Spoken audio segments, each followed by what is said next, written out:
Hey dreamers, welcome to this safe haven for restful sleep. Before we begin, I'm really curious to know a bit about you, so please share in the comments where you're from and what time you're listening to this story. I'm Dan Jones, and I invite you to join me on this calming journey into Slumberland. And if you haven't already and you feel more comfortable doing so, as we begin to relax, you can close your eyes, settle down comfortably, put aside any worries from the day, and lazily exhale and have a sense of gazing at the evening sky, perhaps after the sunset. Noticing the landscape around you bathed in shadows, the glint of golden light peeking from a point just over the horizon, the shades of blue darkening in the sky, and perhaps for a moment you can notice a rare sight when the light from behind the horizon refracts in the atmosphere to create a moment of indigo.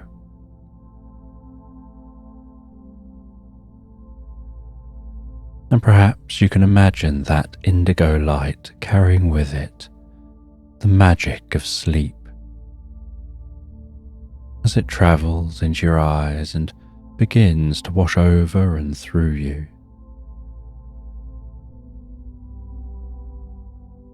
bringing peace and calm to your body and mind with each breath that you take. As I softly count down from 10 to 1, before we relax into the story. 10. And your mind can find its own way to relax in the magic of sleep. 9. And as your mind relaxes, so too can your body. Perhaps letting relaxation happen from the head down or the feet up, whatever feels more natural for you. 8.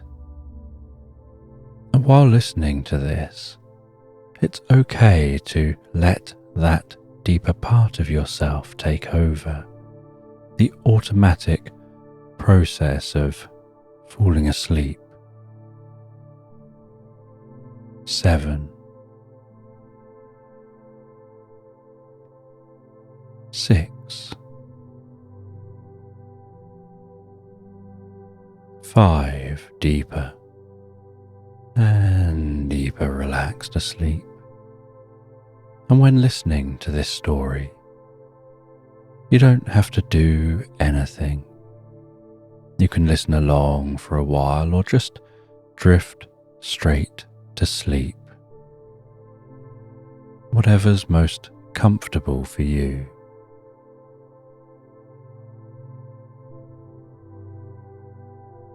4.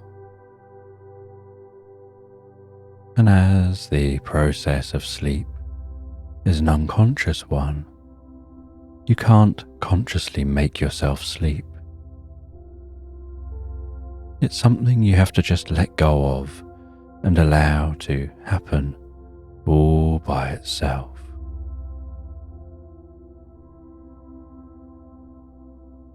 3.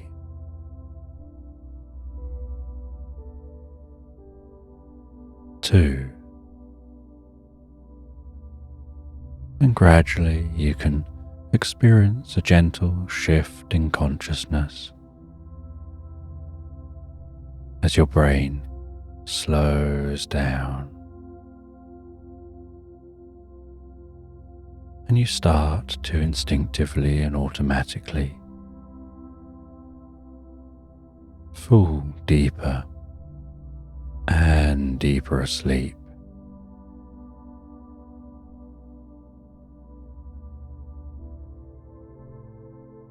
One. Now, as this bedtime story begins, and you're walking gently along a calm seashore, walking barefoot in the sand, feeling the warm water roll gently in over your feet, the sensation of that water pulling the sand back out to sea, the sound of each wave as it rolls in and out. And while walking along the shore and allowing your mind to drift and wander,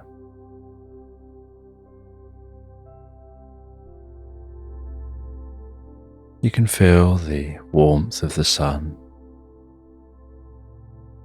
hear the sound of seabirds, smell that salty air,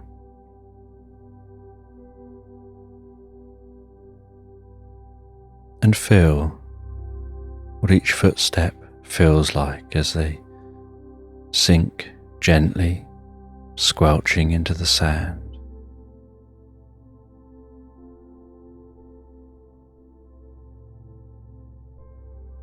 And you walk for a little while,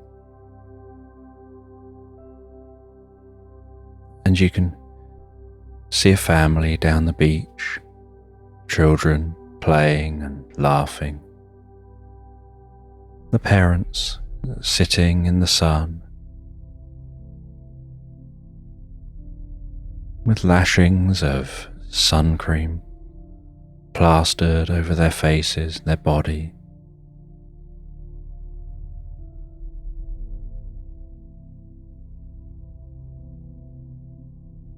The children throwing beach ball to each other, the way that ball almost floats through the air.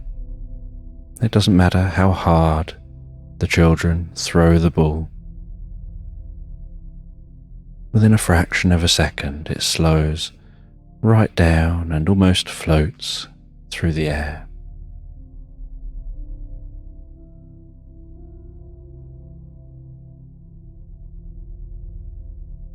And you continue along the beach. You walk past that family.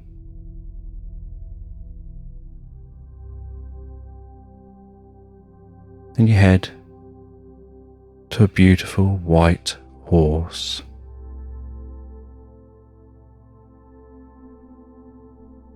And you mount the horse.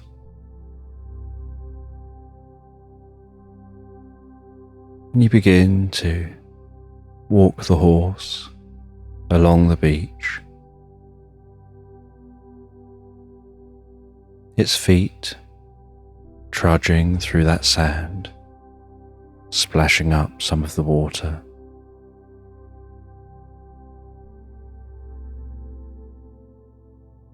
Leaving its hoof prints in the sand. And then directing it up from the beach, directing it through some woodland as the sounds from the beach begin to fade into the background, and the sounds of that family fade away. And the sounds of the seabirds, now beginning to hear the gentle song of songbirds wafting through the woodland, the light dancing before you as the leaves above rattle around in the treetops.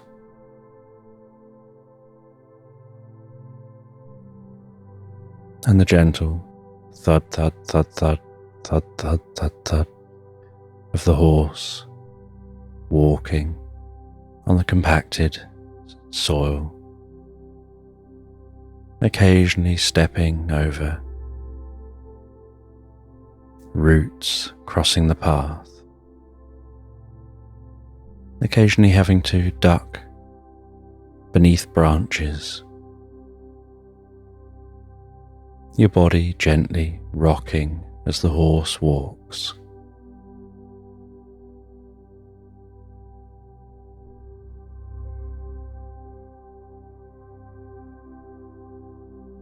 Until you reach a gate and you reach down, you flick open the gate and the horse's body gently pushes on the gate, pushing the gate open. Then turning around, the gate swinging closed, clunking into place. You just check that the gate is closed properly before walking onto the road.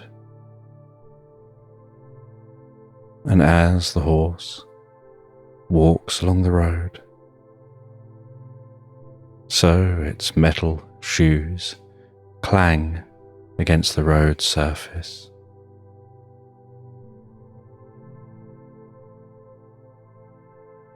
And you walk along the edge of the woodland, and on the other side of this road there's a hedgerow. On the other side of the hedgerow there's many fields and meadows rolling off into the distance.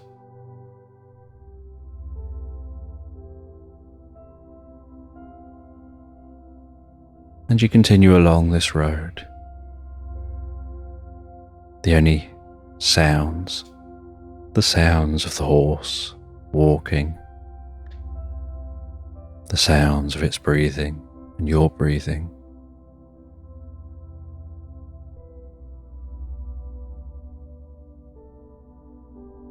The sounds of songbirds and the gentle rustling of leaves.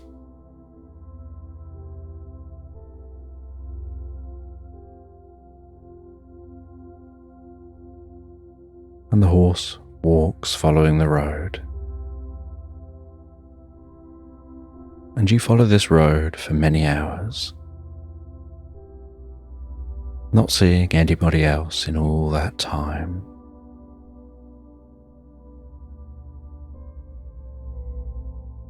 Until you decide to stop for a moment. You dismount, move the horse over, off of the road.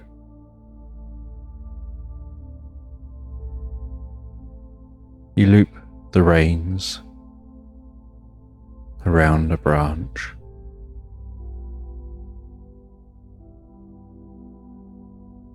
You set up camp and a small campfire. And as evening approaches, you settle down, have something to eat, something to drink,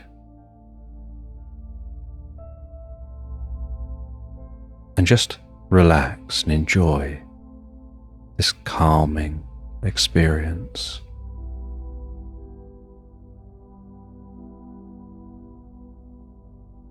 And while you eat, you see a small bluebird fly down a short distance from you, its tail flicking gently, making small jumps, keeping its eyes on some bread that you have.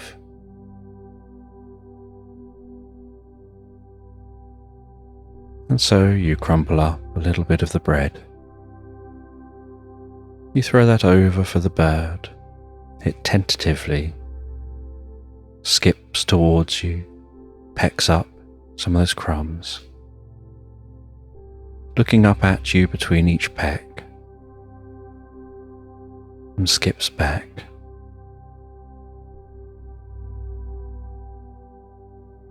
And the bluebird hangs around as long as you've got some food for it. But after a while, you've nothing else for it. And so it darts off as quickly as it had landed. And while the sun begins to set, so you take a book out of your backpack, and it's an old book,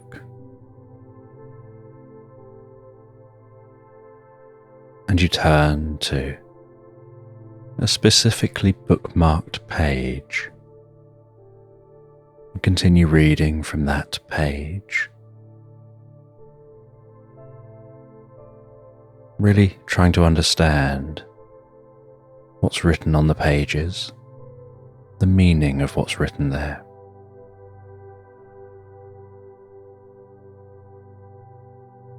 And what you find written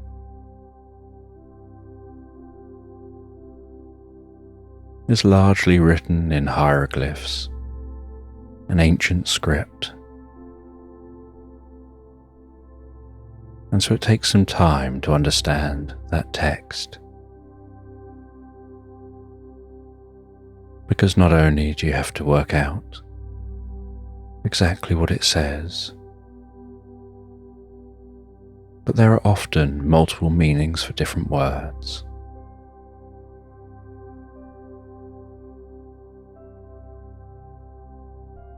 And so you work through trying to work out the best combination of the different words and phrases that the ancient text and hieroglyphs mean,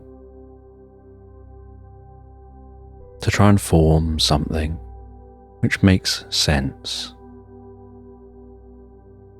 And yet a lot of it doesn't quite make sense.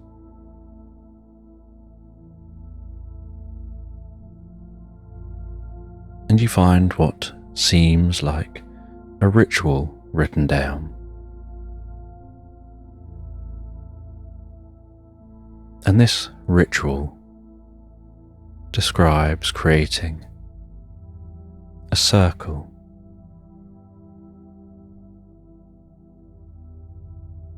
out of hot stones. And so you follow the instructions. You place the stones in the fire, and when they're glowing, you place them down, forming a circle. And by now the sun has set. And so in this cool night air, to the backdrop of crickets humming around you, you've got the campfire flickering, gently rumbling, and that glowing stone circle on the moist grass.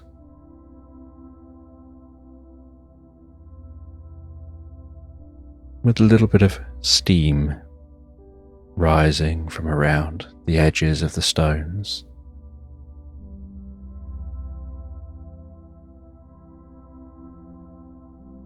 You then take a branch and you slice that branch lengthways until you have a plank. You place that in front of the stone circle, across some raised stones, like a table.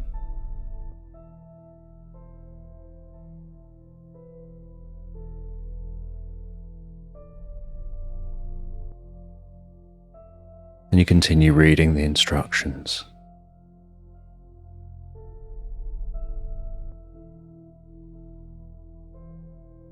And you get some charcoal from the fire, and you draw a symbol on the left-hand side of that plank, and you draw another symbol on the right-hand side.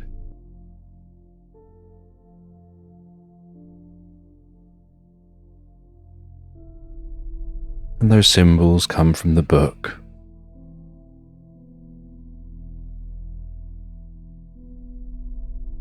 And then you grab a stone. You follow the instructions to wrap some thread around that stone in a specific way that the stone hangs almost like hanging in a basket, with the thread tied above the stone in such a way that it makes a pendulum.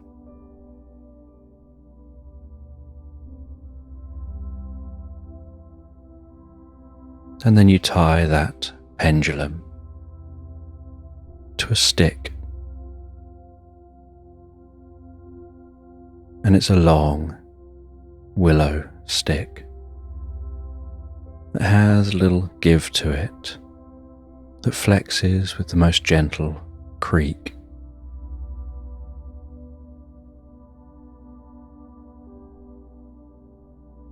And then in the center of the stones, you sprinkle down some sand that you gathered on the beach.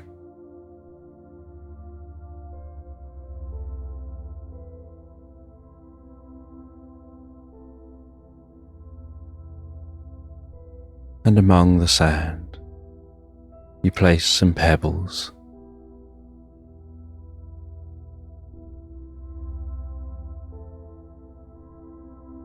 And then you take some of the burning sticks from the fire. You rest them with the flames touching the stones.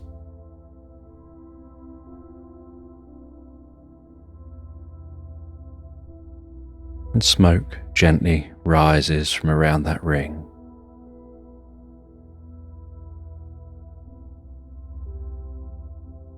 And you continue reading the instructions. And it instructs you to sit cross-legged, holding the willow branch,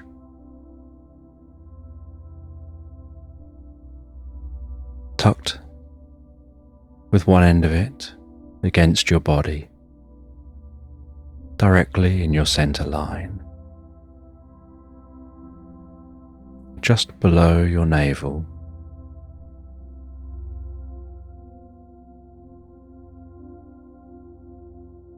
And the pendulum swings gently above that board.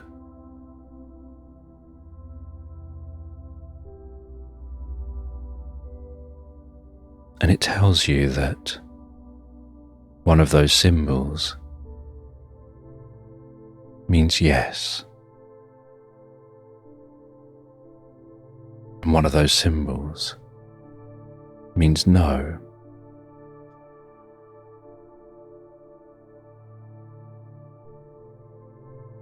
And you hang that pendulum right in the center of the board.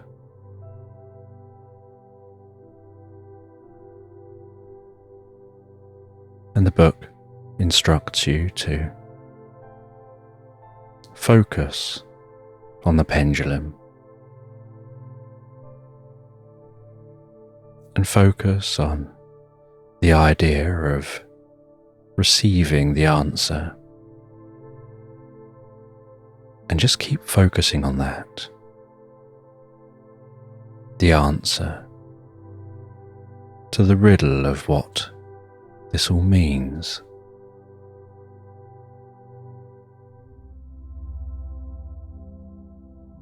And so you focus on that pendulum, and it just hangs so still, occasionally just slightly spiraling, but hangs directly down.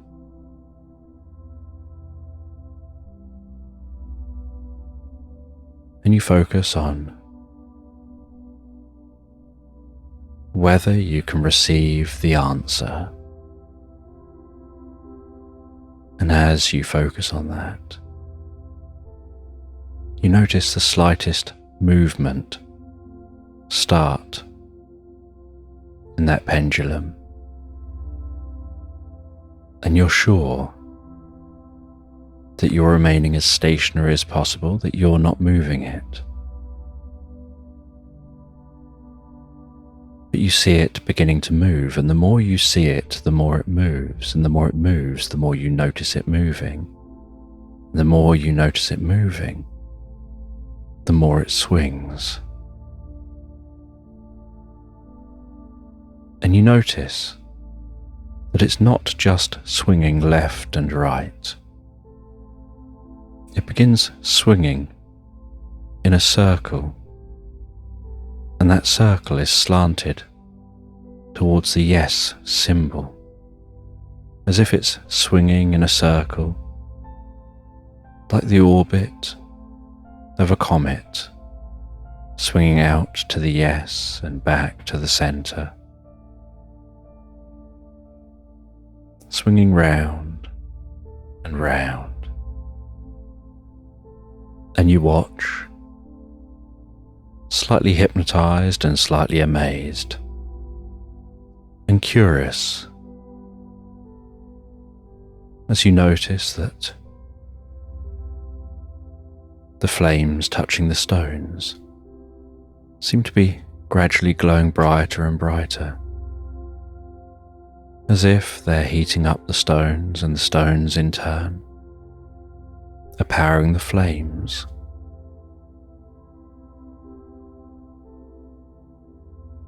And the fire seems to be seeping somehow onto the sand. And as you continue watching, while the pendulum's swinging, in the darkness of the night, with just the blanket of stars for company, and the horse resting beside you, and the sounds of the crickets,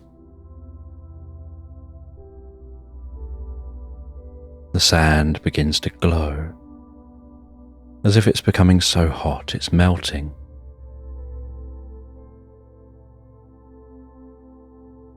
And it glows red and orange and yellow and white.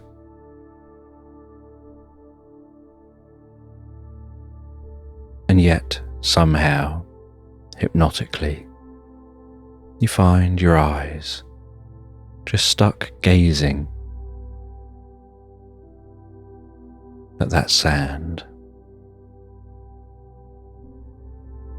And then the sand begins to cool, but as it cools, you notice it seems to have been turned to glass. And the flames burn themselves out. The stones begin to dim down. Your campfire burns down to embers. And what felt like just a few minutes, you discover hours have passed.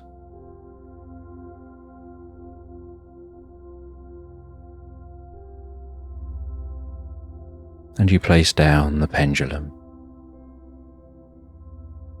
You stand up.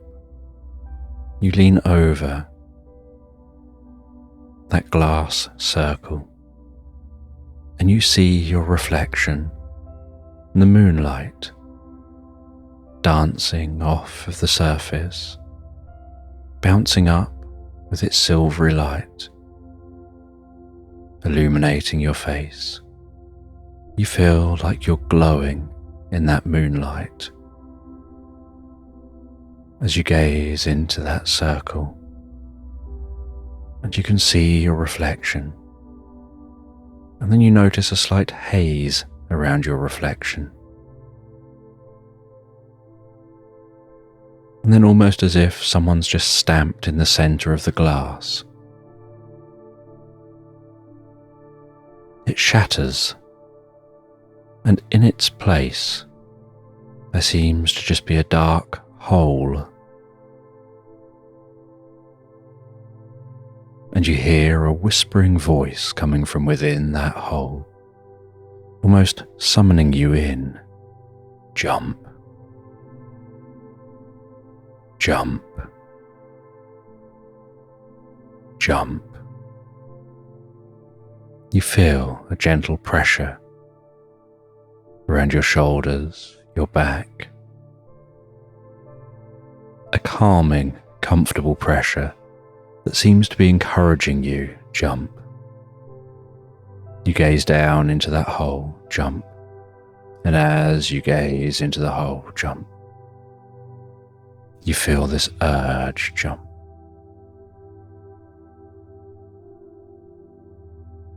And you jump in the air, pull your arms in, your legs in, jumping into the hole. And as soon as you're in the hole, you realize it's like a giant slide, a bit like a water slide with such smooth sides. And you power your way round this slide, unsure where it's going to end, feeling like it's going on for ages, until eventually it calms down. You feel slowing down. But in pitch black, you can't quite get an idea of how fast or how far you've travelled. And that circle of light in the distance gets larger and closer, until you burst out the end, fly through the air. And while flying through the air, you see the vastest, most beautiful landscape.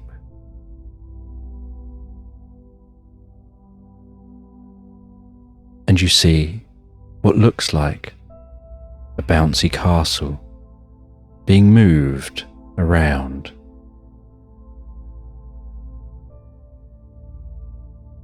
And you realize that it's moving to be where you're about to land.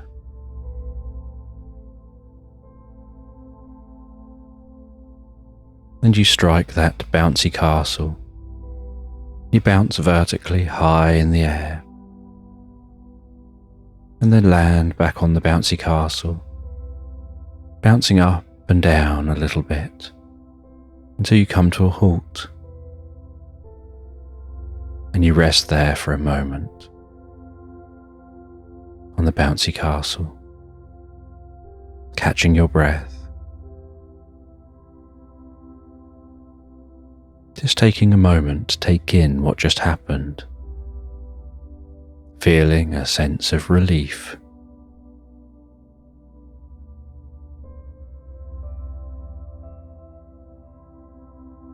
And then you climb off the bouncy castle,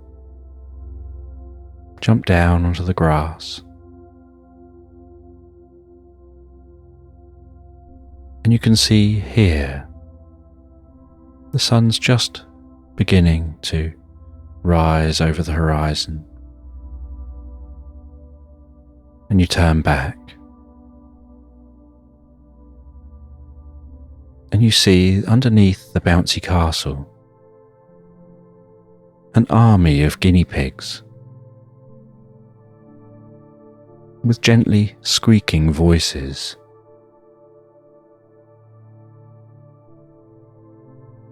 Each one wearing sports shorts and sunglasses and little headbands. Each one looking relieved that they managed to move the bouncy castle to where you are going to land.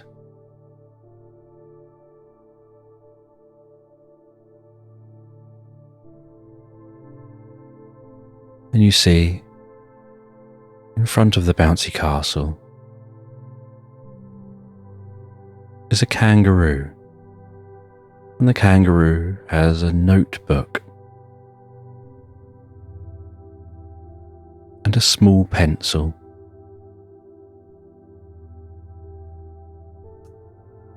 And that kangaroo is wearing yoga shorts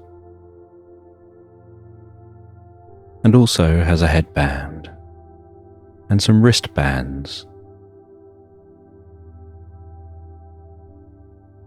and a young kangaroo tucked carefully in their pouch.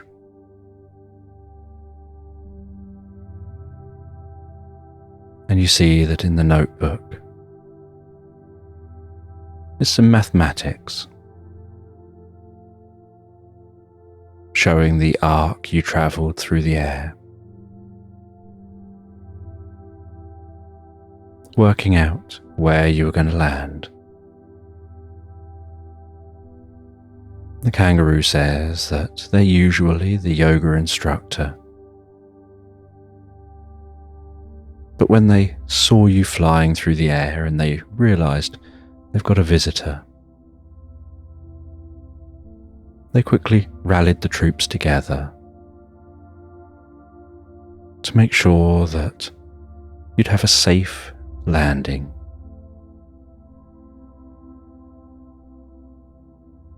And you thank the kangaroo, and you thank the guinea pigs. The kangaroo says that perhaps you found your way here to meet with the Ancient One, because that's the only way someone would have come through that tube and found their way to this land.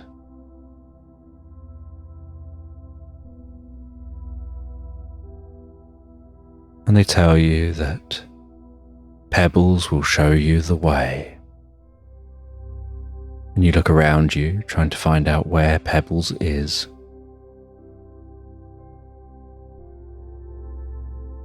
And then you see a small chicken trotting along beside you. The kangaroo says, "This is Pebbles. She's one of the most powerful witches in the land.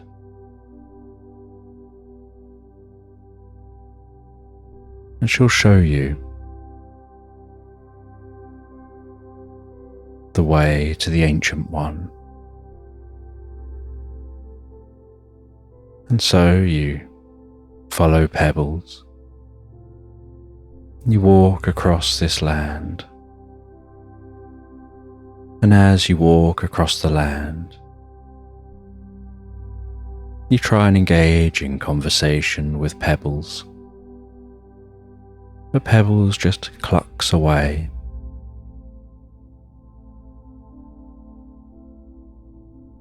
And as the sun rises, so it becomes obscured by dark and looming clouds.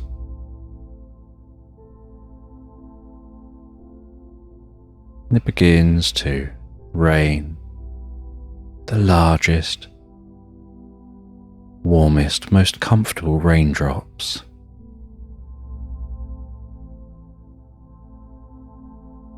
And Pebbles takes a small cocktail umbrella from behind one of her wings, pops that up over her head, with the large drops slapping the top of the umbrella, bouncing off, as she just about manages to keep the top of her head dry, while the rest of her is getting soaked.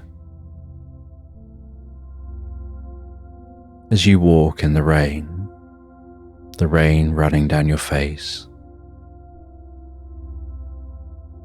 that gentle smell of a landscape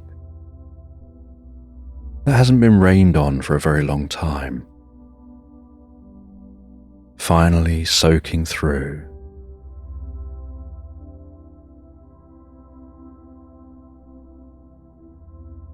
And as this dense shower passes,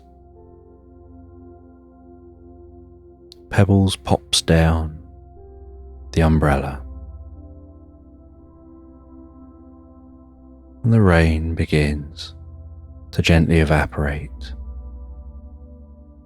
and against the dark backdrop of the clouds, the most beautiful rainbow forms overhead,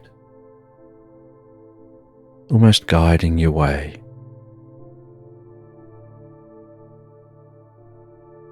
And Pebbles continues to cluck along,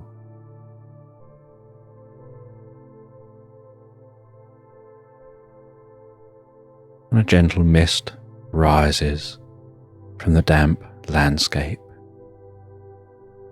as the sun rises overhead.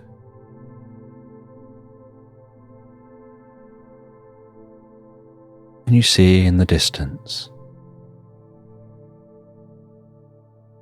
what looks like a small hut. And outside the hut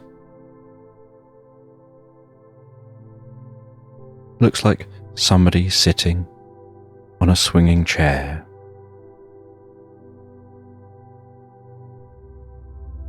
And they seem to be playing a musical instrument and absorbed in their playing, almost as if they're in a reverie of their own. And Pebbles shows you all the way to the hut, nods as if to say goodbye, then jumps up, pops up that umbrella, twirls the umbrella with her beak. Sparkles come off of the umbrella as the umbrella lifts her up into the air, her bottom flailing around while she hangs on with her beak, her claws just gently dangling. And that umbrella fizzing and spinning and sparkling as it spins, creating a ring of sparkly light. And you watch for a while until she's almost out of sight. You turn to this person on that swinging chair outside that hut, and they look up at you, and you notice that there's something different about them.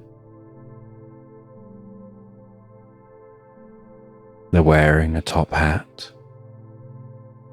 They're dressed in the smartest looking clothes. They stop playing a mandolin to talk with you and the first thing they say, but observing you watch pebbles fly away, is that is a fairy ring, that sparkling ring of light, spinning and sparkling with the energy to defy gravity. And they place the mandolin beside them, and they take their top hat off,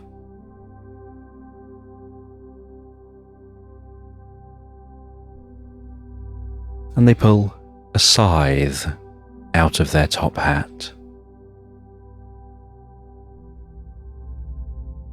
and they say to you, there's somewhere you've been looking for that relates to that book you've been reading. And they say some incomprehensible words.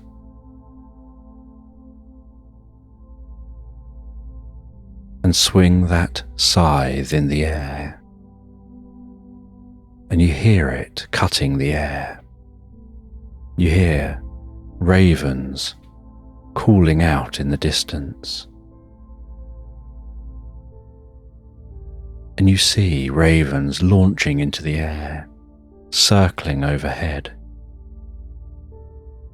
As that cut air begins to separate. And just like cutting through paper or cutting through material with tension either side, that cut separates and opens out, and you see a rip in space and time. And mesmerized, you gaze through that rip in space and time, and they tell you they're a being from far away. They came to Earth thousands of years ago. They've been the guardian of knowledge, the keeper of secrets. And they're going to show you something from thousands of years ago. And with you, they walk through that rip in space and time, and you find yourself on the edge of an encroaching desert, the sun beating down overhead.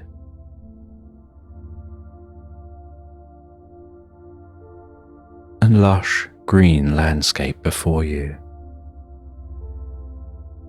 wrapped tightly around the edge of the Nile.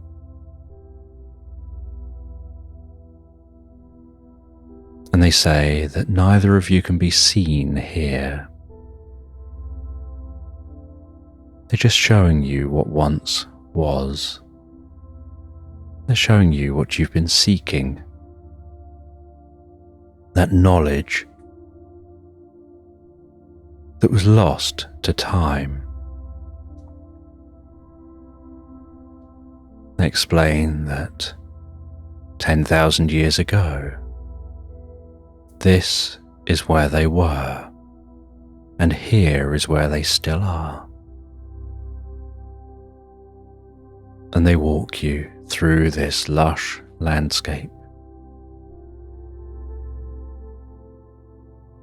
And you can see villages of people milling around, some down by the river, boats on the river.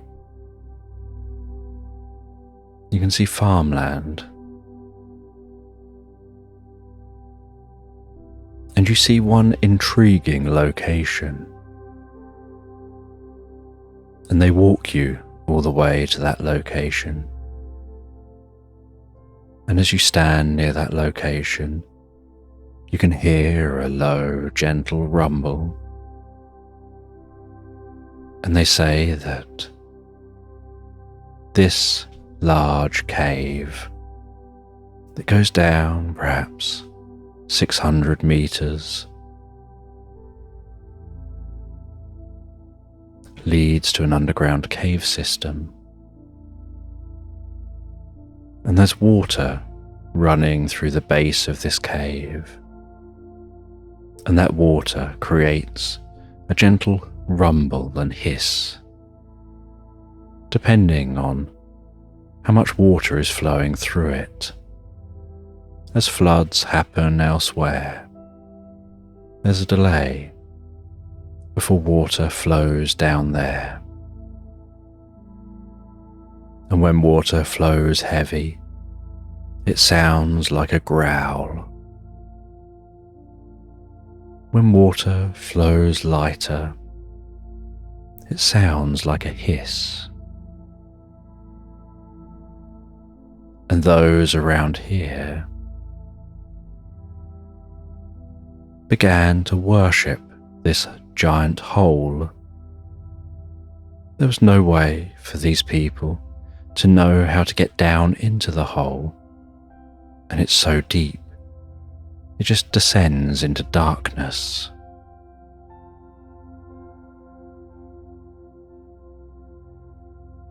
But as time went on, we arrived. We gave them knowledge.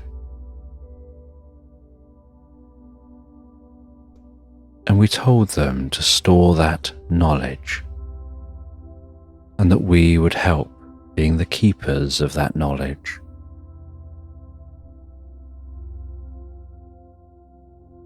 And we placed the knowledge in emerald crystals.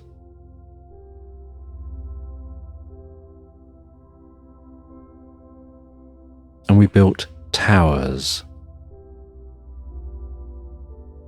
with holes in that filled with scrolls. And we built a floor above these deep caves. And underneath that floor, in the safety of the cave, all the knowledge of the ancients was stored. And I was the keeper of that knowledge, an eternal being.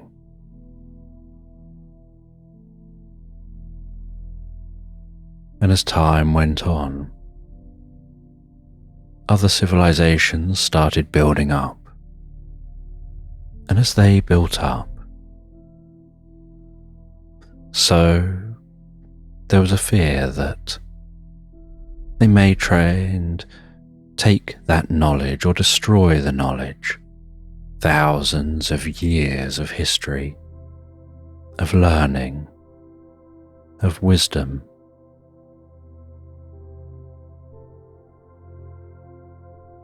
And so a massive building project took place.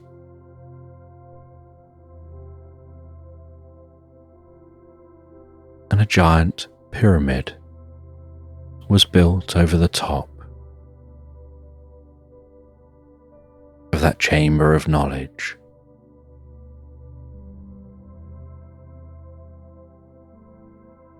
And to guard the pyramid, a Sphynx was placed with a secret tunnel that would lead to the chamber.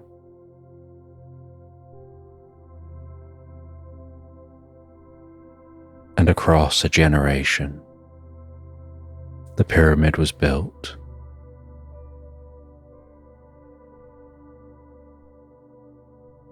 And the legends continued that there was a snake down there, perhaps a dragon, some kind of creature that growled and roared and hissed, that guarded the underworld. And that legend protected the chamber from anyone investigating, because the legend became bigger than the truth of it being an underground library. And as the landscape dried out, so the library would survive, and with a giant pyramid over the top,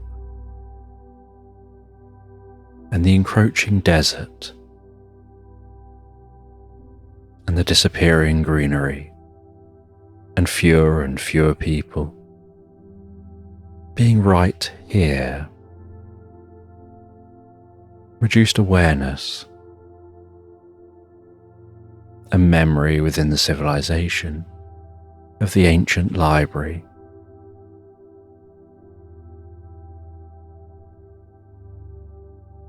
And as they're talking to you, so you see time moving through, that pyramid being built, the sun rising and setting and rising and setting, day after day, like watching the world around you move in fast forward.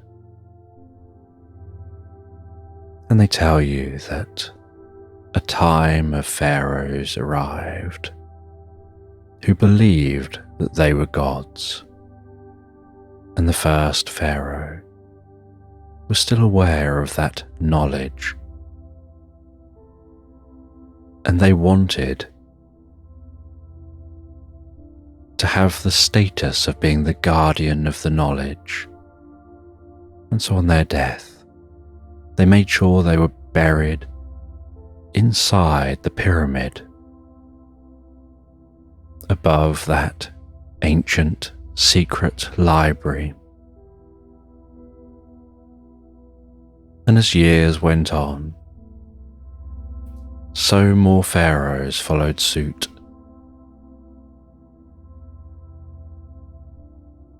In the older days, they just used to build smaller pyramids. But now there was this one large pyramid. Others wanted to do the same, but no longer to guard the knowledge. But now they wanted to do the same, to prove they were more worthy, more godlike than what came before.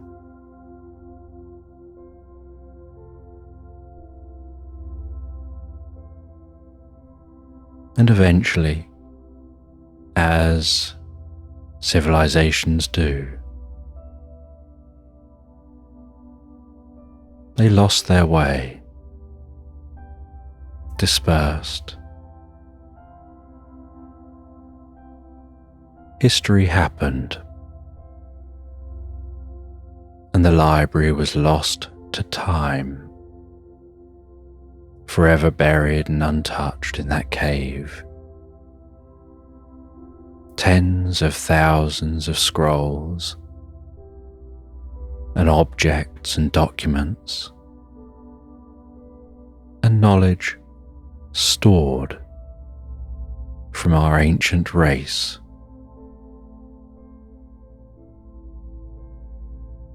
Within those emerald crystals.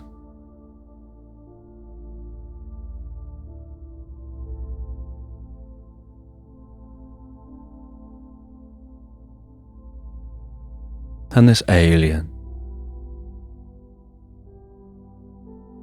then guides you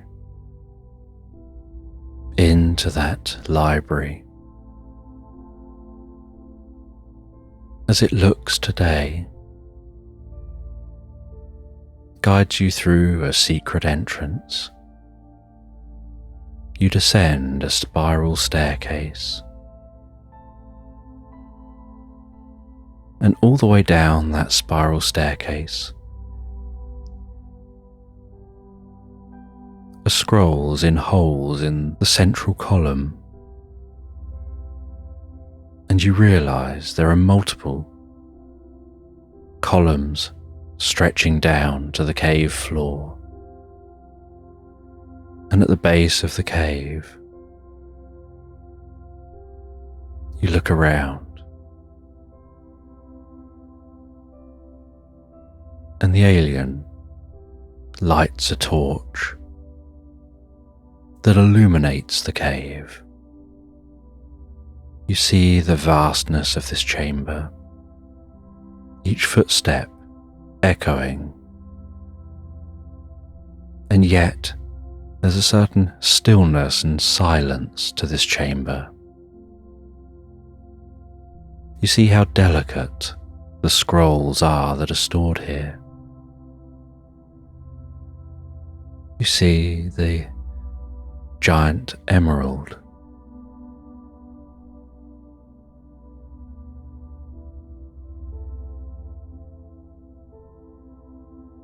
And then the alien guides you back out and tells you this is what you've been seeking, that that book shares the last handed down secrets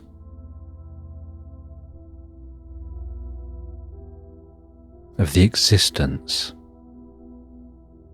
of this ancient library. And they've remained the keeper of knowledge. But since it's been filled in with a giant pyramid overhead, they now monitor it from afar, from a temporal realm between worlds.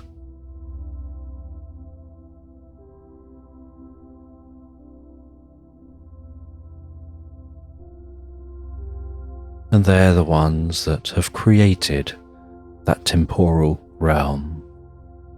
It's their own little zone, made to look how they want it to look.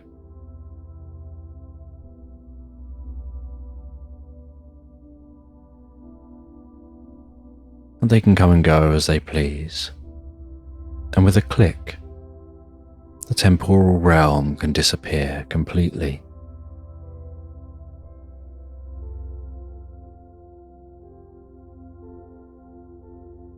And they swing the scythe,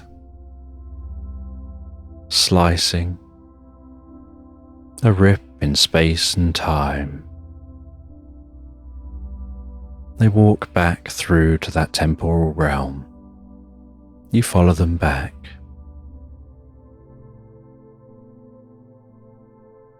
You sit on that swing chair at their hut as they tell you more of the history of how they visited the planet, how they influenced civilizations despite trying really hard to just be observers. But they didn't bank on ancient civilizations and their tendency to find meaning and to imbue meaning upon situations, and to want some kind of explanation to the point that they're prepared to create their own explanation and then treat it as true. And so it didn't take long for them to be known as gods here, when they're really just visitors from the stars.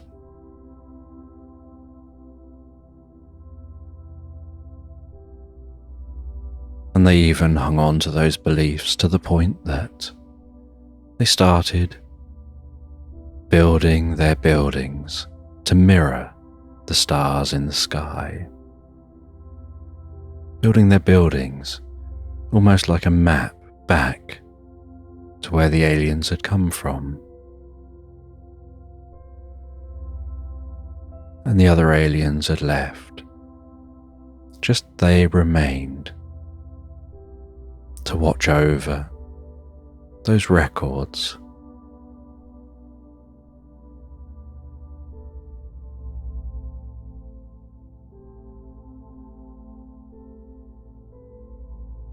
And then after a little while, the sun begins to set, and they guide you into the hut. They offer you some food and some drink. They tell you that you can't go back the way you came, so you'll need to have some drink to find your way home.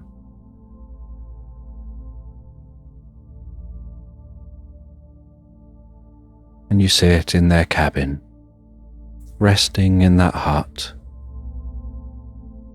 You start drinking the drink that they've made for you, and it's a warm and comfortable drink that tickles your nose as it wafts around your face, that tingles behind the eyes.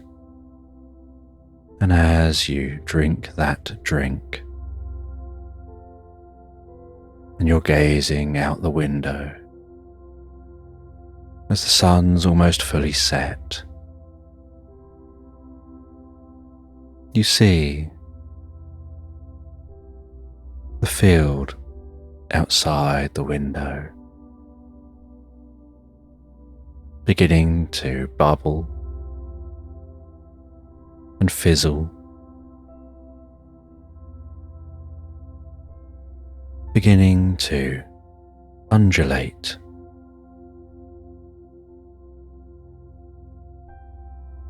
You see what looks like fog rising from the field, but the fog seems to be rising with the field, as if taking the field with it as it rises higher and higher. And you notice beneath the field, what's left as the field disappears and rises into the sky is just black.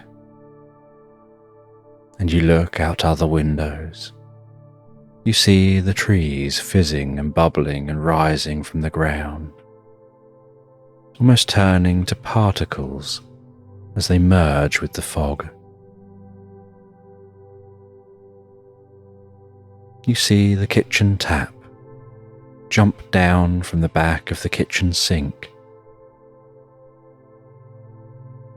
and start dancing on the work surface.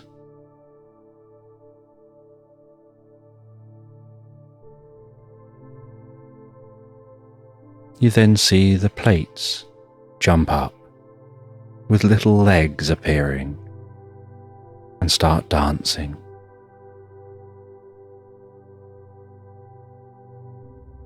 And everything around you seems to begin to separate into individual particles and gradually pop particle by particle out of existence, until the darkness around you gets closer and closer as every particle of matter slowly pops out of existence, until you're just left in a state of nothingness, in a void where you can't see anything, you can't hear anything. There's no up, no down, no left, no right, no back, no forth. Just a space of nothingness, no temperature, no sensations, just being, just peace and calm and serenity.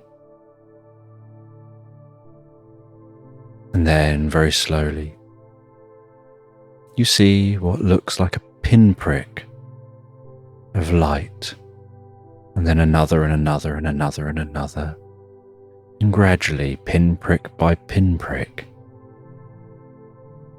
you see a new reality forming around you,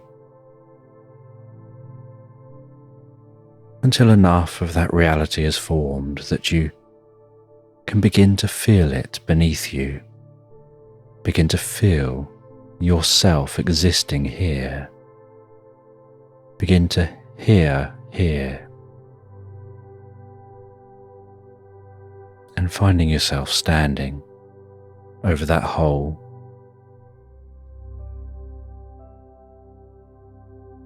As you sit back down and look up and look around and see your horse resting beside you, as if just a moment has passed.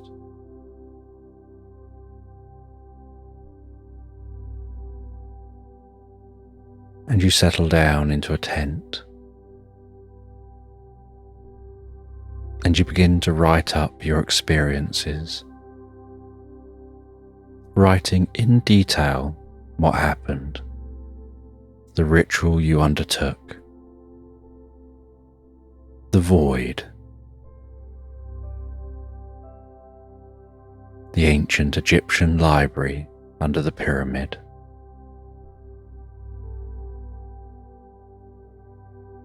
those you encountered,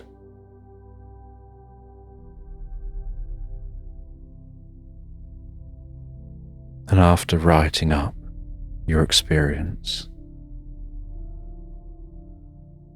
you leave the tent, you walk around and occasionally jump up and down just to make sure you have a sense of reality and being connected to reality. Almost like checking that everything is as solid as it is supposed to be.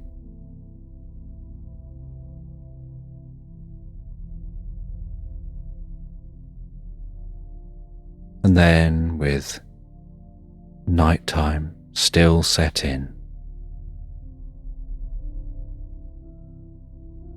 you settle down in the tent, curious about the future,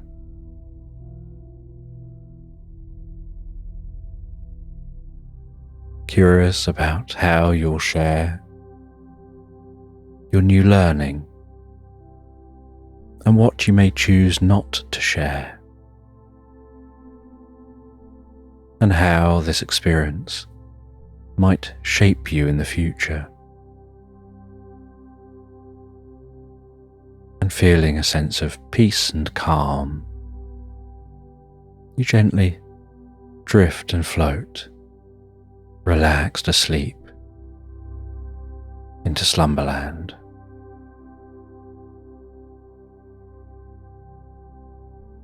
And as you comfortably drift into a dream, you find yourself jumping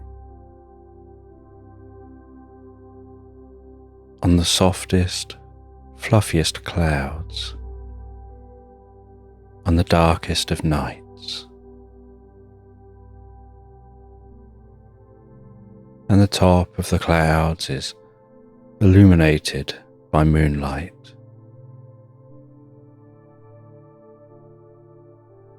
Almost making the clouds seem alive with brightness,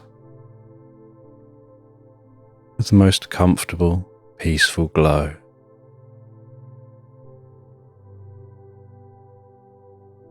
As the stars overhead twinkle, almost as if they're dancing in the distance themselves, jumping softly around in the sky.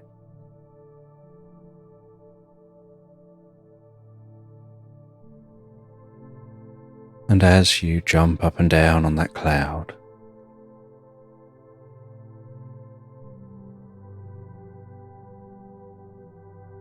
you notice the way the cloud cradles your feet as you land.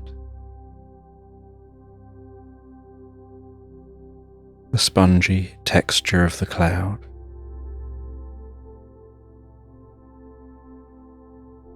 the soft feeling of the cloud against the underside of your feet.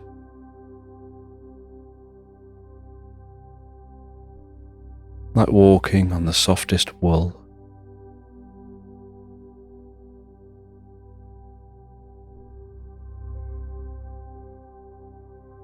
And noticing how springy the cloud is as you jump higher and higher into the sky. Sometimes managing to jump so high you can spin in the air and then land on your bottom and then bounce back up again as if you're on the softest of trampolines, doing different somersaults. And each time you strike the cloud, so you notice yourself going a little deeper and deeper into the experience, at first in a way that goes unknown to you.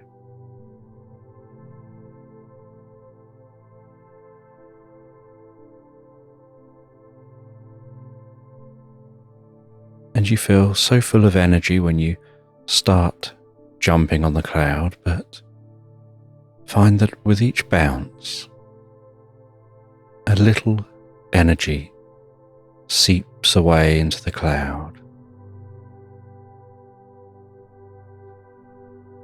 as a little sleep seeps in to your senses.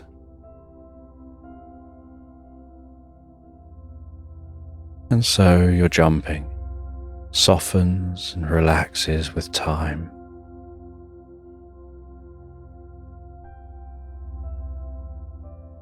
And you notice as you bounce on that cloud how peaceful it is up here in this sky, with that blanket of cloud stretched out beneath you.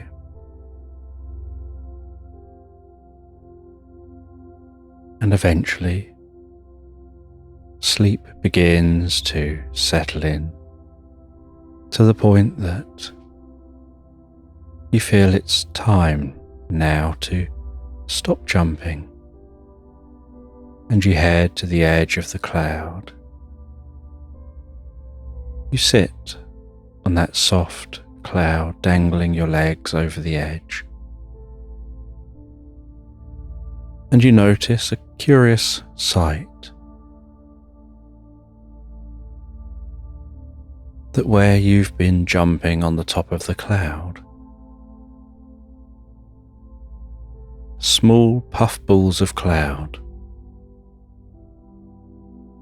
have been separating from the underside. And you can now see all those little puffballs gradually, slowly drifting down to the ground below. And what you notice as you watch those puffballs drifting to the ground is that the closer they get to the ground, the more they're developing legs and a head and a short fluffy tail. And as the puffballs land on the ground one by one, you notice that they land as sheep.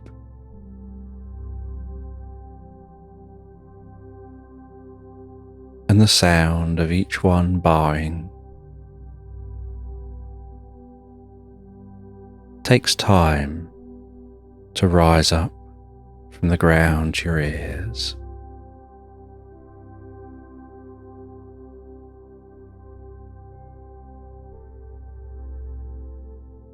But you watch as each puffball gradually settles into a field below, and they naturally begin to huddle closer together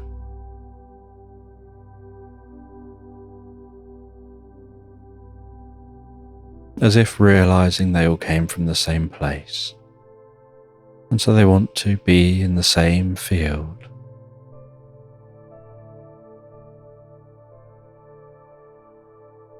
And in your mind, you look down and begin counting those sheep. 1, 2, 3, 4, 5, 6, 7. Oh no, some have just moved. Let's start again. 1, 2, 3, 4, deeper and deeper absorbed. 5. And you try focusing on counting those sheep, but every now and then, a sheep will cut through the sheep, finding a new place among the herd. And you'll have to start counting again as you lose your place.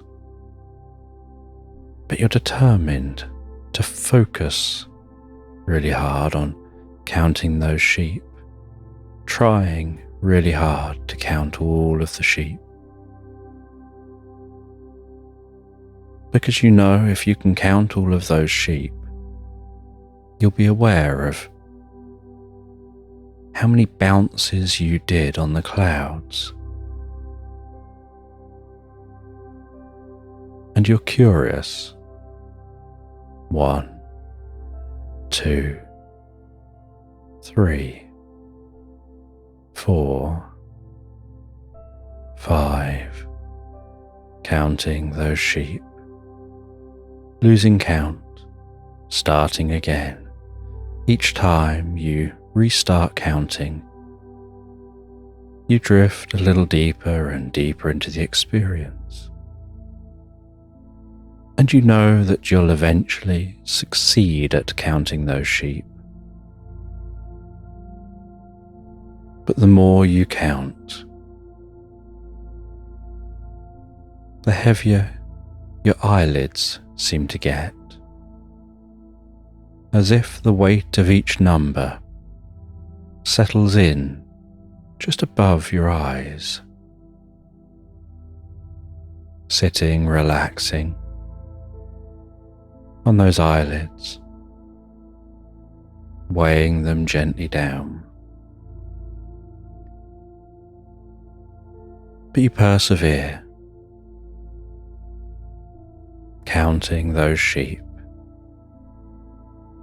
7, 8, 9, no, 1, 2, 3, 4, 1, 2, deeper and deeper. 3, 4,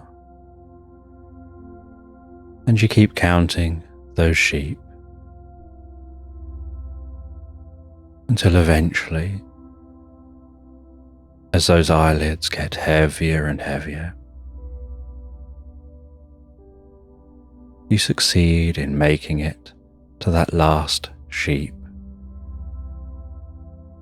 And as you count the last sheep, so you lie back onto the cloud, feeling a deep sense of relief and satisfaction at achieving counting those sheep. And that cloud under your back is so soft, like the fluffiest, puffiest blanket you could ever lie back on, relaxing back deeply, profoundly. And while you relax back onto that cloud, feeling the cloud under your lower back, your upper back, your shoulders, gently resting your head like the fluffiest, softest pillow. The sensation of the cloud on the arms, the hands, under those legs. You feel yourself beginning to drift and dream deeper and deeper into the experience. And you have this sense of standing up while your body lies there. And the more you stand up and move away from that body, the deeper and more profoundly asleep that body becomes. And while you walk away from your body, you can see how deeply relaxed you look.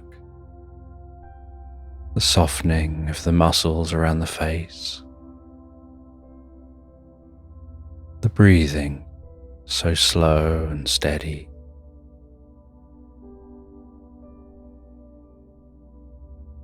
And you walk along this cloud, only this time as you walk away from yourself, sleeping deeper and deeper over there. You find yourself following a path that's forming before each footstep. And as you follow this path, the path is slightly warm and comfortable. A gentle road leading you through this cloud landscape. As the rolling tops of the clouds move gently while you walk, and in the distance you start to hear the sound of flowing water, and you work your way in the direction of that sound, and the path just seems to be going where you're going. As you follow that path, curious where it'll lead, and eventually you find yourself walking along the edge of the most beautiful crystal clear river. The water gently bubbling and meandering along the cloud, like a river through a white landscape. And you see as you walk a building with a water wheel attached, a little way off in the distance. And you gently walk towards that water wheel. And as you walk, the water smells so fresh, so clean and peaceful. The sound of that water filling your senses with a deep sense of peace and comfort. And then you hear the gentle sound of the water wheel turning. And you notice that where the water wheel is, the river flows down a gentle waterfall, passing the water wheel, filling a small lake that seems very shallow. And that lake is full of tiny eddies, tens of thousands of small eddies, each gently whirling around in the water. And you notice that beneath each one is a tiny hole, and that as this cloud you're on is passing over the landscape below, so the water flows, fills this small lake, and then filters through those holes creating rain beneath the cloud.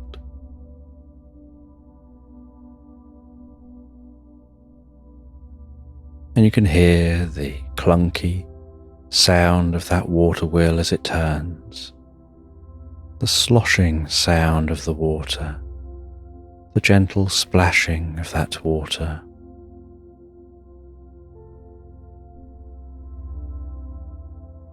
And you head into the building,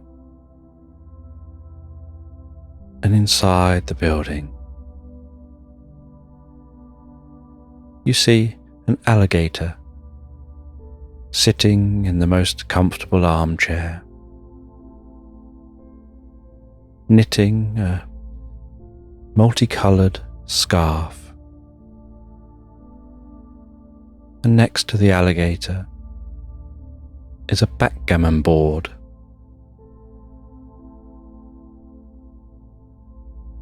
And sitting next to the backgammon board is an owl with some glasses perched gently on the tip of their beak.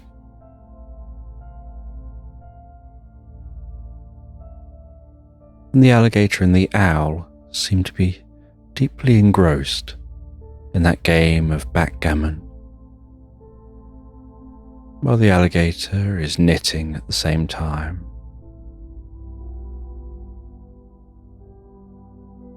And a fire is gently crackling away in the fireplace.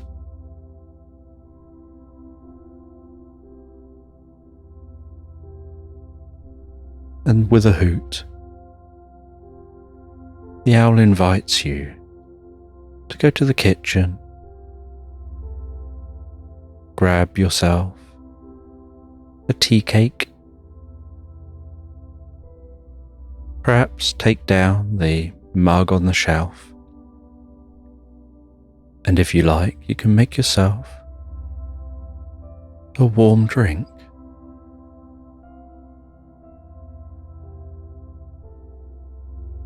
And so, while they continue playing, you head over to the kitchen area. You grab a large mug.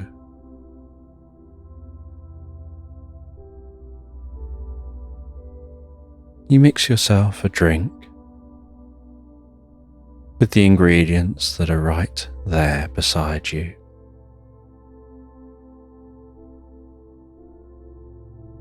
You smell that sweet scent of the drink. You add a little honey to the drink.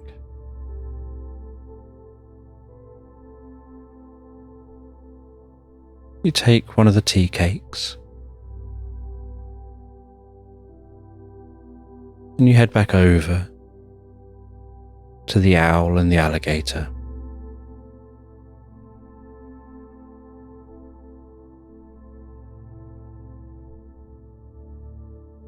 And you thank them for the drink and the tea cake.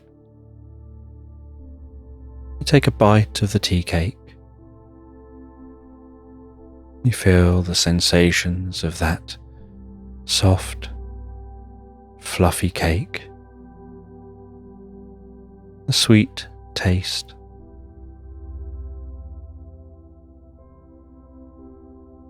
and a slight appley taste to the cake.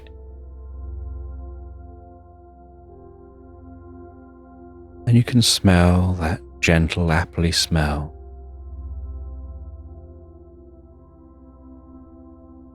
And you munch your way through the cake. You wipe the crumbs off your mouth. You brush your hands together. Then move on to drinking the drink. And as you begin to drink that drink, so you feel the warmth of the drink passing in your mouth, the vapour from the drink tickling your nostrils, almost as if that vapour is tingling around the inside of your ears. and the roof of your mouth, and up behind your eyes, stimulating your brain before the warmth of the drink massages your tongue, your throat, bringing peace and calm down through your body, like a warmth radiating out, softening your shoulders, softening the muscles down the arms, relaxing the hands, massaging the shoulders, the upper back,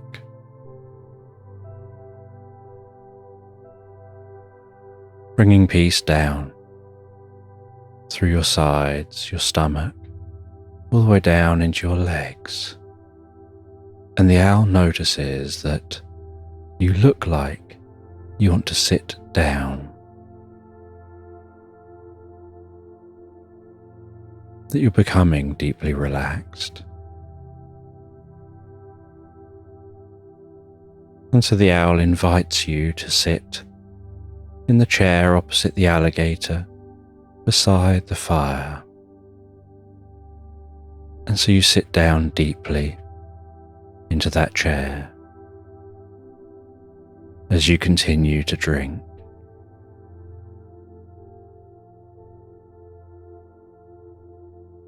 And the owl tells you that you can rest one hand on the arm of the chair, and that will let the chair know you want to relax deeply. And so you rest your arm on the arm of the chair, the palm of your hand touching the raggedy material, the worn fabric.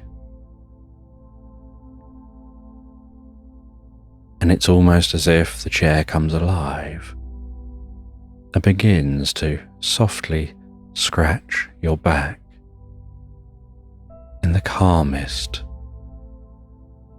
most pleasant way. And you can feel your back being gently scratched with the most pleasurable back scratching as you continue drinking that drink. And from time to time, you notice that the table the backgammon is resting on seems to glitch, as if glitching in and out of reality.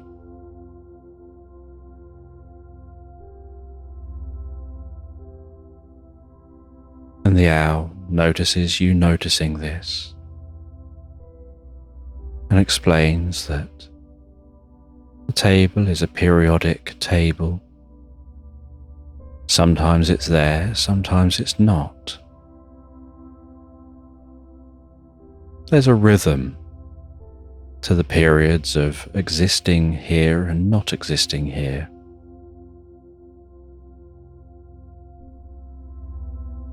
But the essence of the table remains. So even when the table isn't here, everything on the table remains where the table should be.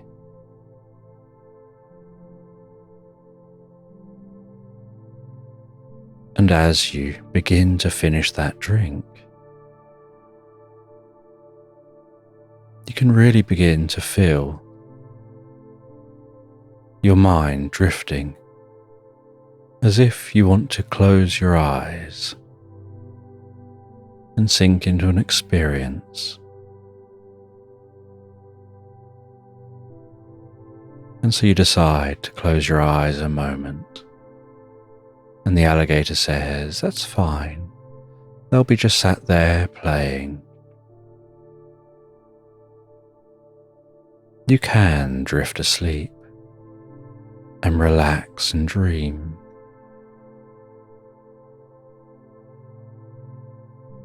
And so you find your consciousness drifting asleep, passing through a fading dream.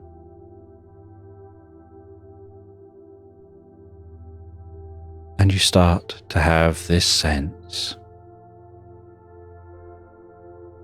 of grass tickling your cheeks and the backs of your ears and the back of your neck. The faint sound of rustling grass in a breeze. The delicate warmth of a sun massaging your face, warming your cheeks, your forehead, the tip of your nose. That gentle red glow through the eyes.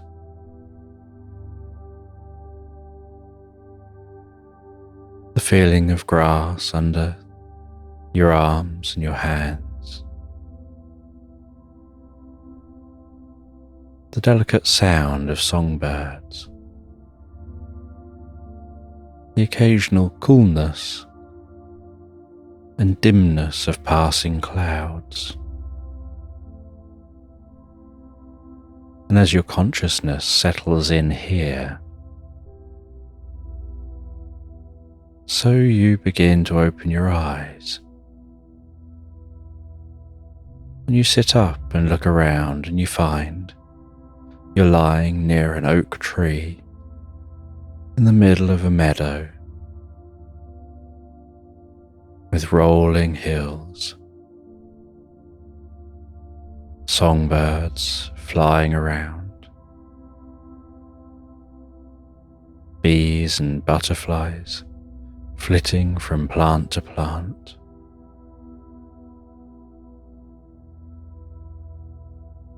And beside the tree is a folded piece of paper. And you open that piece of paper, and it seems to be a treasure map. And you stand up, you twist around that bit of paper, gazing around you, trying to match up what you can see on the paper with the landscape around you. You can see the way the sunlight makes a distant river glisten. So you can see where that river is, and you line the map up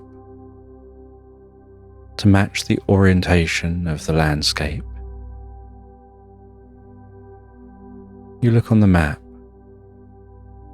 you can see where X marks the spot. And out of curiosity, you decide to go and investigate. And so you start to walk through this meadow on this beautiful, warm summer's day.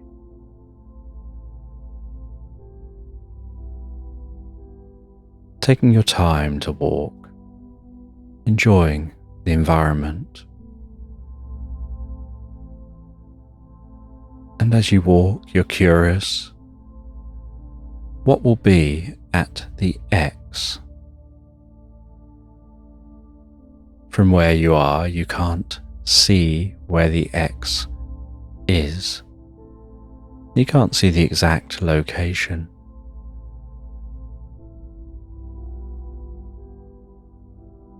And so you can't work out exactly what will be there.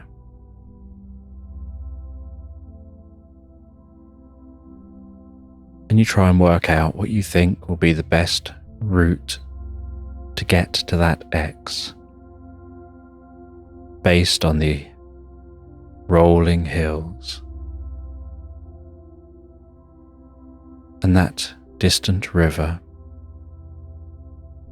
You feel that perhaps if you walk over the hills to the river.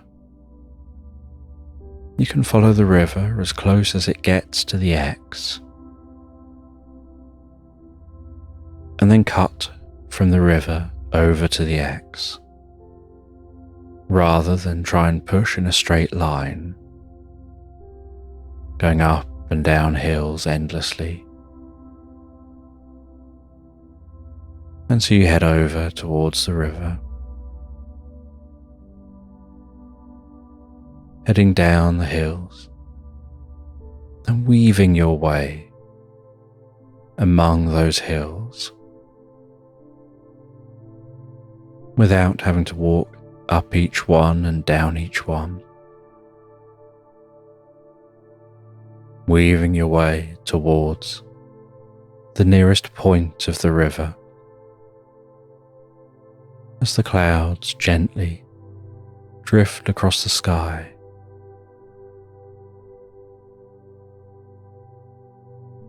The more bulbous clouds already passed by, the wispy clouds dancing along very high in the sky, easily dispersing, barely blocking any sun.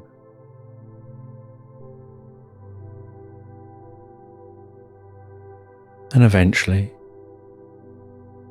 after about half a day's walking, you arrive at the river.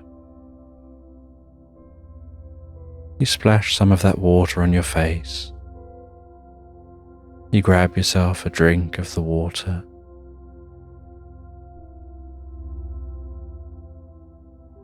You sit down for a moment by the river to rest,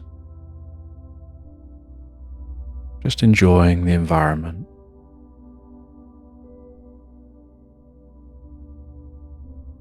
Before heading along the side of that river,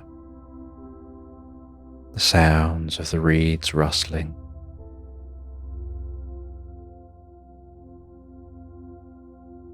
weaving through the landscape.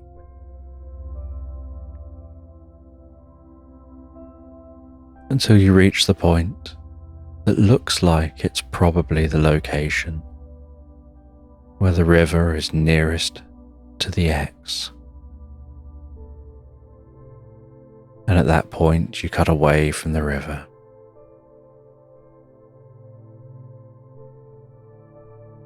You head up a hill, walk through the meadows at the top of the hill,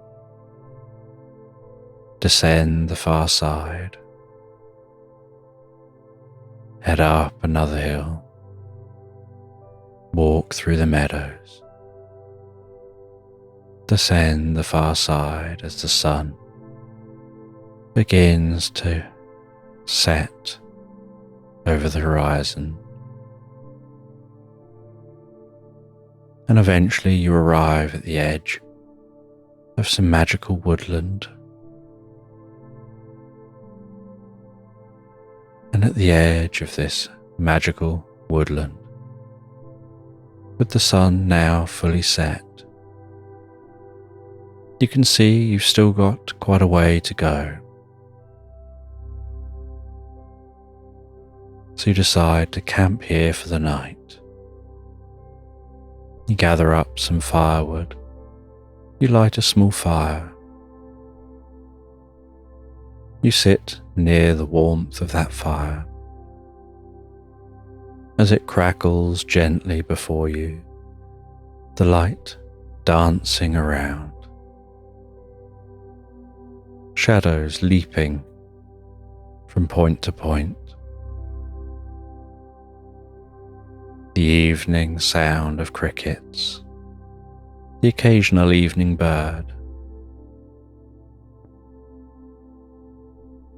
just resting your back against a tree, watching the stars pass across the sky, the occasional shooting star,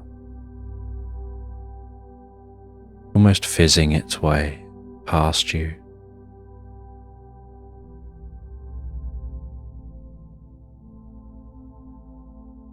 Before finding yourself relaxing off of the tree, curling up on the ground, the fire burning down to embers. As you drift and float into the most pleasant, deeply relaxed dream.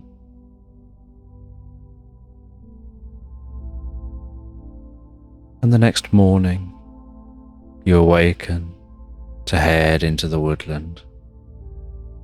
And as you walk into this magical woodland, so you can notice the morning mist wafting around your legs,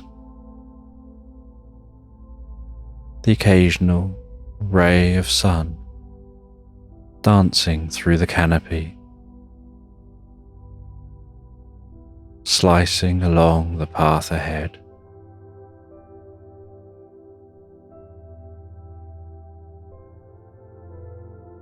The gently rustling leaves of the trees, the echoey sound of songbirds through this woodland. And with all that, you continue following that map. And deep in the heart of this woodland,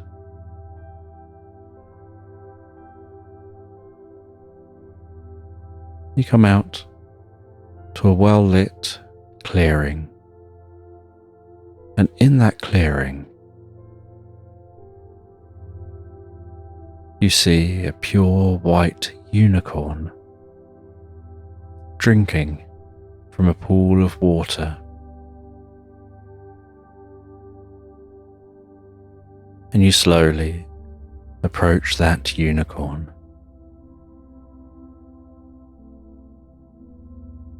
You can hear the unicorn moving its feet on the shore, sound of it drinking.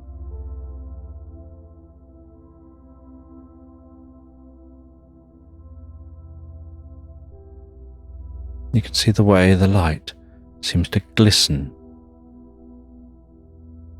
on its back and sides, and in its mane.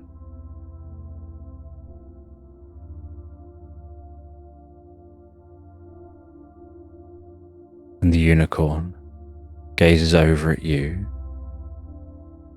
as you're walking towards it, and it begins to walk towards you.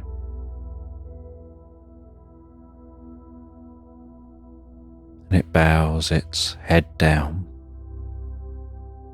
as if to signal for you to climb on its back. And as you climb on its back, so the world around you seems to shift and change, as if the unicorn was crossing dimensions and existed between dimensions. No longer did the woodland look like it did a moment ago. Now the landscape around you takes on a mysterious hue, with multicoloured flashes of light passing through the grasses and the trees.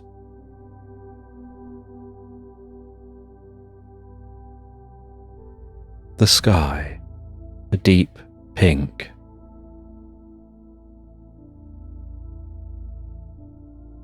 The water, an electric blue.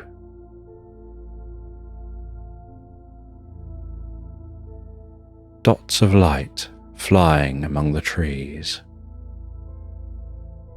And the trees are taller, as if this is some kind of a forest.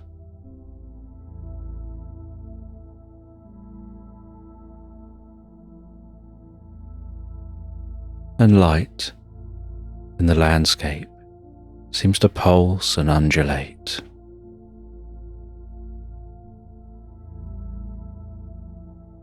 and gradually shift from one colour to another, like watching oil move slowly on the surface of water.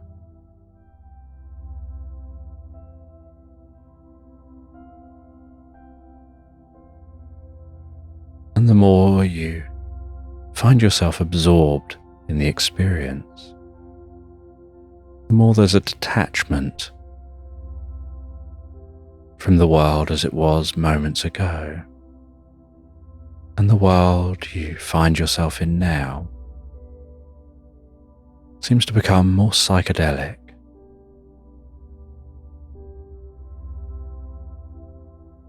And in this psychedelic world,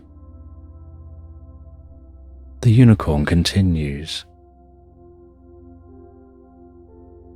to glow with the most pure white.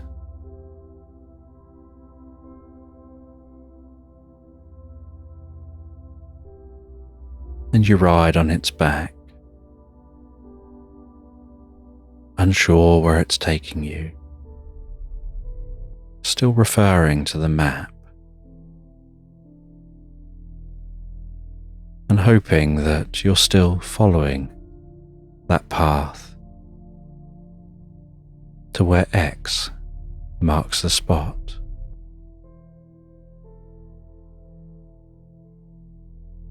And the unicorn heads into the forest, and as it does, you notice that in this forest, what at first you thought were trees are actually tree-sized mushrooms, with stalks towering high up into the sky. And then the mushroom stretching out like a canopy of mushrooms overhead.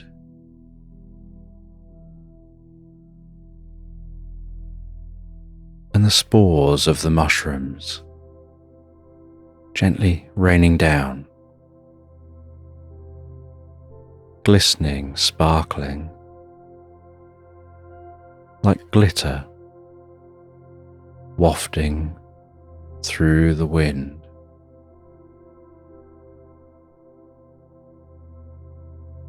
Weaving around through this forest of mushrooms as psychedelic colours pulse up through those mushrooms from the ground, as if they're sucking up magical energy, processing that magical energy. And their spores are tiny fragments of magical energy, escaping and spreading through the landscape.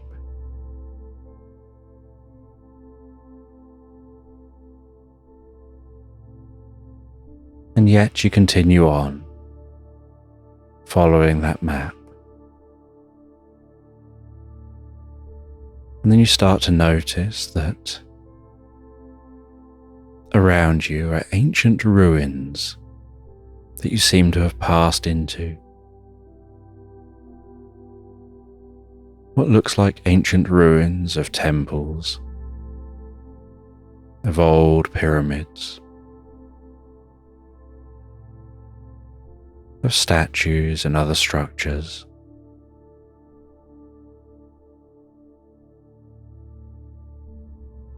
And the glittery particles from the mushrooms have settled all over your clothing, in your hair, glistening and sparkling. And you're aware, as you've been breathing in those spores,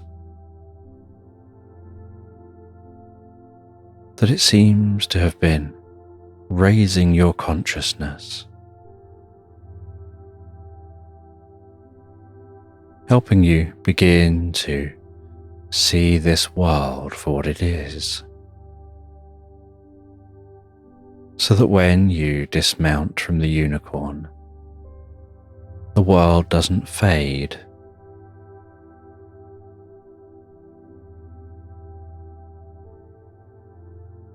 It continues to exist, powered by the mushroom spores.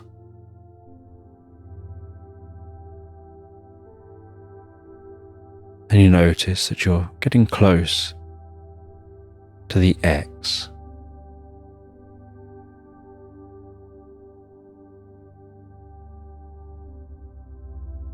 And you can see a ruined structure in the distance that looks like a collapsed pyramid. And it seems to be right where the X would be. And you head over towards that collapsed pyramid.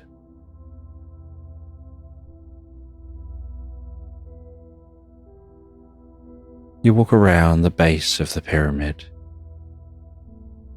trying to work out what was here and whether there's any way to explore this location. And around the far side of the pyramid, you find a small entrance with some steps seemingly leading down beneath the structure. And you wonder whether the structure above ground has collapsed, but perhaps whatever's beneath the pyramid is perfectly fine, and so you decide to investigate.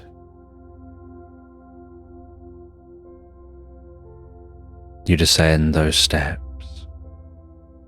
10, 9, 8, 7, 6,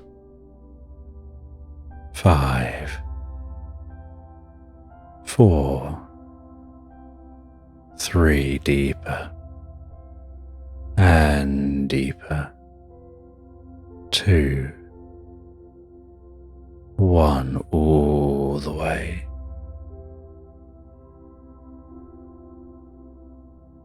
And you step into a corridor under this structure. All sound more muted, no longer being really able to hear the sounds of the environment above this space. Just the very slight, dull sound of walking around down here in the dim light, noticing the mycelial network has infused down here as the mushrooms are taking back this landscape that was once probably a thriving city.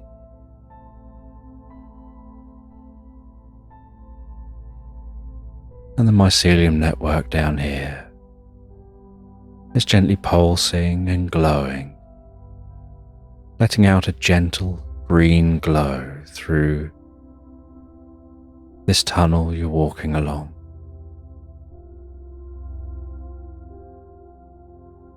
And at the end of the tunnel, you find a door. You carefully open that wooden door. And this chamber is where X marks. And you see in the center of this room what looks like a chest. You head over to that chest.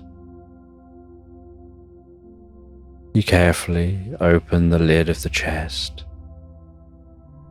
and inside that chest you find a wooden mask. You hold that mask facing you, out in front of you, and it has the calmest, friendliest face to it.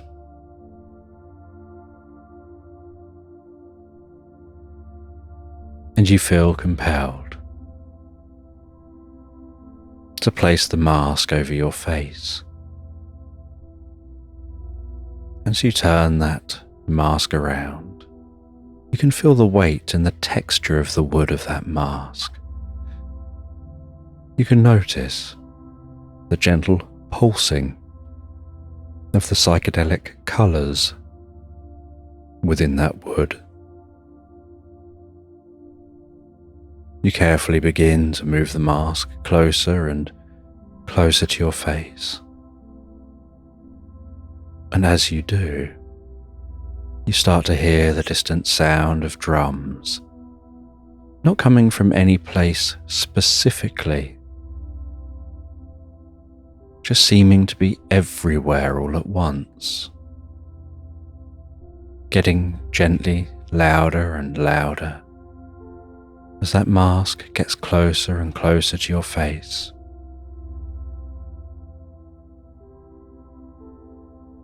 Until eventually the mask reaches your face and you close your eyes for a moment as you fit that mask onto your face. And when you open your eyes, you experience silence. You find yourself standing on a misty moor, wearing a tweed jacket and a curious hat. And on this misty moor, you can hear the sounds of sheep within the mist, grazing on the grass.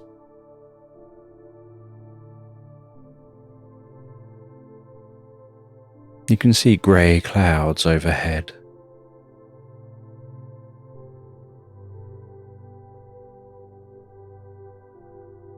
You can feel the damp air on your cheeks.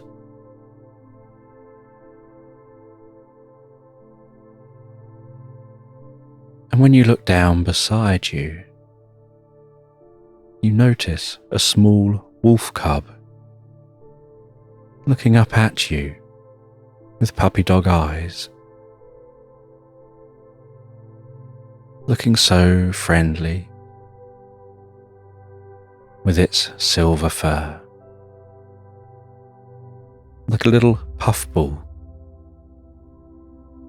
in the moist air.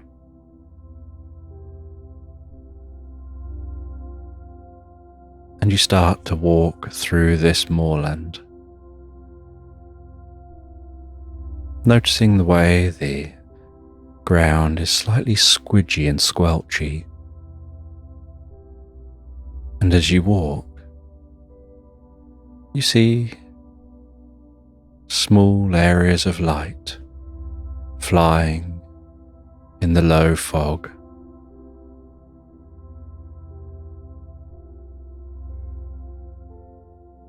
And you walk around exploring this landscape.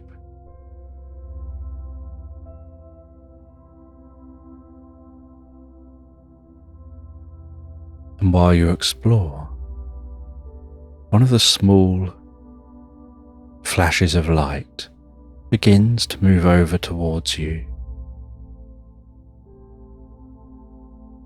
And it flies out of the fog and introduces itself as a fairy.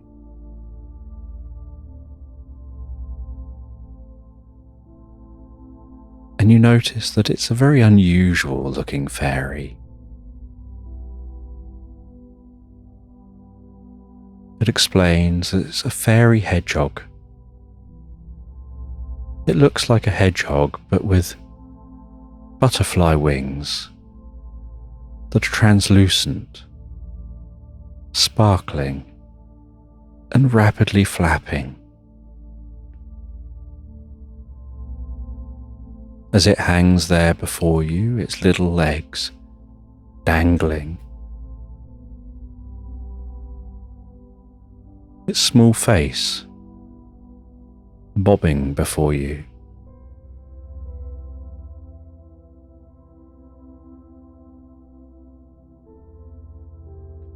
And this fairy tells you that by wearing that mask, you've passed through space and time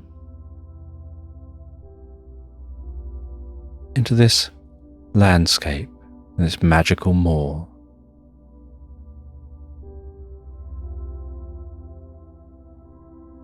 And that it's been a very long time since anyone wore the mask and came visiting here. But the landowner would probably like to meet you. And they tell you to head through the moor. They give you directions, but tell you to keep to the areas of more dense grass. And so you walk through this moorland, keeping to the more dense grass as you go. The moisture in the air running through your hair, tickling the back of your neck and your cheeks.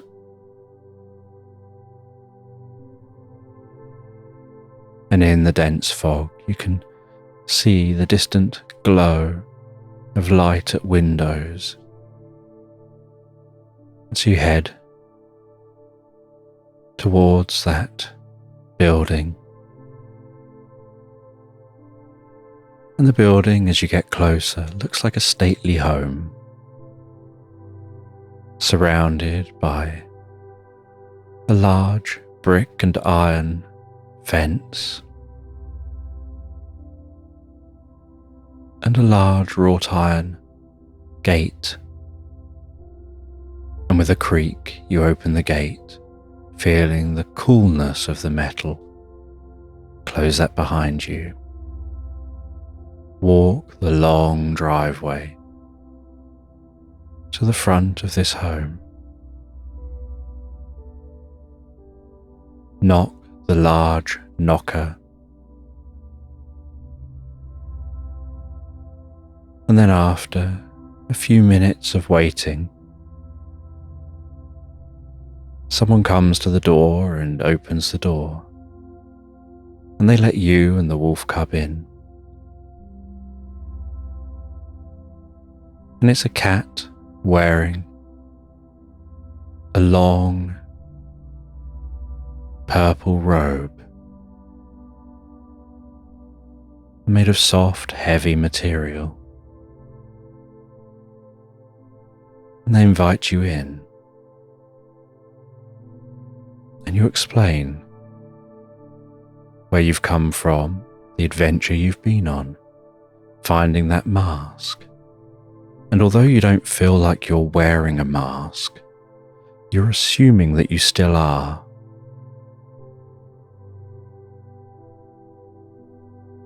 And they invite you through to the coziest of drawing rooms with a large crackling fire beneath a tall stone chimney.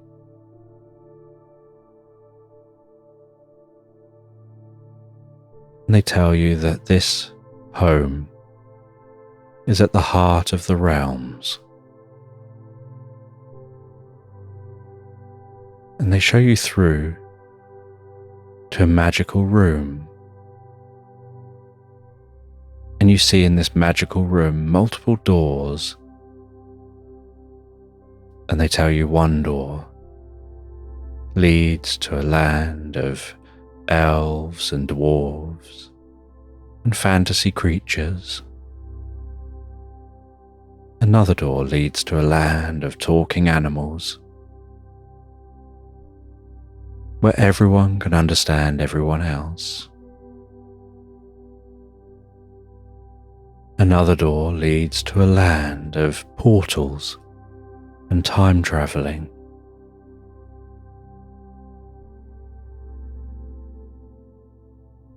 And another door leads to the most incredible, calming beach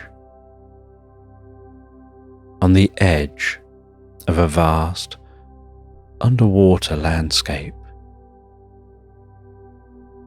of incredible underwater creatures. And they guide you through to that beach, walking out of the door onto the softest white sand.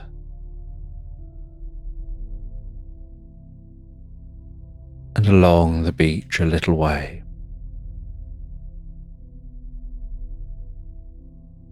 is a pirate fishing who greets the cat. The cat says that they regularly visit this beach and the pirate regularly fishes here. And the water is lapping so gently onto the shore, almost as if it's just tickling the edge of the sand. And the cat invites you to walk into the water, to feel how comfortable this water is. And you walk into that water, feeling the warmth of the water. And while standing in the water, the weather gradually changes. A few gentle rain clouds pass overhead, and for a moment, there's a warm, gentle shower of rain. And as those clouds pass, and the sun graces the sky once more, with its warmth, comfort, a rainbow stretches across the sky, following that cloud. And the water continues lapping onto the shore. And you rest on the sand for a while, the little wolf cub resting on your lap, accepting a gentle stroke. The cat sits beside you and shares with you some knowledge about the experience, and tells you they'll go and grab you a book that will explain more, and that, if understood, will help you to access even more than you've done here today. And they walk off back into their home, and while they're gone, you rest back on the sand, just listening to the water lapping on the shore, feeling the warmth of this environment.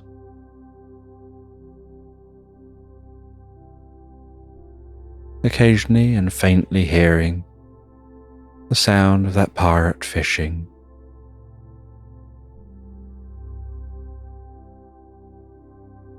And then the cat returns and hands you an ancient book that smells as old as it looks.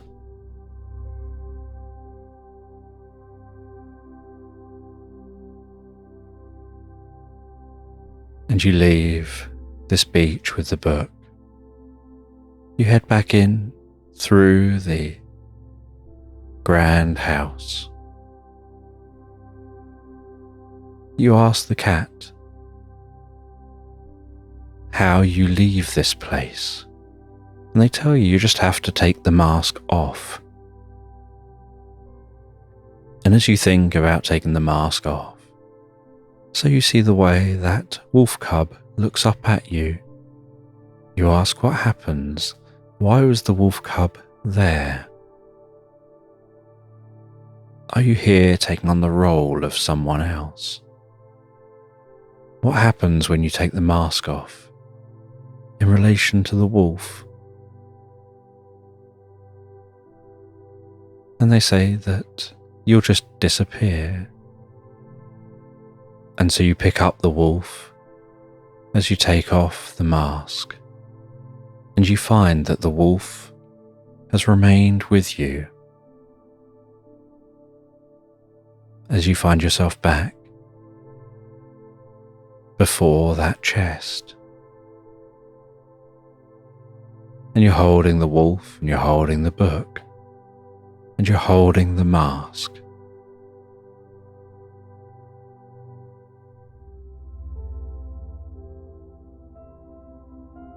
And you place that mask back down in the chest.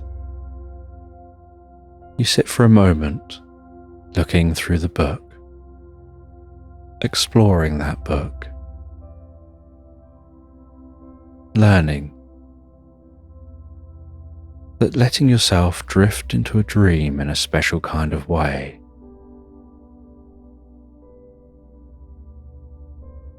allows you to pass from one reality to another, and you learn the secrets of reality shifting dreams, and you learn how it's possible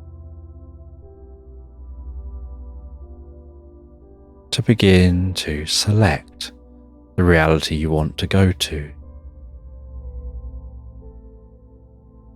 and to have the most pleasant night's sleep and dreams.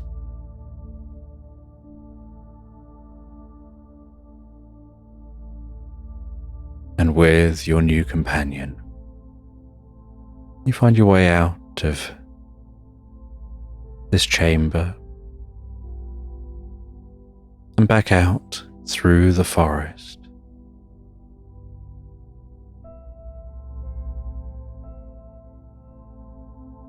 And that unicorn takes you back to the lake. And back at the lake, you wash yourself off. And as you wash off all the particles that you've been caked in, all the spores from the mushrooms overhead,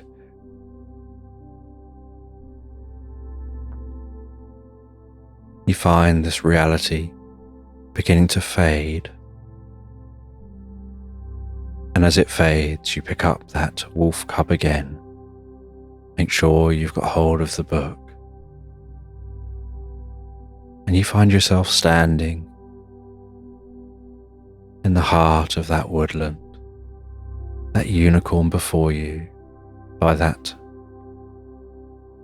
small lake. You find your way back through the woodland, back along the river.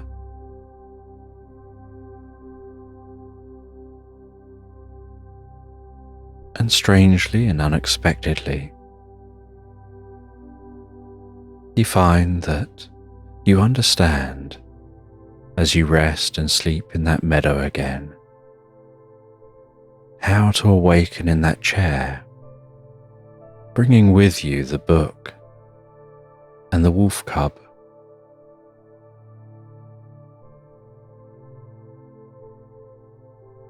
And when you appear to awaken, and that wolf cub appears with you, and you seem to have that book with you, the alligator and the owl don't seem at all fazed. They just glance up, welcome you back.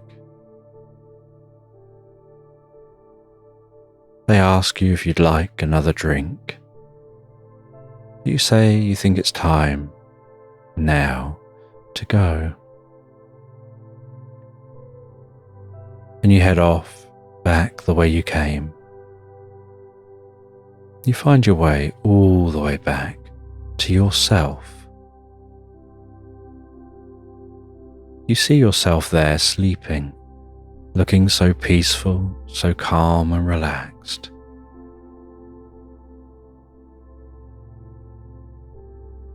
And as you awaken yourself there,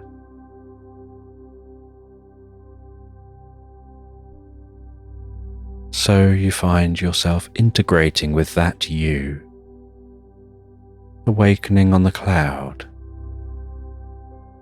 and then stepping off the cloud, and finding yourself at home in bed, opening your eyes momentarily, seeing that wolf cub sitting on your bed, curled up, as a new companion to support you through the future. The book resting beside you on the bedside table.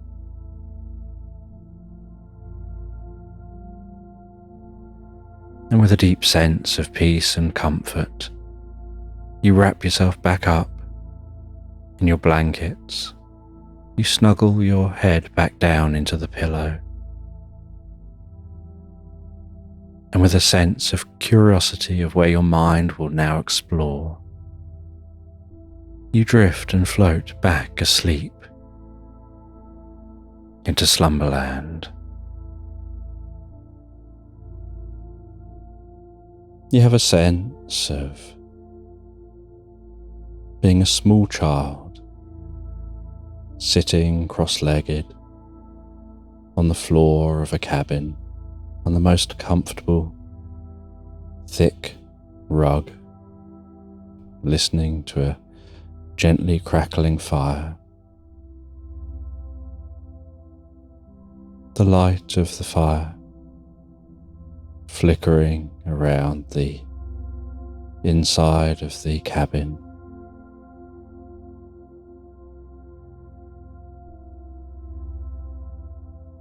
And your granddad sat in the most comfortable seat.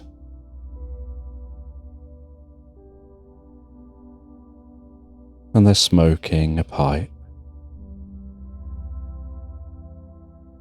And the smoke gently rises up from that pipe. And in a slightly gravelly voice,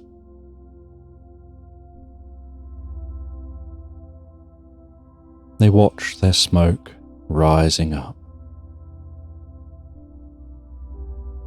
while beginning to recount a story from their past. And while the smoke rises up and twists and turns,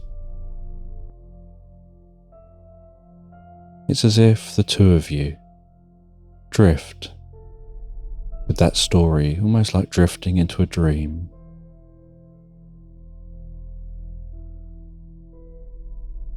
And they talk about a time that happened decades earlier.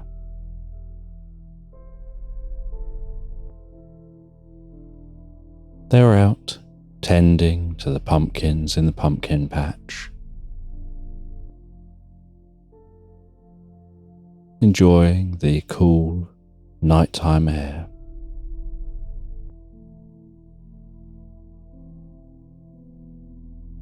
Listening to the nighttime sounds of crickets, an owl somewhere in the distance,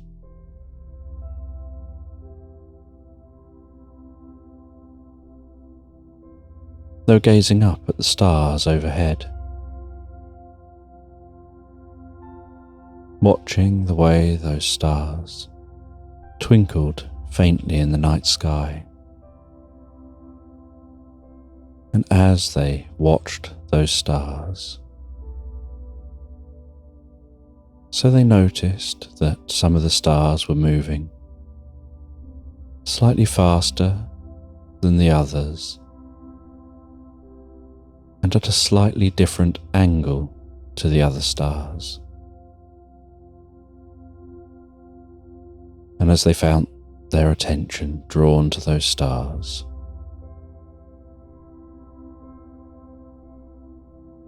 so they noticed it was just 3 stars that seemed to form a triangle in the sky. And that triangle wasn't visible. The only way to notice it was by the absence of other stars. As it slowly and quietly moved across the sky. And they watched as that continued moving.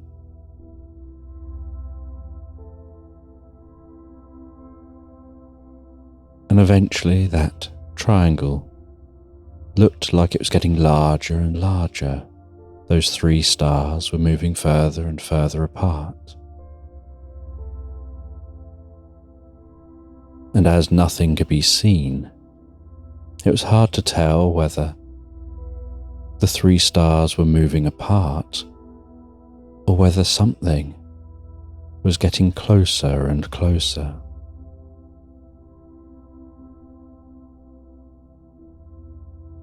Until eventually, those stars stopped and hovered overhead. And while hovering overhead, a light lit up from the center of those 3 stars.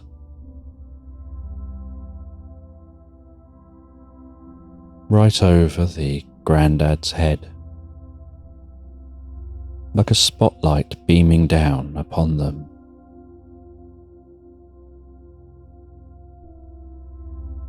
And that spotlight became brighter and brighter, giving off a warmth.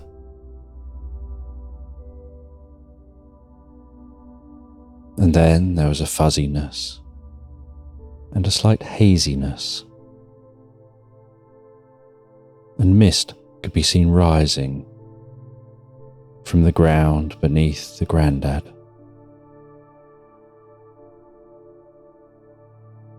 And then that light seemed to turn off, and as the light turned off, so the Grandad found they couldn't see anything, just pitch black. But they also couldn't hear anything. All the nature sounds had gone. It wasn't just their eyes adjusting to the dark. Something had shifted and changed.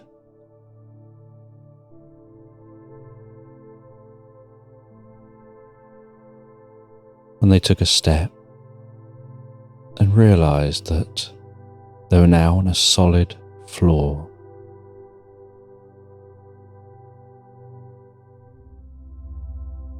And their eyes very, very slightly began to adjust to the dark. They started seeing the faintest outlines of the environment, as if they were in a metal room. And with an arm stretched out, they slowly, quietly, and carefully walked across this room. Each footstep barely making a sound.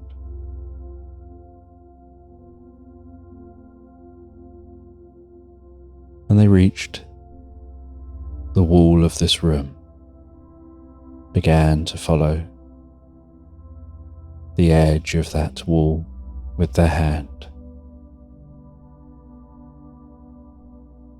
until eventually they found what felt like a door handle. They opened that door and were almost blinded by how bright the outside was. They walked out of the door and held a hand up in front of their face, covering their eyes from the light, giving themselves time for their eyes to adapt again, now to the brightness of daytime.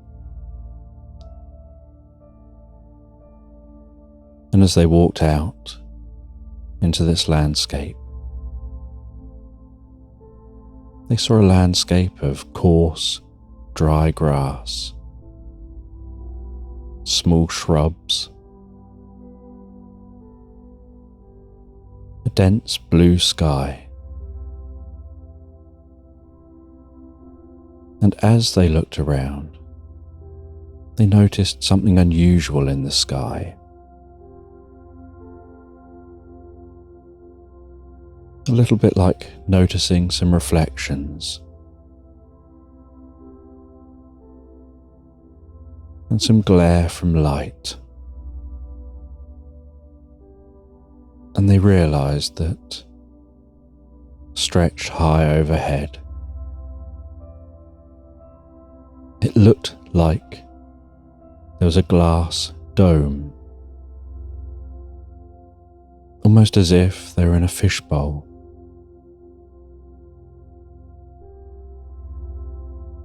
And as they looked around themselves, they could see other animals, some cows in a field, some wolves in the distance, an eagle flying in the sky.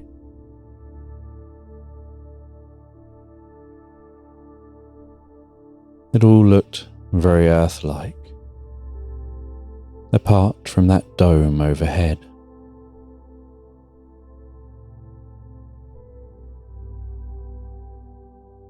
And so they walked away from that door, turned and looked back. And it looked like a metal door into the side of a cliff. And as they looked back, so the door closed. And they heard it seal. And so they decided to explore and try and work out where they are and what's occurring.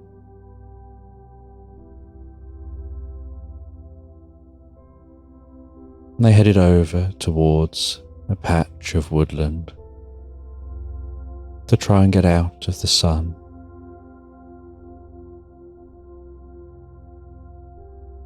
And so they crunched their way through that dry grass, walked over to the trees.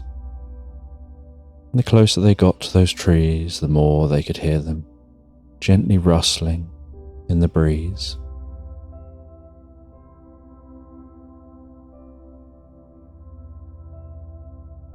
And they entered that woodland and felt the shade of those trees. And the sun occasionally danced through the leaves. And they could hear some sounds like monkeys among this woodland. And so they quietly walked through the woodland.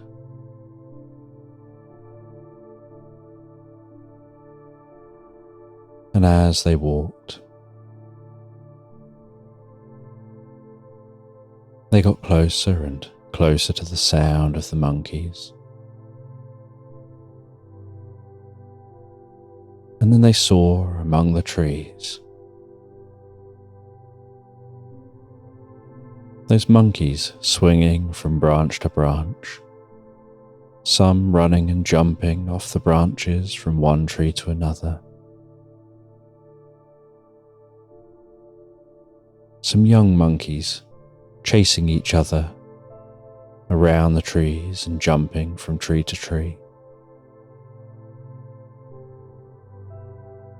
And one large monkey,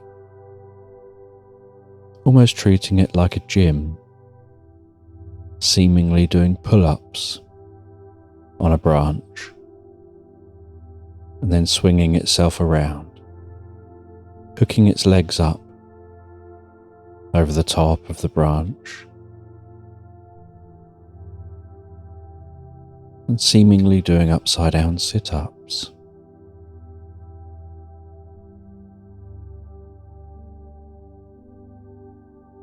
And so the grandad worked their way around those monkeys,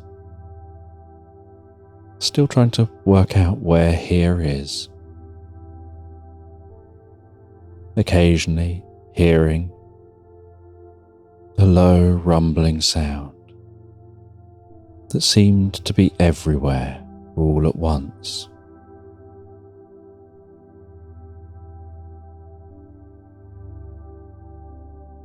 On the other side of this woodland, they continued on,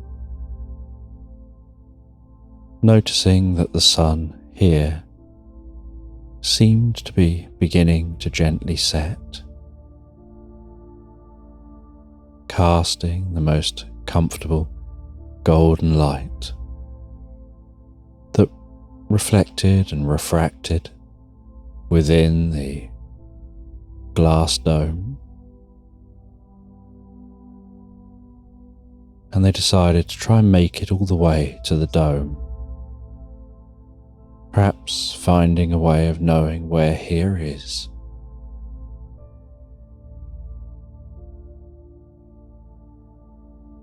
And they headed over towards the side of the dome, and at the foot of the dome was a tall cliff, similar to the cliff they had walked out of, and they could see a waterfall pouring down the side of that cliff, forming the river which meandered its way through the landscape, past the woodland, and off to a lake.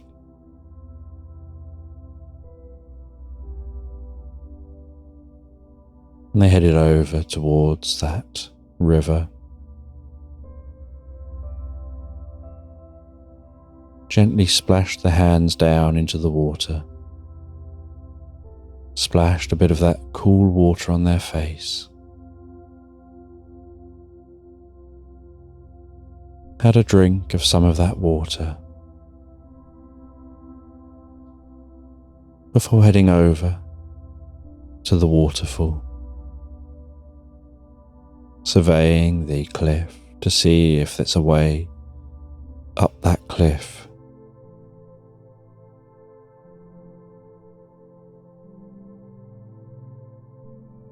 And then trying to climb that cliff a little, and managing to climb up behind the waterfall, and finding there's a small cave behind this waterfall.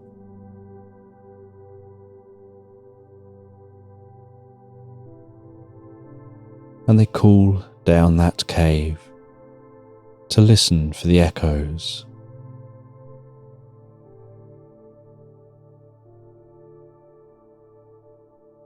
But this cave seems to just absorb sound. And within just a step or two into the cave, so much sound is absorbed that the waterfall can no longer be heard. And when shouting down that cave, not only are there no echoes,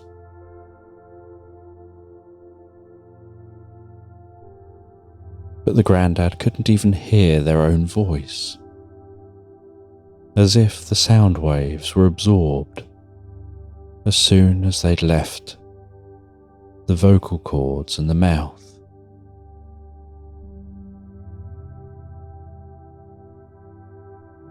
And each footstep was silent. And this silence made it very difficult to judge fully how heavy each footstep was, and what the ground beneath the feet was like.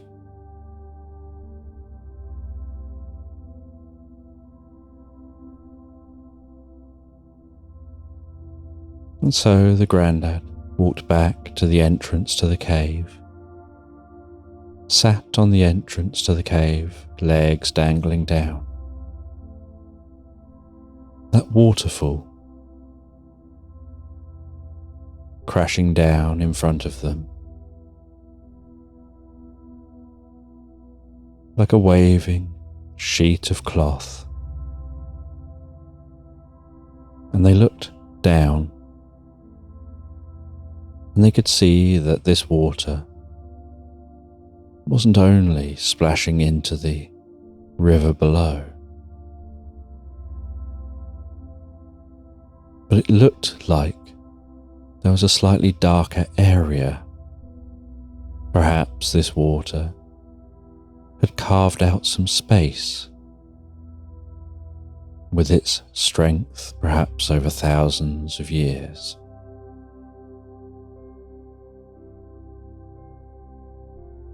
And so the grandad decided to jump down into the river, and as soon as they landed in the water, they took a deep breath in. They went under the water,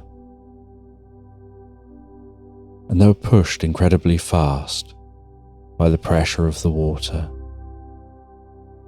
And they noticed it looked like there was a cave. And so they swam down, using the pressure of that water to swim even faster into that cave. And they followed that cave, and it arced round and headed back in the direction of the cliff. And they followed that round, swam into the darkness, noticed a faint glowing from within the water,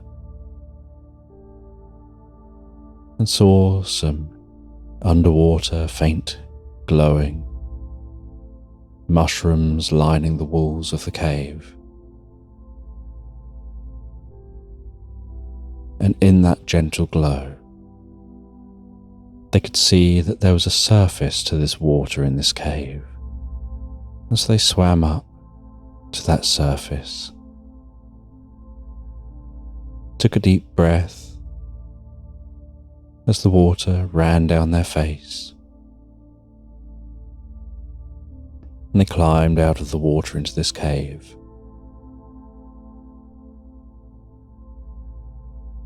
And this cave shared the same properties, that it seemed to absorb sound.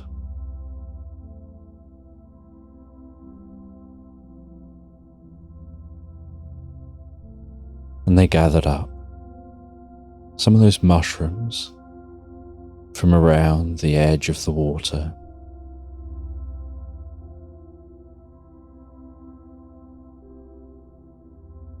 and used those mushrooms as a torch as they walked along this cave.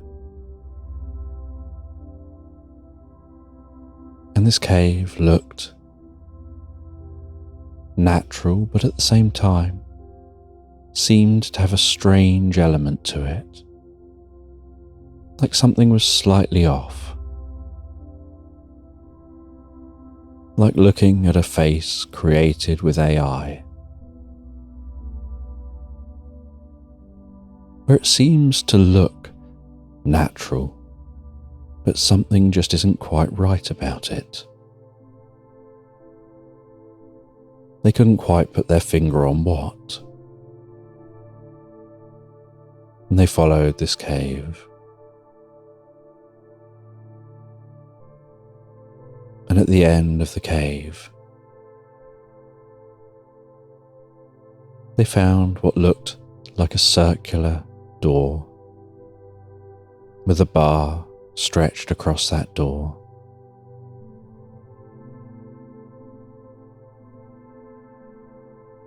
They pulled hard on that bar,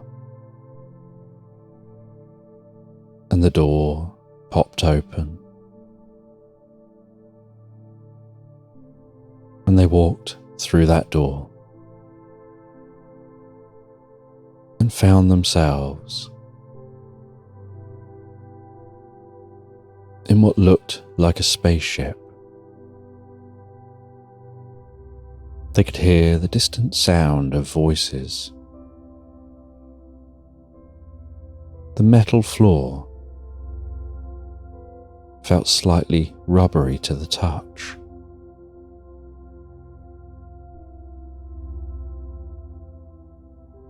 The rumbling was louder.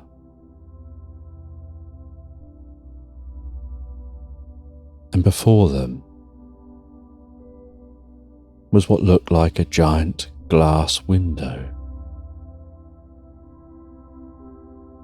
And through that window,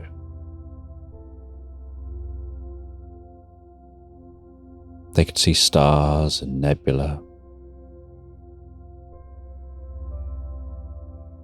And they could tell that this ship was moving through space.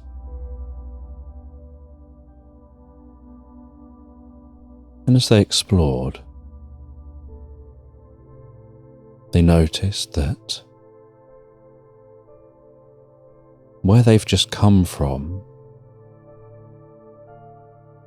was one of many different chambers, different environments.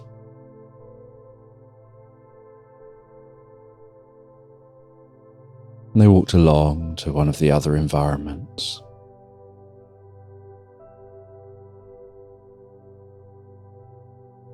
And they climbed up and looked into that environment.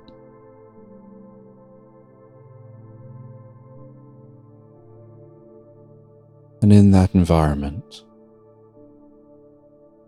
they could see unusual creatures they've never seen before.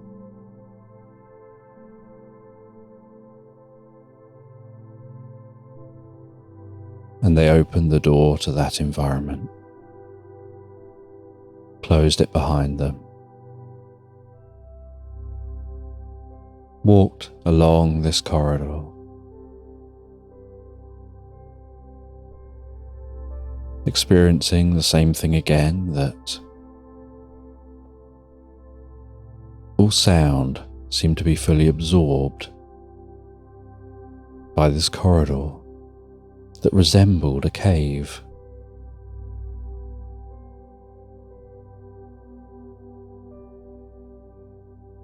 And they found their way to a point where the cave dropped down a vertical shaft. They rested their back against the shaft and their legs with their feet up on the opposite wall, and their hands resting against the wall behind them. And they carefully walked their way down, keeping themselves wedged in position, with their back and hands helping them to move down as their feet walk down the opposite wall.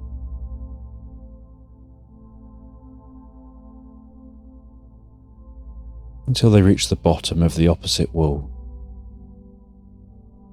and then drop down into the shaft below.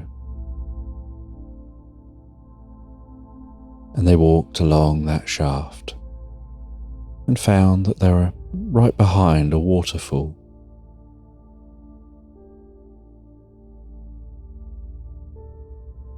And they recognized that something similar was probably at the end of the cave that they had initially found.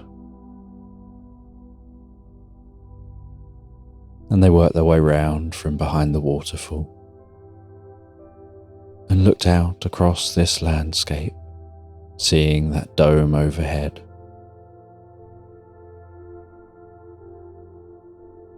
Seeing what looked a little bit like a white peacock,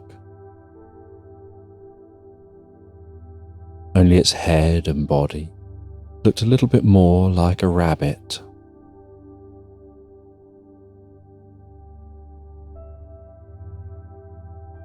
And its legs and feet looked a bit more like the swan's legs and feet.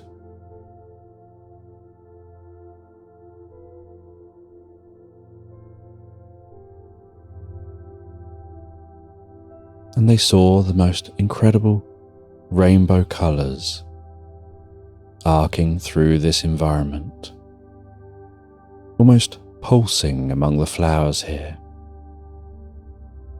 as if it's the flowers pulsing that colour into the sky.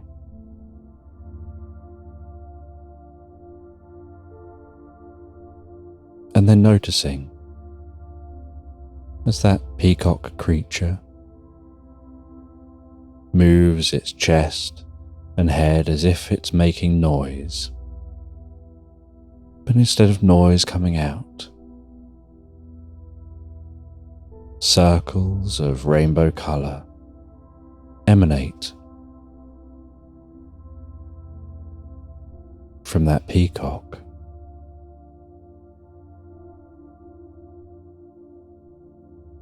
And then as that emanates out, so another similar creature flies down and lands and waves its tail feathers, and the two seem to interact, both seemingly beaming out pulses of colour. And as the coloured light from both of them collides in space, it seems to intertwine, forming bands of white and black, enhancing some of the colour,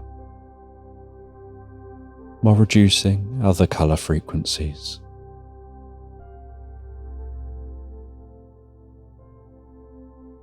And as each of them changes their movements, a little bit like a person changing the pitch of their voice, the colours shifted and changed, as if the two of them were trying to get their colours in sync with each other.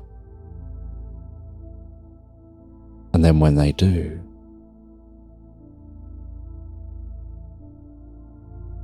it's like the most incredible pulsing light, as if the light from both of them is hugging and intertwining and spiralling up into the sky and then dispersing overhead.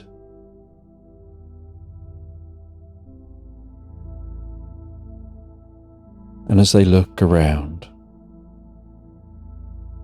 and they see this going on with the plants, with the trees, with the grasses, with everything communicating through pulses of light, and all that light radiating up into the sky, reaching high in the sky and seemingly condensing, and then falling down like rainbow drops of rain.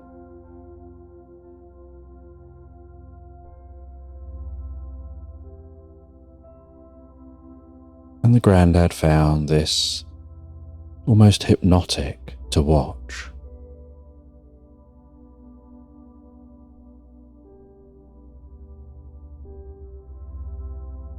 And they went over to the trees. They grabbed one of the vines from the tree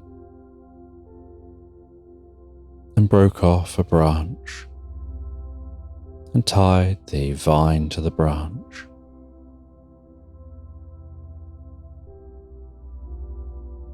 And then climbed their way back up into the tunnel,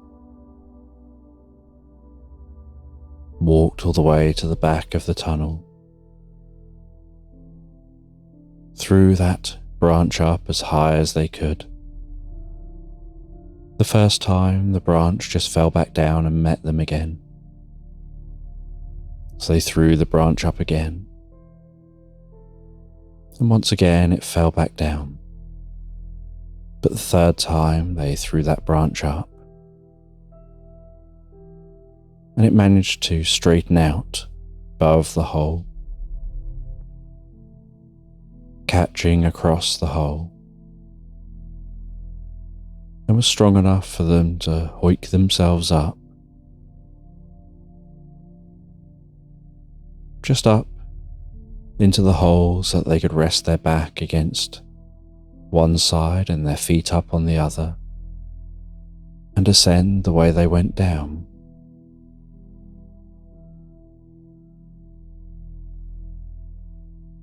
And once up out of that hole, they gathered up the vine and that branch, and they went off to check out what else was here in this spaceship.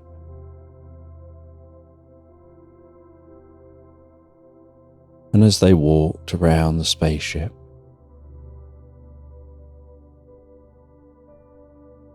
they saw different ornaments, like souvenirs from different places these aliens had perhaps visited. Almost like this area was used as some kind of a museum.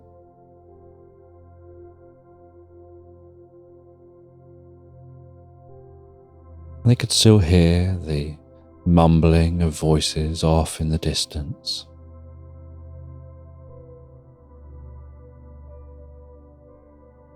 And they saw more domes. Then they saw a ladder, and so they climbed that ladder to another floor. And from this floor, they could look down upon multiple domes. And just within what they could see, there was at least a dozen domes.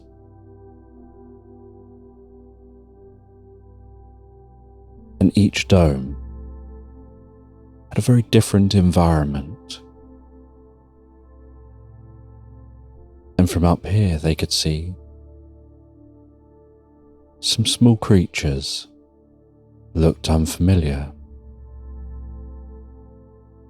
at different computer consoles, seemingly studying what's taking place within the different domes.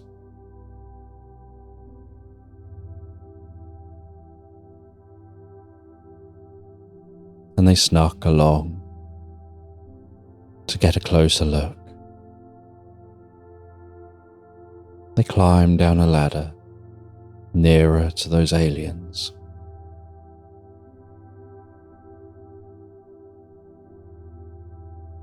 And then they walked their way out to confront the aliens.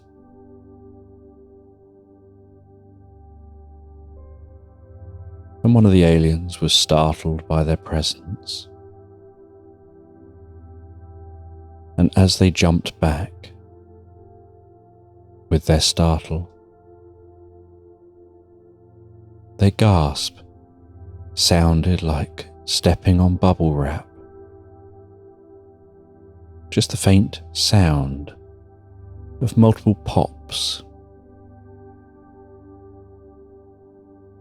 And they started to talk. And their talking sounded like patterns of popping bubbles on bubble wrap.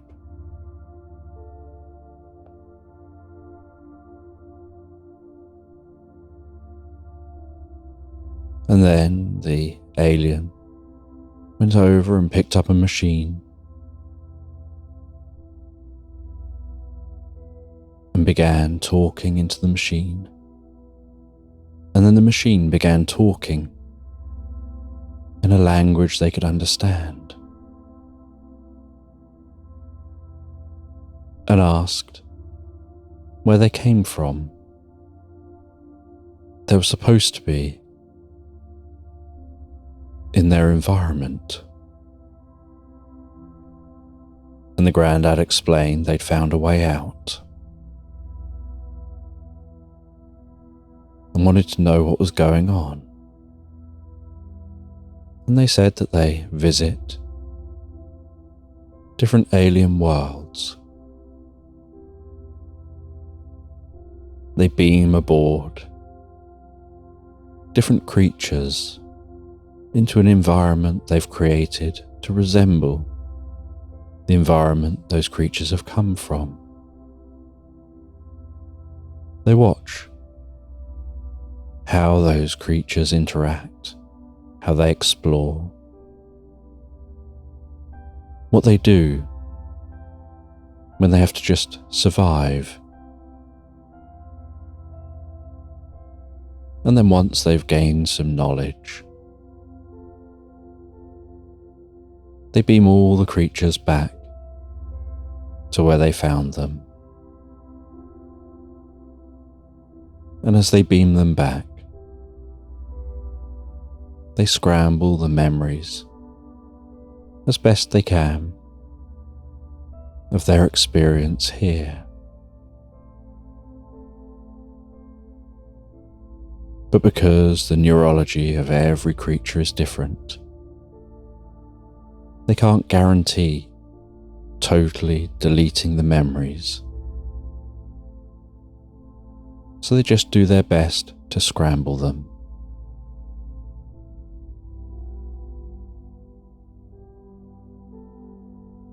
And the alien isn't worried about saying any of this, because they're assuming that they're going to do the same with the Grandad.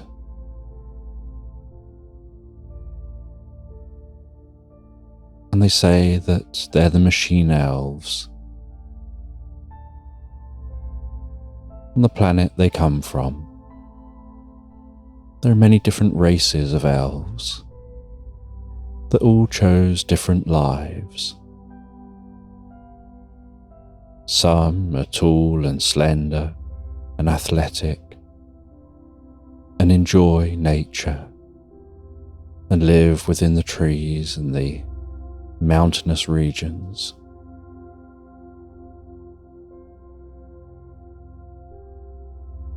Others are shorter and more squat.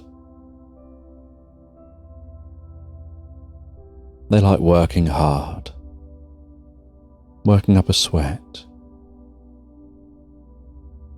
They work in mines, enjoy being underground.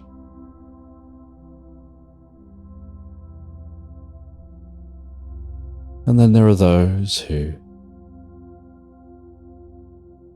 are driven by knowledge and invention and exploration. And they're the machine elves.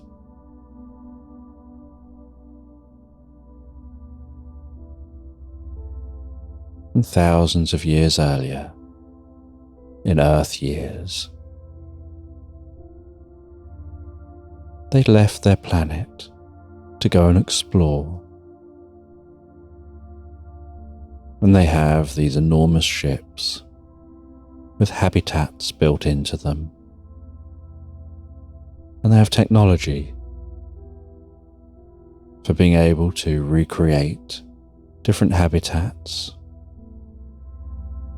And so they head to different worlds. They scan the environments of those worlds.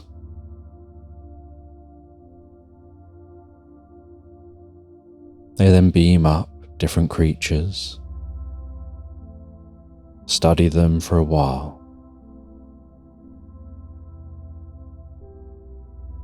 and then beam those creatures back. And then nanotechnology dismantles the world within the dome ready for it to reform for the next creatures they beam up.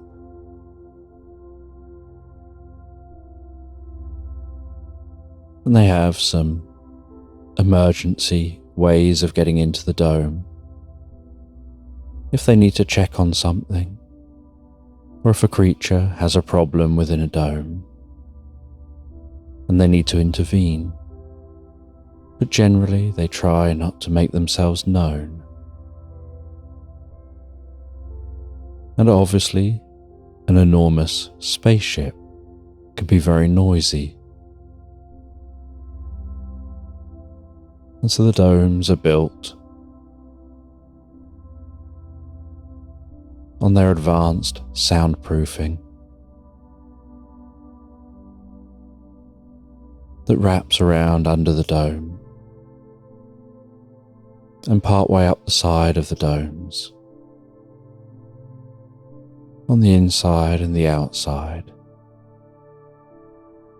to minimize the sound of the ship's rumble. And they do their best to try to minimize anything that could give away that this environment isn't natural. But obviously, if there's an intellectual species, they may figure it out, but they're unlikely normally to figure out a way out of the dome before such time as they've been beamed back to where they were found. But the Grandad had found their way out of the dome, and now here they were.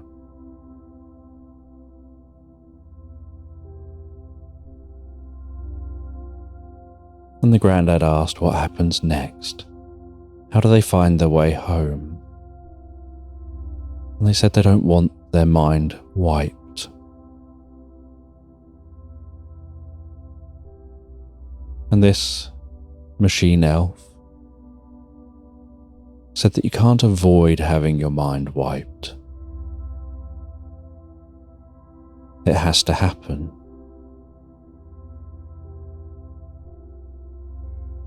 And then they started punching in things on the computer. And what looked like eyeballs formed, almost like holograms. And the elf began talking, looking up at those eyes.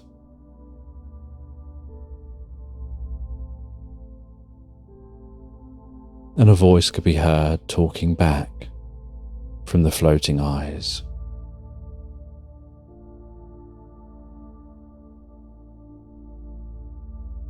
And the Grandad realised they were talking about what had happened and what should be done. And so they decided to take off before any action was taken by the elf. And so they ran back to that ladder, ascended back up to the top floor where they'd get a better view. They saw the eyeballs fizzle out, saw other elves dash into the area below. All those elves suddenly ascending and chasing the Grandad. As he ran along and slid down the ladder at the other side and ran around all of the different enclosures and ran past an enclosure that seemed to be full of giant snails with slime up the glass domes, and snails even hanging from the top.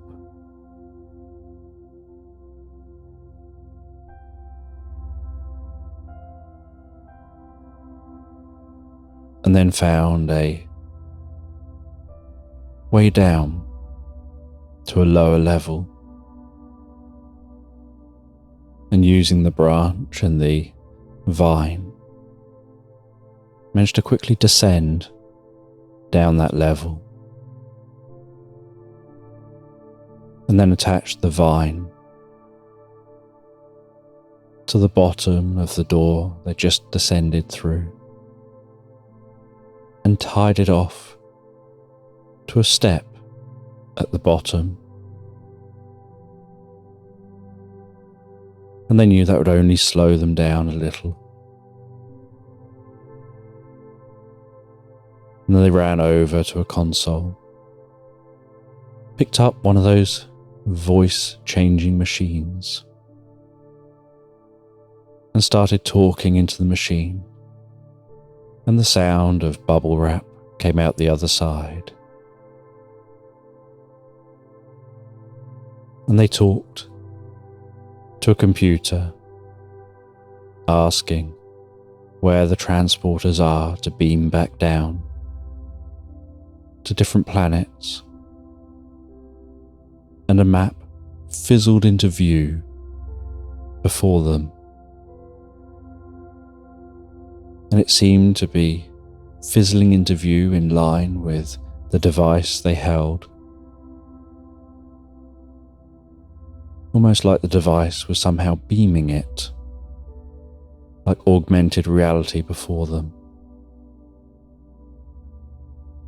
And it was marked on the map where they had to get to as they ran around the ship, found their way where they could beam back to a planet. They asked for it to program in to beam back to Earth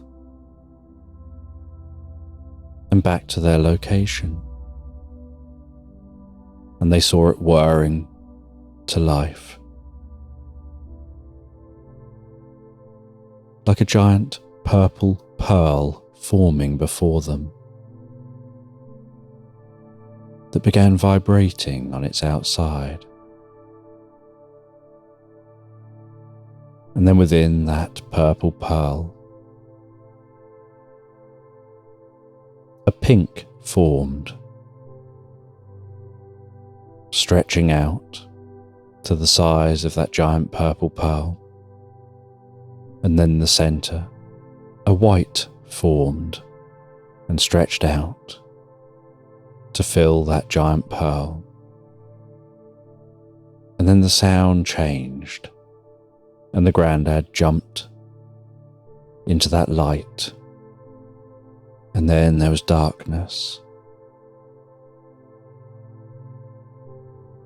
and then there was the light of a beam surrounding them,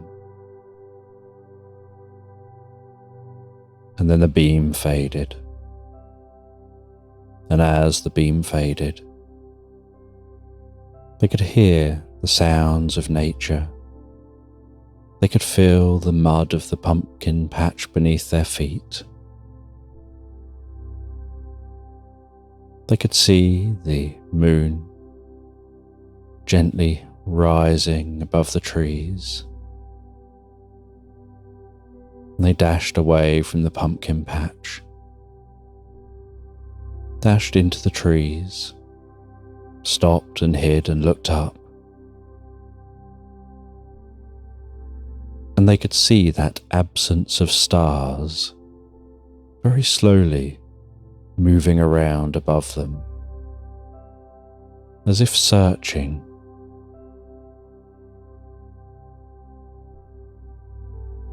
Then they could see beams of light pulse beneath the ship onto the ground, and out of the beams of light they saw machine elves nosing around in search of them. And very quietly and carefully, the Grandad weaved his way among the trees before finding a large tree climbing up into that tree, hiding on a high up branch,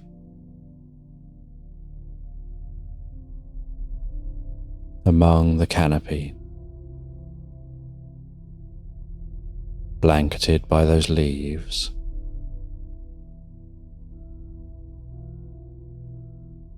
And resting up here in this tree,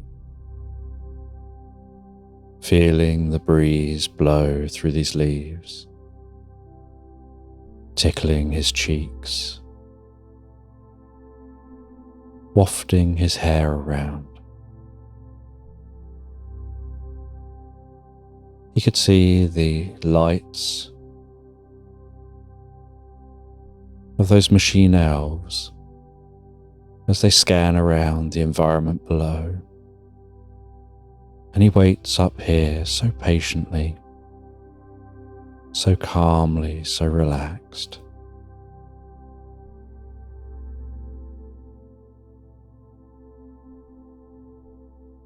As the night ticked on slowly, minute by minute,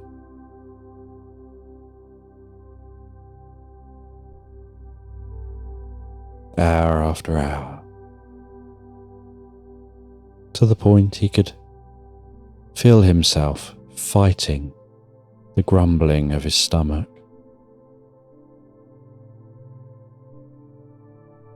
He could feel himself pushing away thoughts of snacks.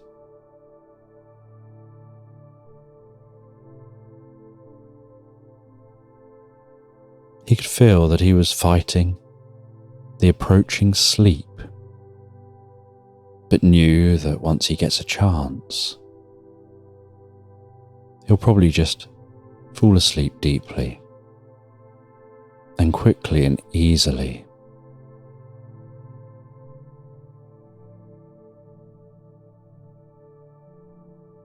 And after many, many hours, as he listens to the first sounds of the morning birds and sees the slightest tinge of red of morning light glisten through the treetops, he sees those machine elves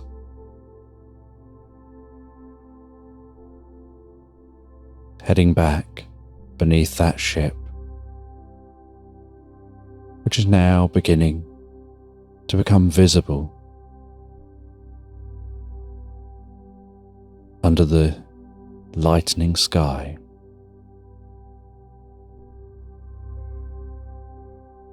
As beams of light zap them back up to the ship.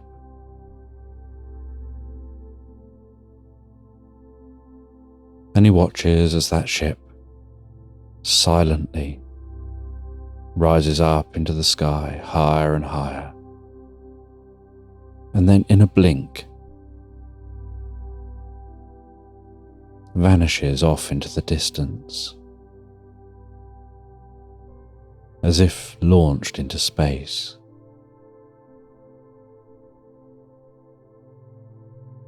And the Grandad waited for many hours longer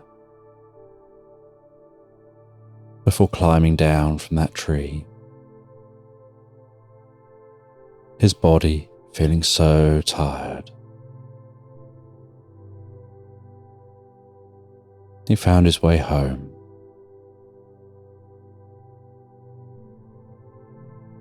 and he still had that machine, and he locked that small handheld device away in his safe.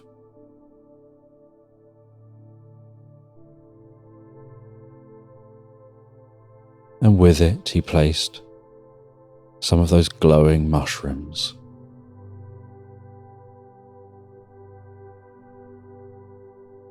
And he never spoke of it again.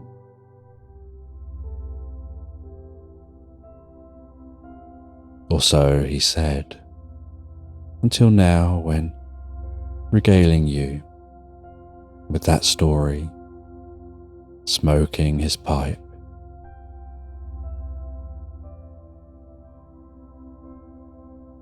gazing off into the ether as if in a reverie,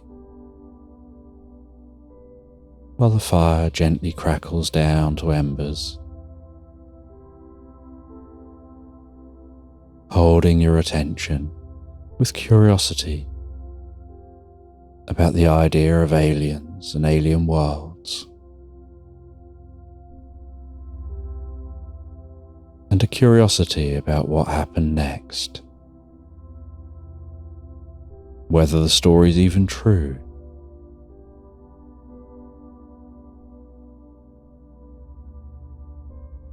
And the Grandad just smiled and took you to bed, tucked you in, kissed you good night, turned off the light,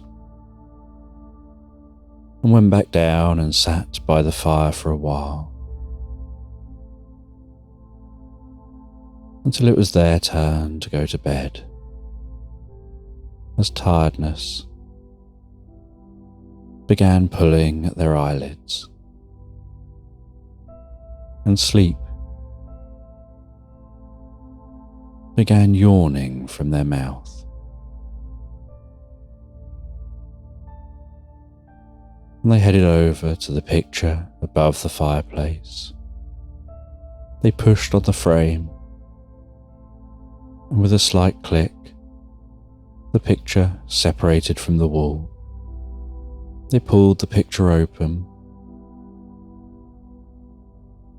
They dialed in a code on the safe, opened the safe door,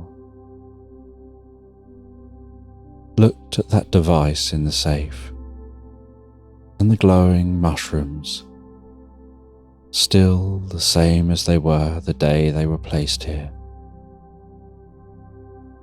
and gave a brief smile, closed it all up again, stood out on the back porch for a moment, gazing up at the sky, wondering if they'll ever see those aliens again, wishing to talk to them,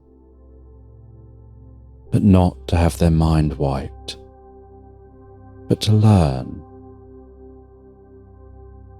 with curiosity about the universe and what they may well know that humanity doesn't. And with a few lungfuls of fresh air, they head back in, they head to bed. They rest down in bed. They begin to drift asleep, and in the back of their mind, they can hear that low, gentle rumble of the spaceship, lulling them deeply and peacefully asleep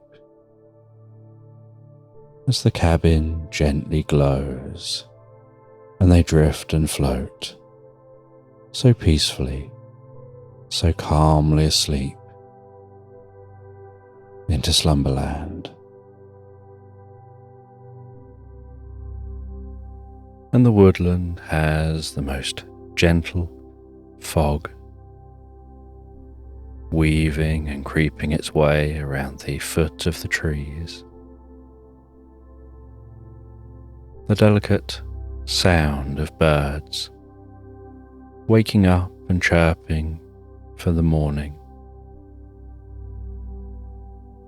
And each footstep that you take through that fog pushes through that fog like parting the seas.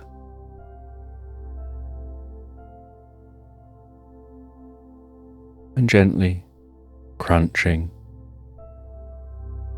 on slightly frosty undergrowth.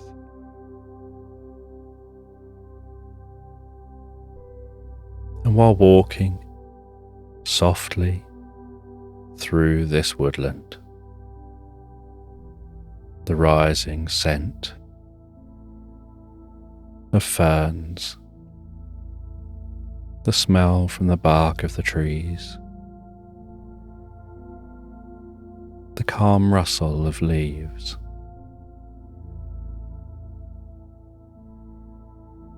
It's almost as if you can feel the coolness from the fog seeping softly into your legs with each step that you take,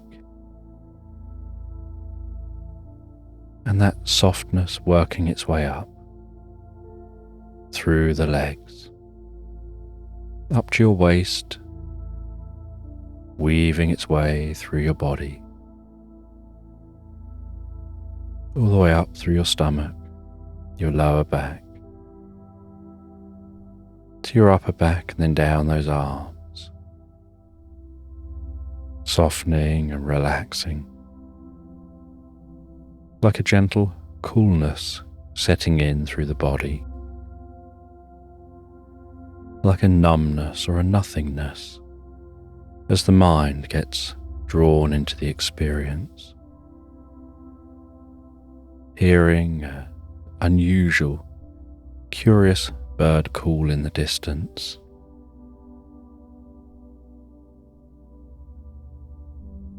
and steering gently and unconsciously in the direction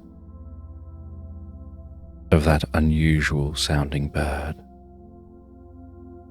interested to discover what it is.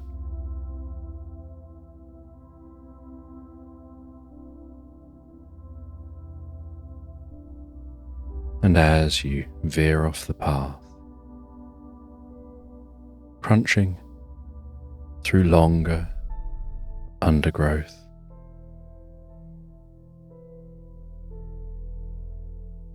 the hands leaning on the bark of trees,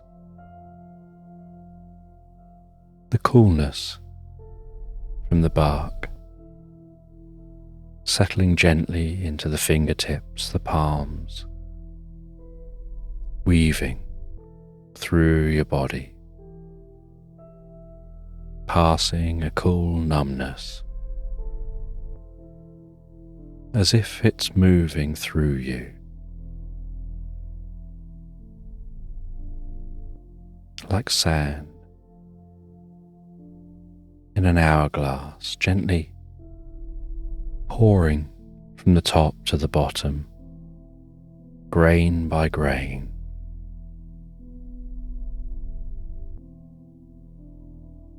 as the sensations within your body begin to fade away, so deeply and so comfortably, filling your mind with curiosity, where your focus is solely filled with that curious birdsong, as if your body is dissipating, evaporating into the ether so calmly, so gently, leaving nothing but consciousness travelling through the forest, weaving so wispily around those trees. The coolness having sapped the body away, and as just a consciousness, you float on a cushion of light through the trees, glowing with the most gentle blue, as if travelling on the sands of time.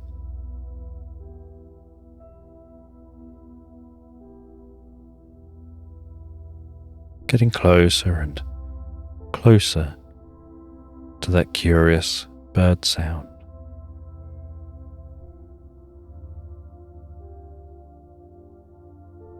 And as you always keep in mind that comfort of the body evaporated into the ether,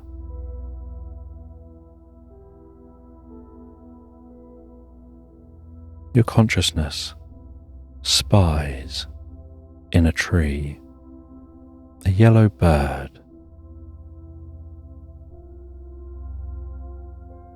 and it's as if that yellow bird spies your consciousness, and your consciousness flows towards that yellow bird with the gentle sound of wind, the gentle touch of breeze through the leaves of the trees.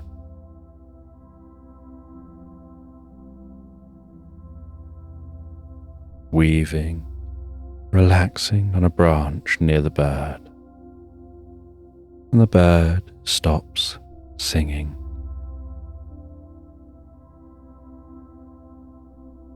And the bird introduces itself as banana.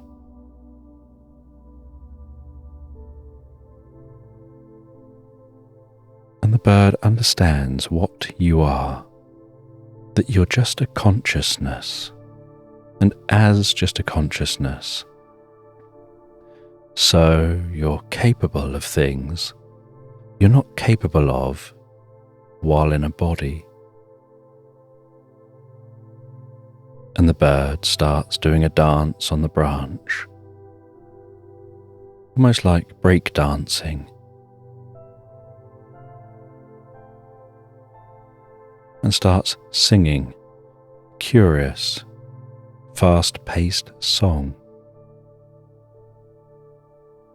And with its feet starts beating out a rhythm on the branch, like the sound of a beating drum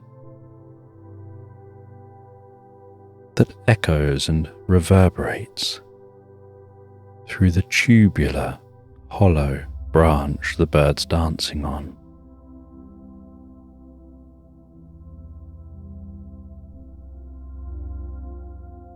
And then at the peak of its dance, while it's flailing its tail, bopping its head, chattering its beak, wiggling its legs, it flicks out its wings in a flourish, whips them around, spins, jumps, and lands as a small yellow explosion forms around the bird. And with each flap of its wings, a yellow portal opens wider and wider until it's much larger than the bird. And the bird then stops singing and says that this flick and flourish of its feathers is called the banana peel. It unlocks the sands of time. It opens a portal to a land of deep inner discovery that only the ethereal can pass into, and so as a consciousness, while the sands of time keep ticking gently down,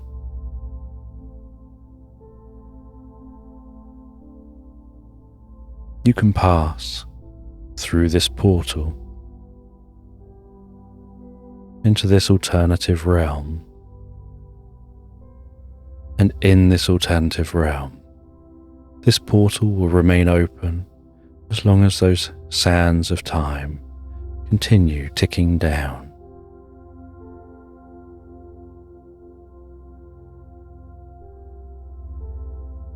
And so, as a consciousness, you head through the portal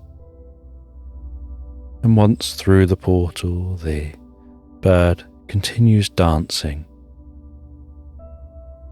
now dancing a swing on the tree.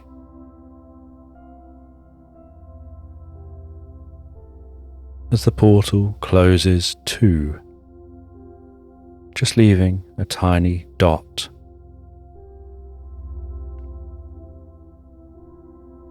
And you'll have to return to this dot to trigger the portal, to open that portal and return back to where you came from. And in this realm, as a consciousness, you find yourself above a meadow, stretching out with different coloured grasses, blowing gently in the wind, whipping up those grasses across this meadow atop a cliff. And you head across this meadow. You see some flowers, drawing in butterflies and bees.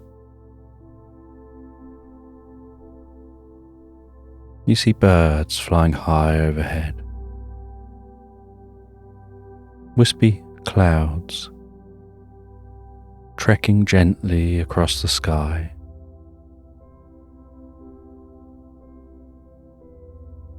And as a consciousness, you weave your way down to the top of the grasses,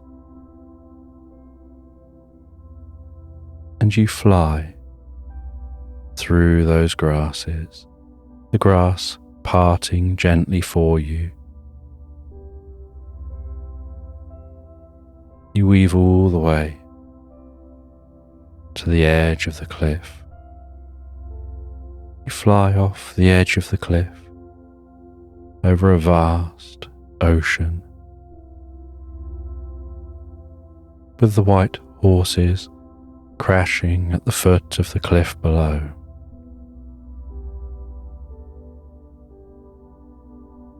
Before diving down, descending into the water. And as you pass as a consciousness into the ocean, there's a slight fizzle as the energy of the consciousness and its ethereal nature passes into the water.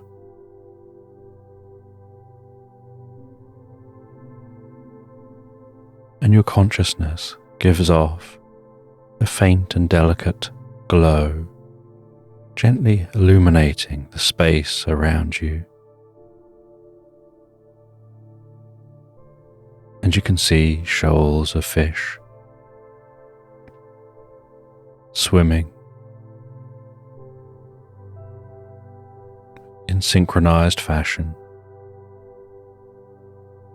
You can hear the distant call of humpback whales, a distant gentle rumble coming from within the ocean. And you head down deeper and deeper, and the deeper you head,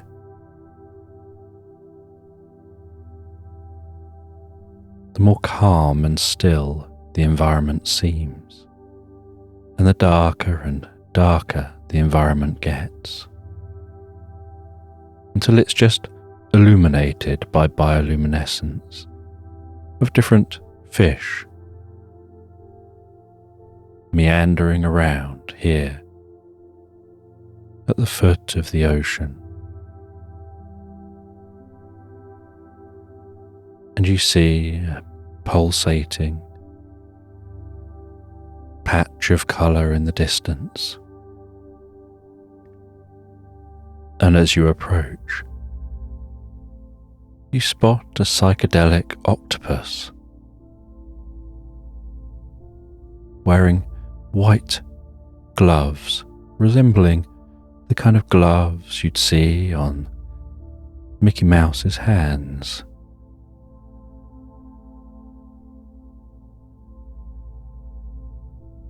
And this psychedelic octopus pushes its way through the water.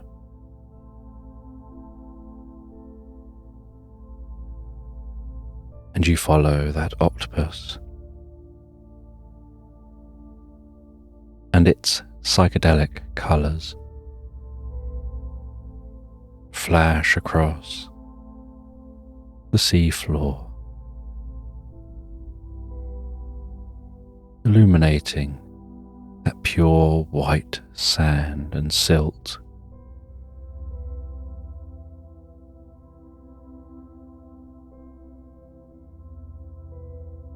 Before you notice a light blue glowing in the distance, and out of the darkness you can see what looks like a ghost town here under the sea.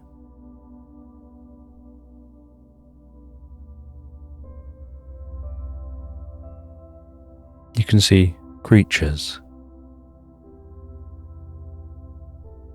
swimming around among different buildings,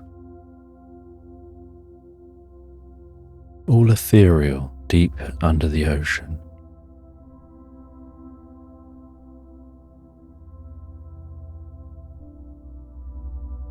And as you get closer and closer, you notice that these aren't fish swimming around. They look like people. And this ethereal undersea ghost town seems to resemble Victorian streets. You can see an ethereal, ghostly horse and carriage ambling along a cobbled road between rows of crooked houses, some bars, some hotels, and rows of shops.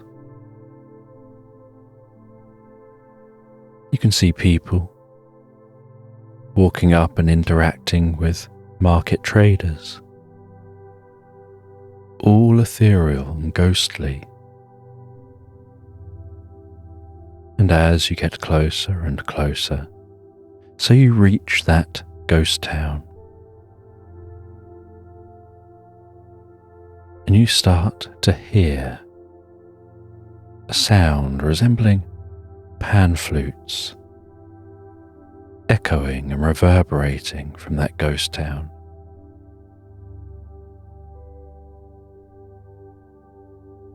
And as you reach the ghost town and you pass into the town, so it starts to take on a physical form. And crossing the barrier between the sea and the town is crossing that pan flute sound, as if there's a frequency vibrating around the outside of the ghost town. And as a consciousness you pass through and instantly find yourself glowing above the cobbled streets of Victorian London,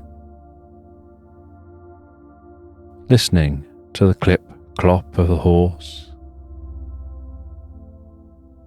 the sound of the carriage wheels rolling and bouncing along those cobbles.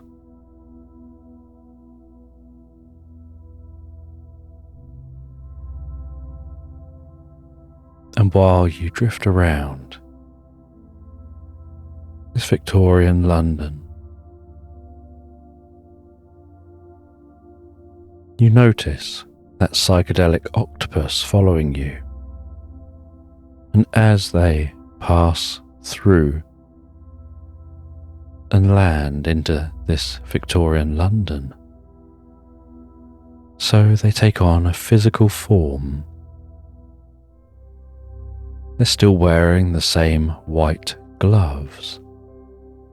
They have the same psychedelic skin. Only they now look like a person and are wearing a tuxedo.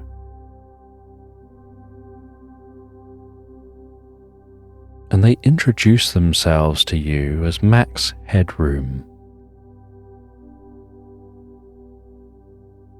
They say they called themselves that after finding a sign years ago with that name written on it, sticking out of the ocean floor. They thought it was a suitable name for them. They thought it was a cool sounding name.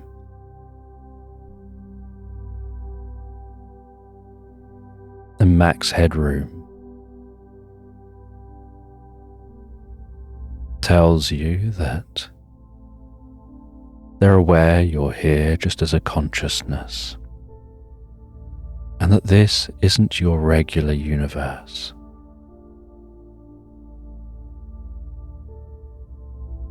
You've come from a land that's taken you here.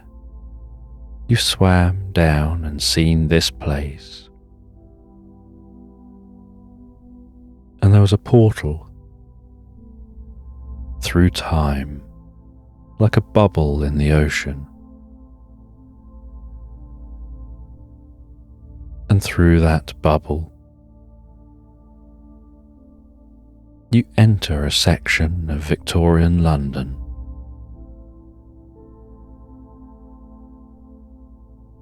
And they tell you that you should head through the markets. There's someone you should meet. They'll be able to explain more about what's taking place. And you head through the markets, smelling the different spices and the different herbs, passing stalls of flowers, stalls of fruit and veg, butchers and bakers, until you turn down a side alley. And down this side alley you encounter an unusual seller, an alien selling potatoes. And this potato selling alien offers you a blue cupcake with black rose petals on top.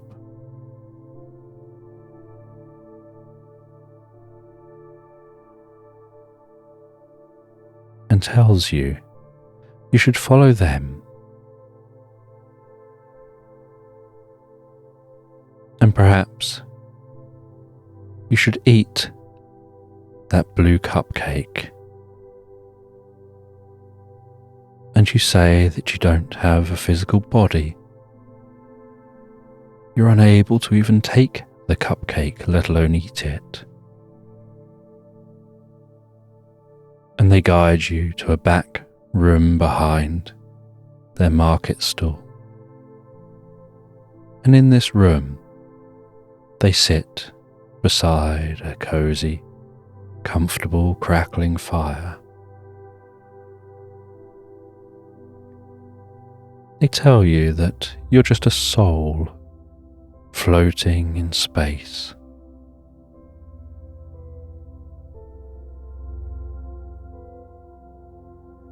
And they can give you a temporary body.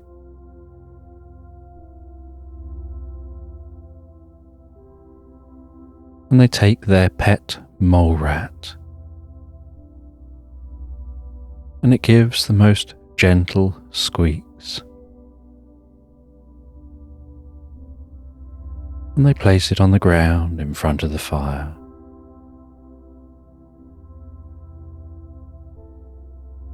And they ask the mole rat if they're okay to temporarily share their body, to have your consciousness within their body for a short period of time. And the mole rat acknowledges that'll be fine.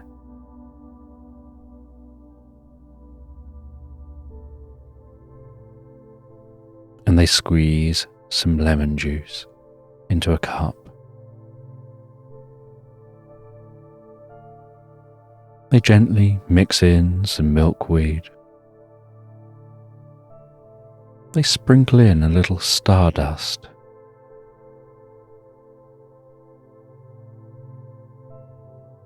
And a dab of mixed fruit juices.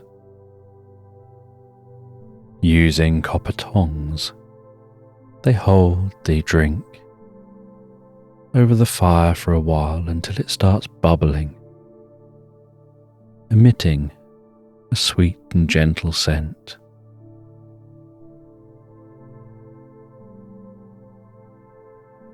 And as it starts bubbling and thickening up slightly, becoming ever so slightly syrupy,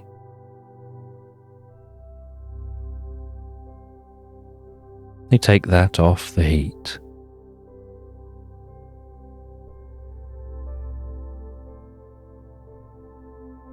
They pour the drink into a glass,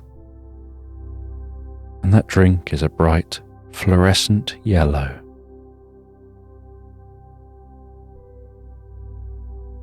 And a little steam is emanating off the top of the drink.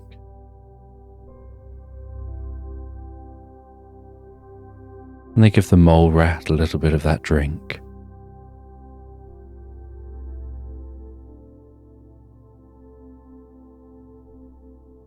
And as the mole rat drinks the drink, so they begin to turn yellow. And the yellow begins to emanate from their skin. And then a yellow mist seems to form around them. And that yellow mist wafts up towards you as consciousness just floating there, and begins to infuse within you, as if you're breathing that yellow mist in, and you feel yourself travelling on the yellow mist into the soul of the mole rat. And everything fades to black for a moment, before fading back into view again. Only you find yourself really small, resting on the rug,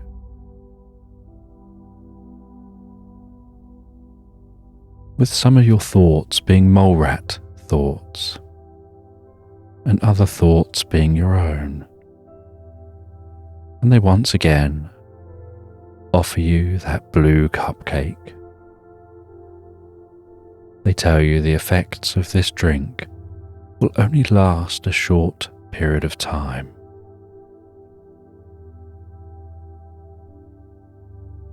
And so you gnaw down on that cupcake, eating the black rose petals, consuming the blue cupcake, feeling that electric blue pass through you.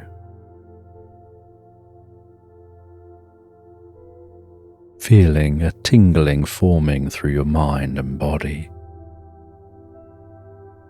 And as you finish that cupcake, so the potion wears off, you drift out of the mole rat, back as a consciousness. Only this time you notice something has shifted. It's as if your consciousness has expanded. You're no longer aware of just being you, but you're aware of being connected to everything around you. And this alien talks to you about how they're one of the creators of these portals. They draw like-minded people together, those who are curious and seeking something greater than themselves. And while you're here as a consciousness, so it means you can be anywhere you like. There is no physical you. You're not just in the ether, you are the ether. You're the energy of the universe.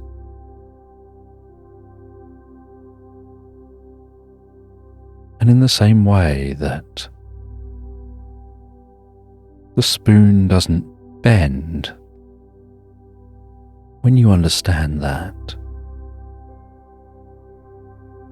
you understand the connection on a much deeper level. And there's only a limited time to teach you this before you have to return to your body in your own time. And what you want is to return with your consciousness upgraded, like upgrading the software of a computer to something far more advanced.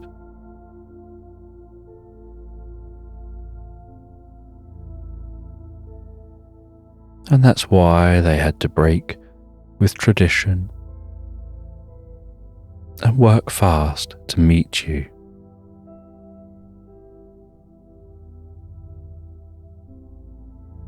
And you can feel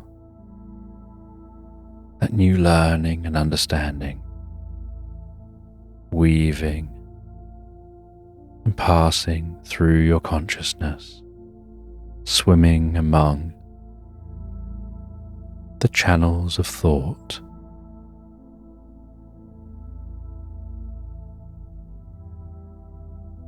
Expanding your being, your awareness, helping you learn and understand that your consciousness is quantum, that it is here and everywhere all at the same time.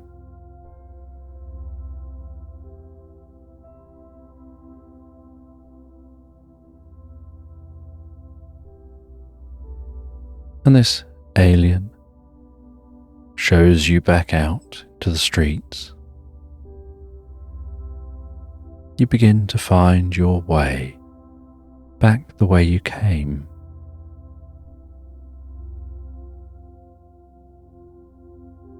You see Max Headroom standing almost like a bouncer at the end of the street. They guide you back through that portal into the ocean. And as they pass through the portal, so they become that psychedelic octopus again. And you follow them through the ocean, now noticing in the darkness the patterns in the undulating and pulsing lights.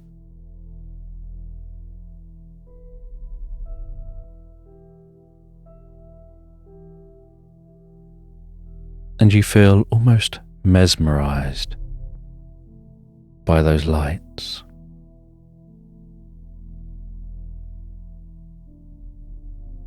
You head back towards the shore, You leave the water, fly through the meadow. You head back to that dot of yellow. You have a sense of reaching for that dot as a portal opens up, and you pass through to where you came from. And the bird tells you that the sands of time are continuing to flow. And as the sun continues to burn off the mist, so your body will return in peace and comfort and deep relaxation.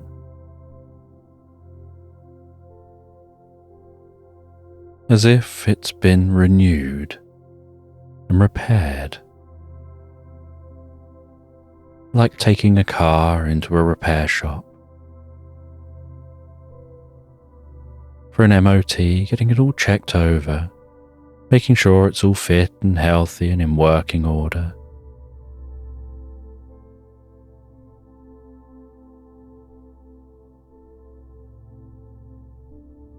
And then receiving it back in tip-top condition.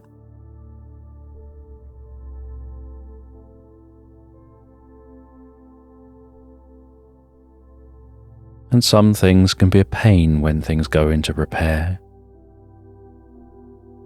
but they come back smooth and calm, in good condition, exactly as you want them.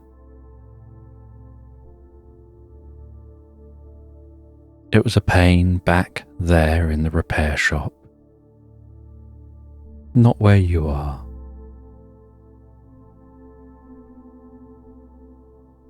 And the bird tells you to rest beneath the tree as the sun rises and the mist burns off. And as you rest beneath the tree, so your body will find you and your consciousness will reintegrate with the body. Like a delicate game of chess, working out the best moves, like the pattern found in a seashell.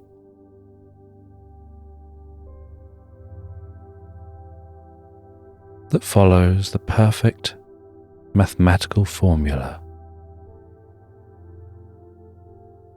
like the gentle ticking of a clock.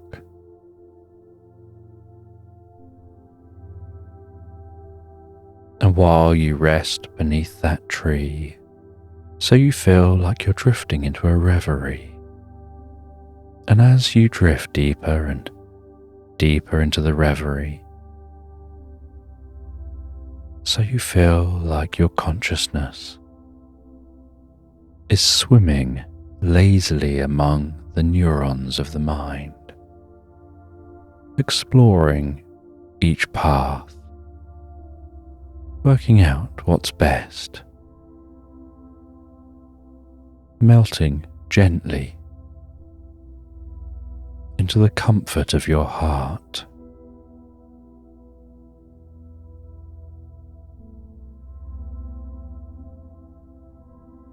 And you can feel your body returning, your mind relaxing deeper and deeper. And then in the heart of your mind, right in the center of your mind, like in the heart of a maze, you discover a small, delicate jewelry box. And you think of it as being so much like Pandora's box.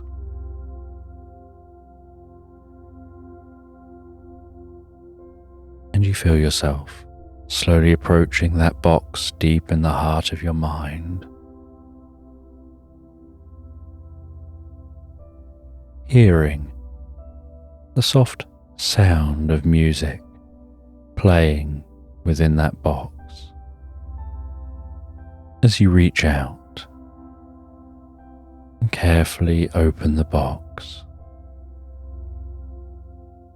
and finding inside that box a tiny scroll of hope.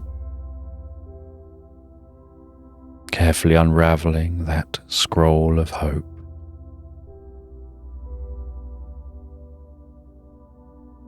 and reading that scroll,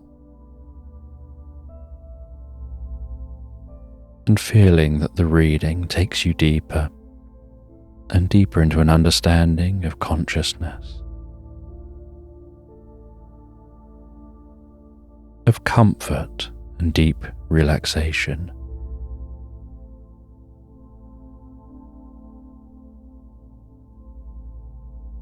Of a connection to those things greater than yourself.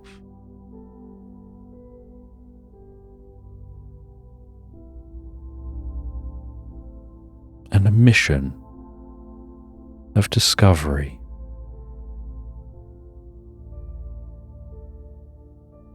And it's only as you have a sense of sealing that box again that you feel like it's sealing an acorn deep within inside you, an acorn that will be nurtured and watered and grow into something greater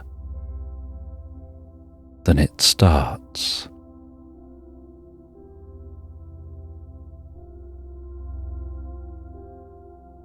And you feel the warmth of the sun tickling across your face. As you open your eyes gently, seeing the last of the mist evaporated by the warmth of the day.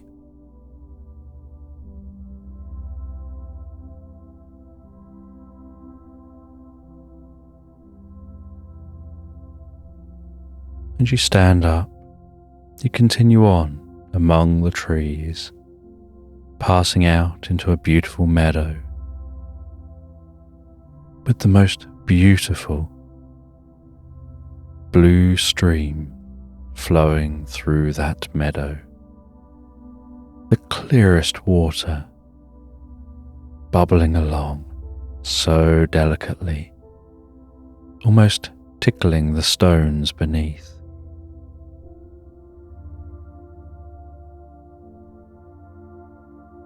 And you feel that something great is growing within you. A deep understanding.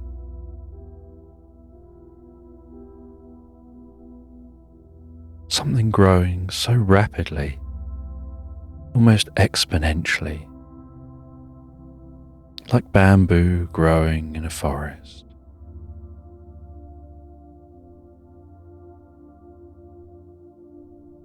Everywhere you look, you see patterns like the pattern of the seashell, that mathematical pattern in nature, in every leaf, looking out over the landscape, looking at a large scale down to the smallest scales. And you follow this stream all the way to its source, and at its source is the most delicate, bubbling mineral spring, having absorbed millions of years of minerals, pouring gently down the mountains, seeping into the earth, navigating through cracks, filtering through the earth, before rising gently up here.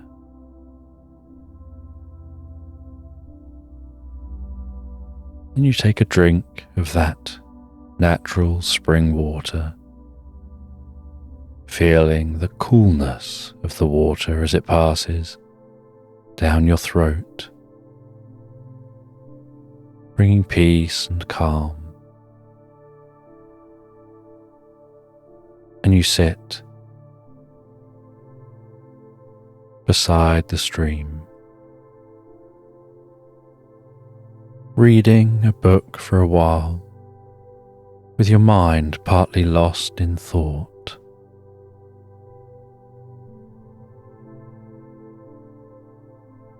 Constantly drifting to thoughts of your experience, to thoughts forming, as if being aware of the surroundings around you on a whole new level, as if something around you is forming deeper and deeper within your mind.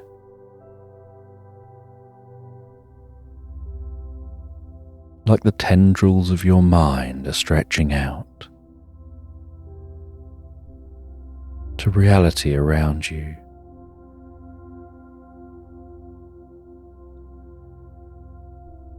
As if you're a small part of a giant cosmic web.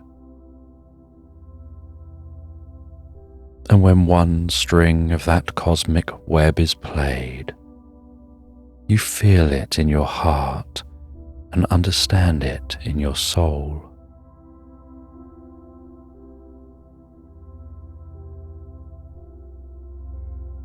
And you just think to yourself about your experience as that mole rat, and a thought comes to you: if life gives you lemons, melt them down and make gold.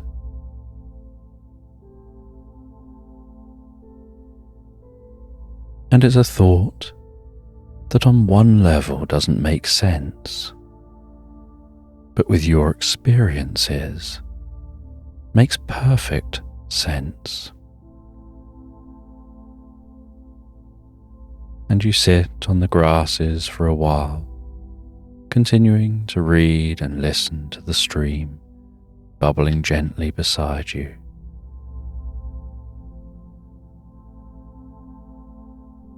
As the sun gently meanders across the sky and settles down to sleep over the horizon, and the stars sparkle softly to life, and you head over to the tree line. You tie up a hammock between the trees, hoik yourself up into the hammock and rest yourself down, and gently rocking as the trees very gently and delicately sway, almost like a parent gently rocking a baby's crib, almost as if the wind is singing a lullaby.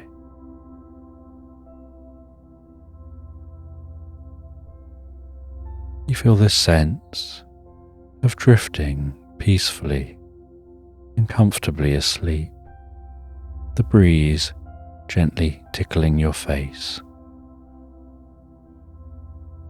Your consciousness still processing, still learning and updating. A deep sense of comfort through your mind and body as you rest there as a mind, while you sleep deeply as a body.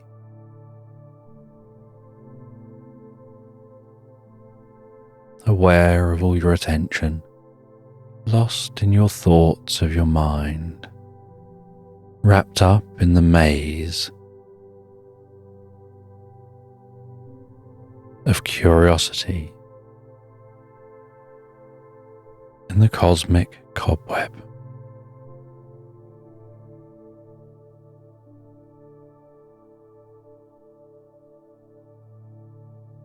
As you explore that maze, in search of finding yourself in a whole new way.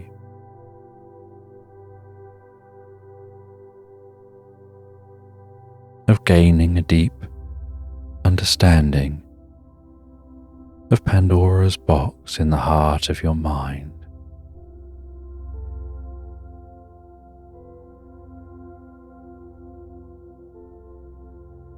And as you rest there, swinging gently to the sands of time in that hammock,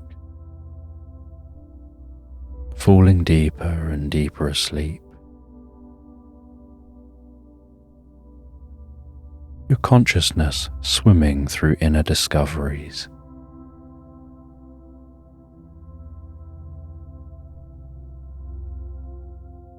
Your mind eventually quietens as it learns its next steps. And as the mind becomes fully quiet and calm and relaxed, so you instinctively, automatically and effortlessly drift and float so peacefully asleep into Slumberland. And as you comfortably drift asleep, you can have a sense of being in a spaceship circling the earth.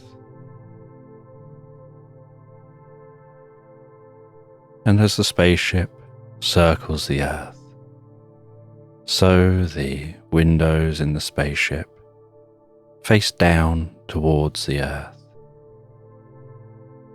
And while the spaceship silently drifts through space, you float weightless within that ship, gazing out at the earth below, seeing the deep blue of the ocean, the greens and browns of the land, the wispy whites of the clouds circling across the sea, reaching around the land,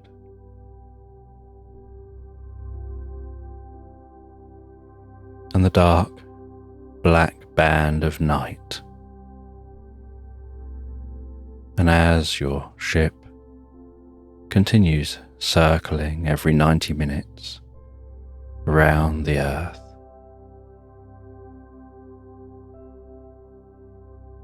the ship passes from the day side round into the night side, and in the night side you can see the glowing patches of light of those cities down there on the earth. And as you just float there so weightless,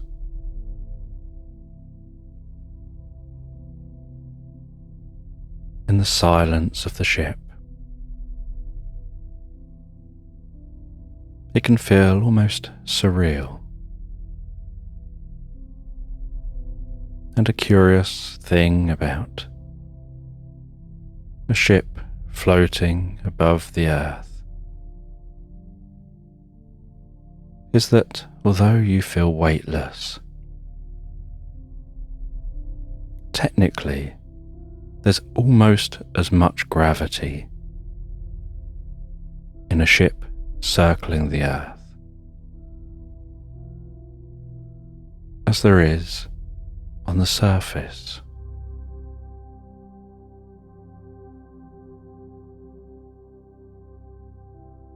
And that the only reason why you experience weightlessness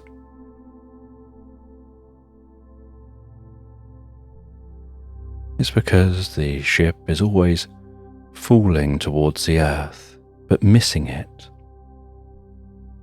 because it curves out of the way.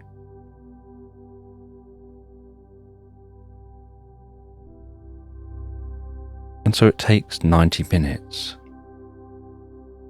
at this altitude to fall all the way around the earth and back to where you started. And as the ship passes through the dark side of the earth and heads back round to the light side, so you can see that sun bursting to life behind the earth, rising above the horizon.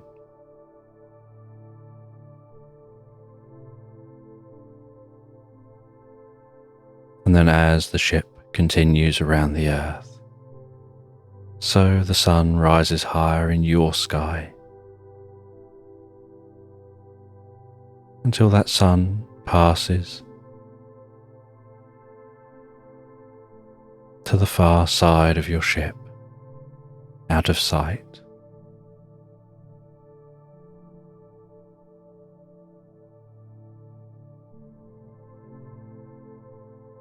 And you get a notification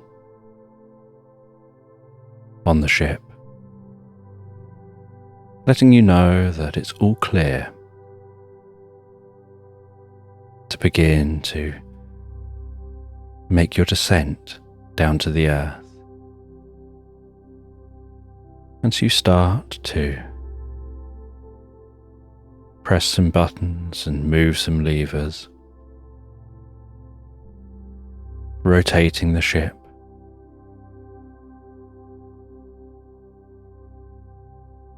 until the underside of the ship is face down with the earth. And the windows are now facing the opposite direction to the earth.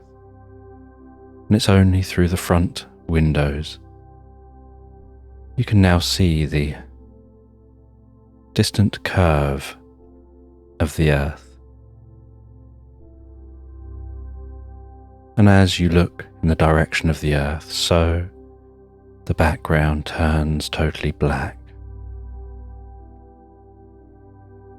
But if you look away from the earth into outer space,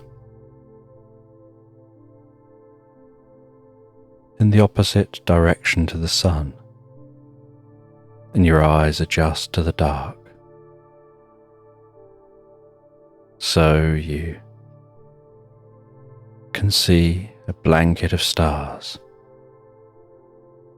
and the colours in the night sky stretching endlessly in all directions.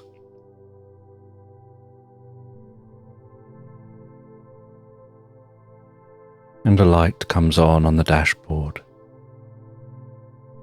to let you know it's time to now begin the descent.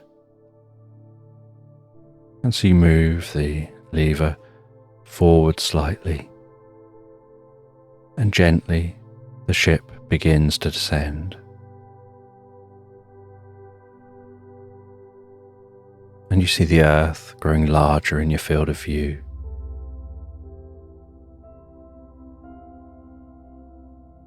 And as you descend,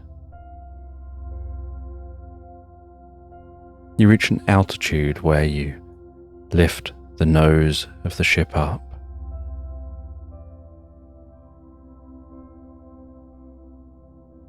placing the underside of the ship at a 45-degree angle to the ground.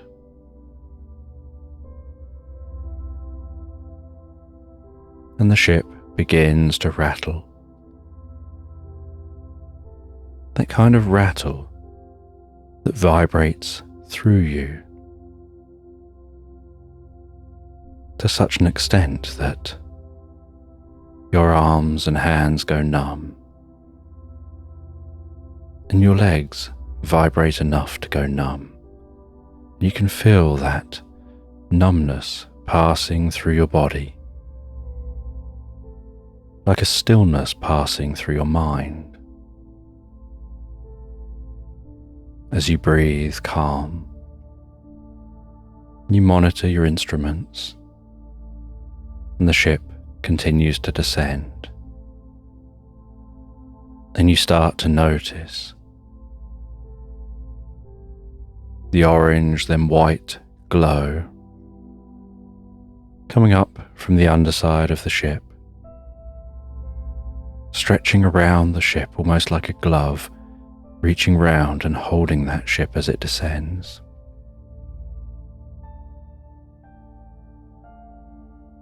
And that glowing light, flickering, flashing, the ship vibrating, the sound of a deep rumble passing through the ship. And then out of the orange and white glow comes a few flashes of purple light, almost as if you're passing through an aurora, sparkling, flashing around you.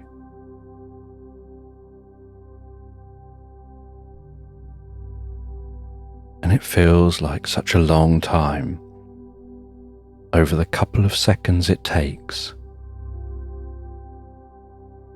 to pass through this part of the atmosphere to slow down enough for the vibrating to calm down.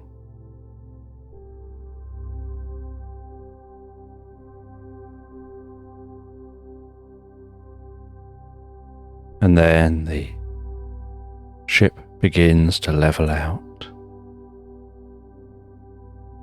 And you're still travelling at high speed. You dart down through the clouds. A spray of water splashes across the ship as you pass through those clouds. You exit beneath the clouds. The button flashes on the dashboard. You press the button, and a series of parachutes fire up from the ship. And the ship, with a jolt, decelerates, and now begins to slow down and descend, just with the parachutes carrying it gently down to the ground.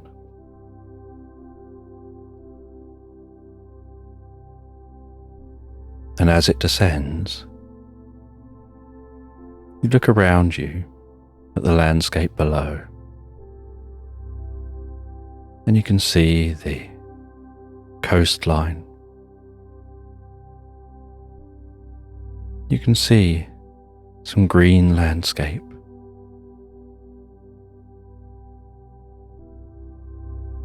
And for about 5 minutes, the descent happens slow and smooth.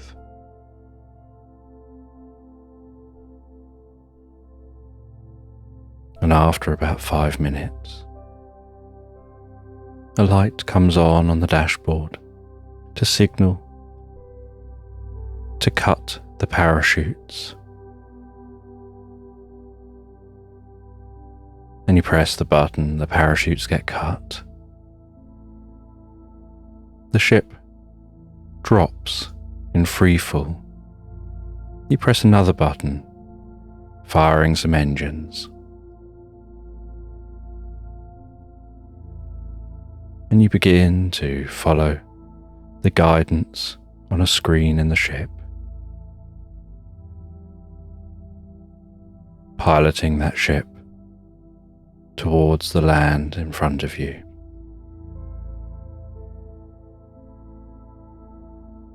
And as you turn to where there should be a runway, all you can see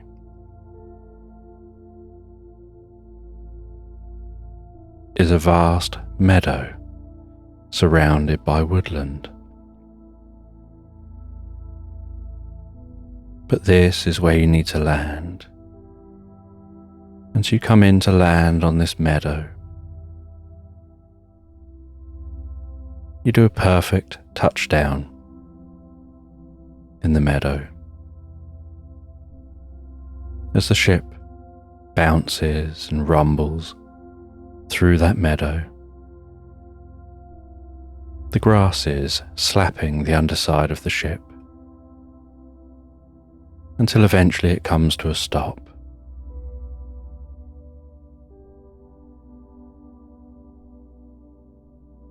And as it comes to a stop,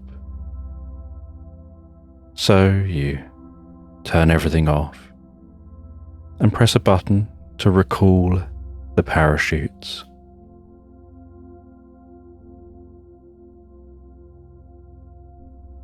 And drones at the base of the parachutes draw in the parachutes back into a casing on each drone.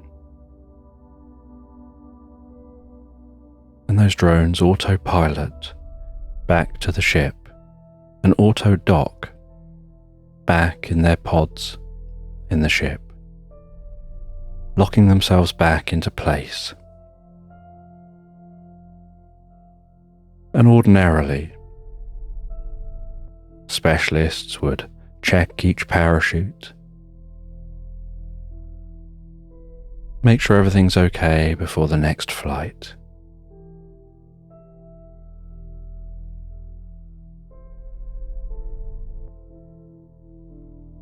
And you pop open the hatch to exit the ship.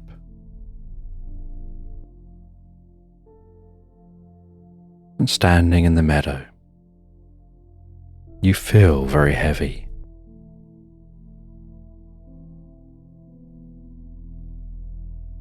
But the air tastes so sweet and fresh.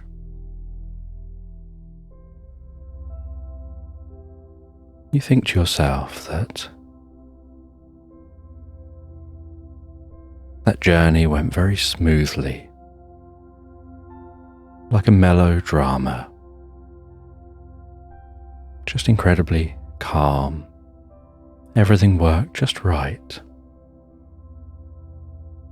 The only slight hiccup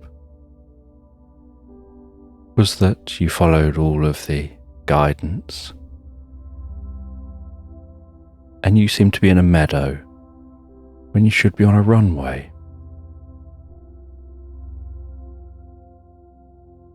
And you try and use the radio, but it's just the sound of static. And so you grab some supplies, and everything feels so much heavier than normal.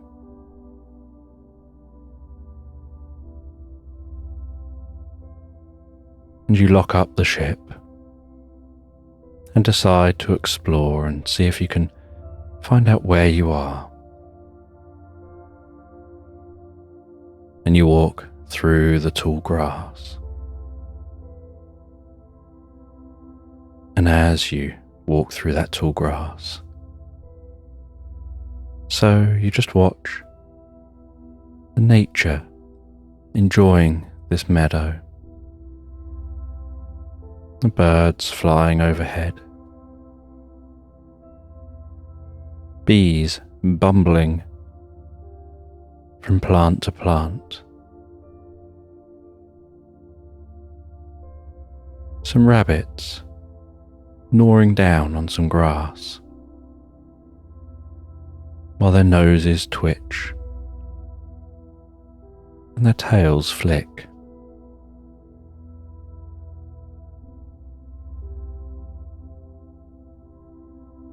And you notice that some dark clouds are gently approaching.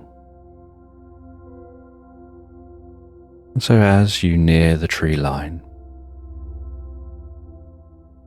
you decide to set up a camp a little bit away from the trees.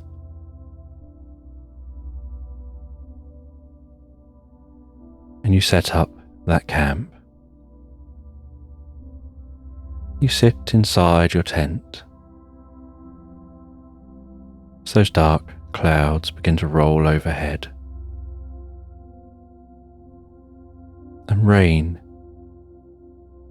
begins to fall. Only as that rain begins to fall, so you notice as it splashes down and runs down the tent that the rain seems to have a purple hue to it.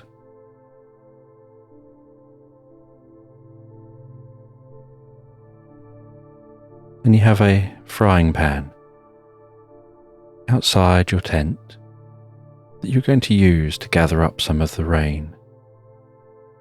Only it just becomes a puddle of purple water, with drops splashing into the pan, ripples spreading out throughout that pan. And you don't know why the rain's purple, but you know it's probably not suitable rain to drink, even if you heat it first.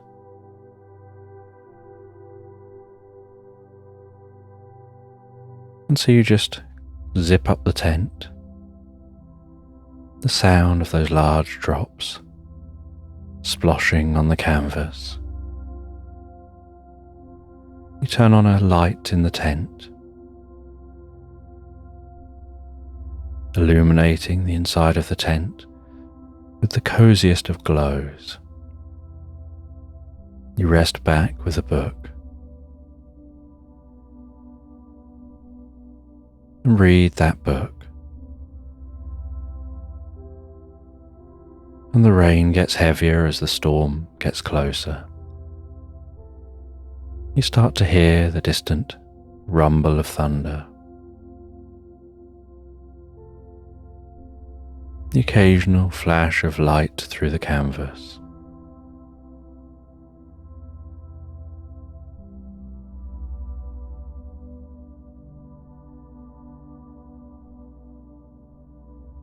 And after a while, your eyes begin to feel heavy, and so you drift peacefully asleep in the tent, finding the sound of the rain and the rolling thunder so calming and relaxing, lulling you deeper and deeper asleep.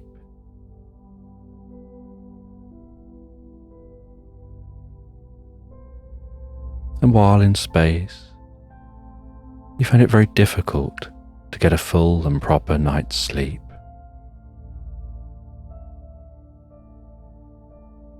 And so you are very tired, and being in such a cozy and comfortable space, you found it easy here to fall asleep now and sleep all night long. And so you slept through the later evening, right through the night, only awoken by the sound of birds outside, singing morning songs.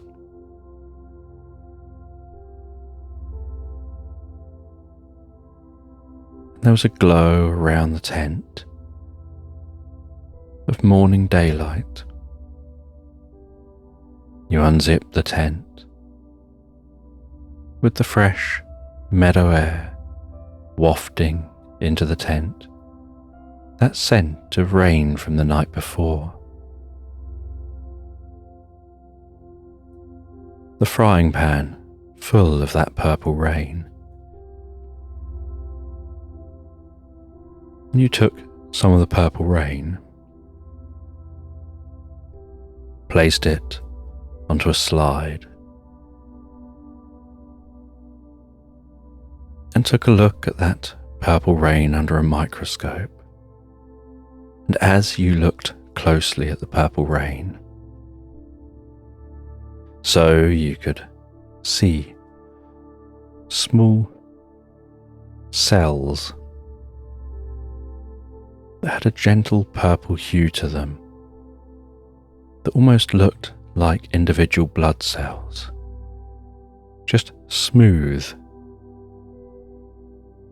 disc-like cells.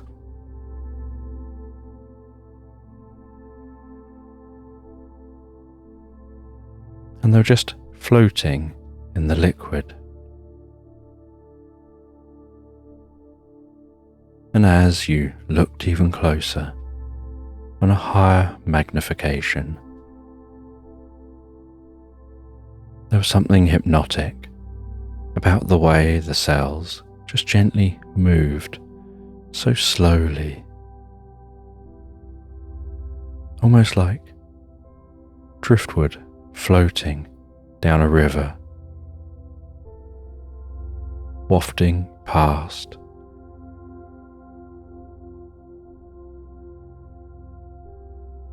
And you watched those cells for a while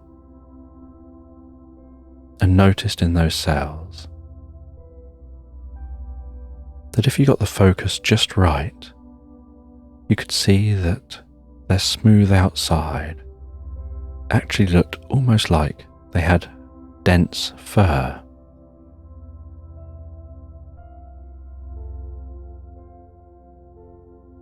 But you couldn't work out what these cells were. But you felt that it's probably good not to drink the water. And as you continue walking, probably not to drink any other water that you find that may have become contaminated by the rain until you know what this rain is. And so you pack away the tent. And you feel slightly stronger today than the night before. And you squelch your way into the woodland and begin to walk through the woodland, the sounds of dripping occasionally as the last of the rain jumps down from leaf to the ground, with the gentle sway and movement of the branches.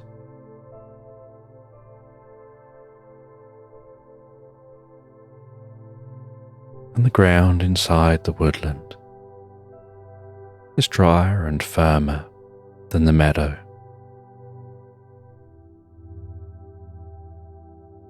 The undergrowth is mossy and gently squidgy with each step, almost like walking on mattresses.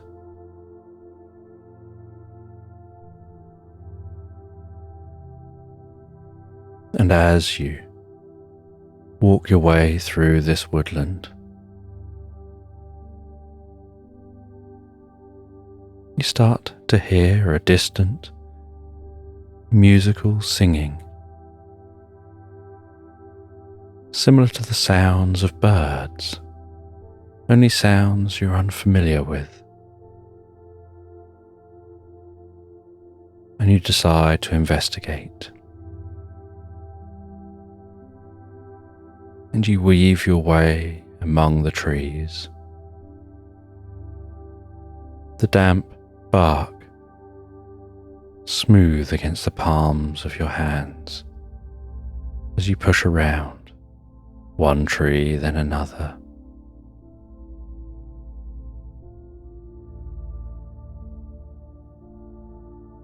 And as you push on through this woodland, the sun's light occasionally dancing on the ground before you.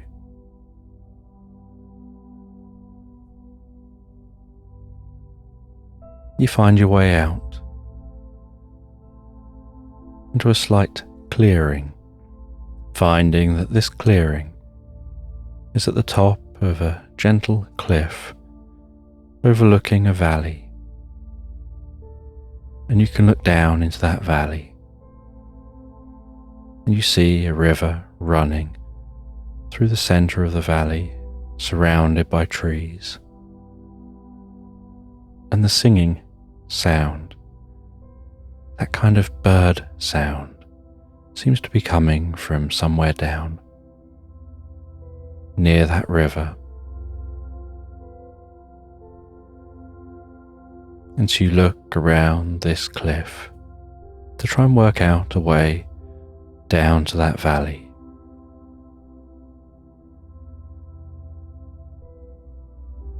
And you decide that you'll have to climb down. And so you get some rope out, and you tie it around a tree. You wrap it around and between your legs, around your waist. You walk to the edge of the cliff, carefully backing off the cliff, bracing your legs, keeping your knees gently bent, lowering yourself down until you're at a 90-degree angle with the cliff. And then carefully and slowly walk down that cliff. An arm behind you, a hand in front of you, passing that rope between those hands, all the way down to the ground in the valley. You unloop the rope and leave that there hanging against the cliff,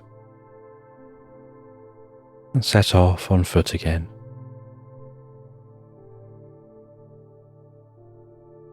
Towards that musical sound.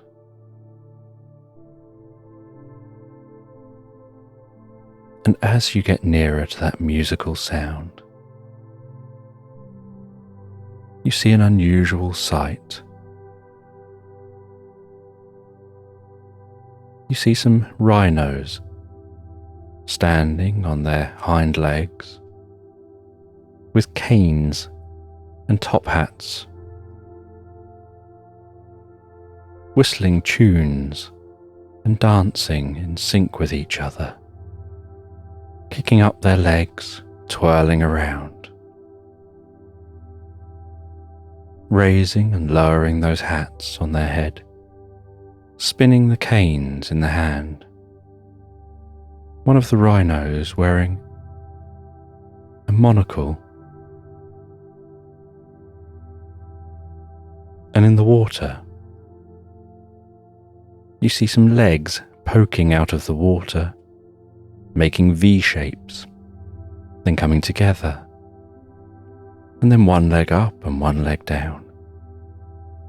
Both legs together, like a heart in the sky.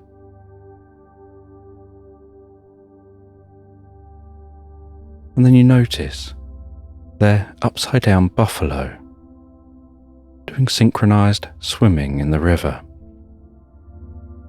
As they flip over, take a breath, flip back up the other way again.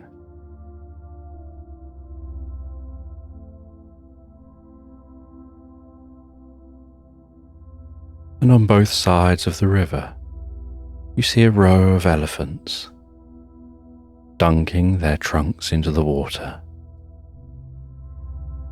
holding their trunks out straight and up at an angle, and firing water out of their trunks to the beat of the music made by the rhinos.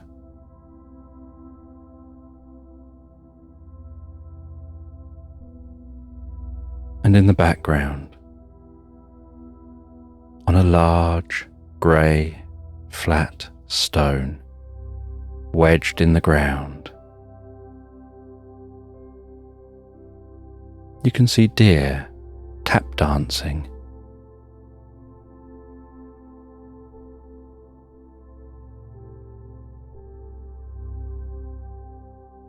And then those deer part. And as the deer part, so an unusual sight happens before your eyes. A dog on a unicycle, wearing a large red clown nose, and a large, pointy hat with some colourful tassels hanging off the peak of the hat. Unicycles in from behind those deer, weaving back and forth to keep upright. Before pedalling hard to spin the unicycle, grasping the unicycle with its hind legs, to leap gently off the ground, turn and land, and head back the way it came.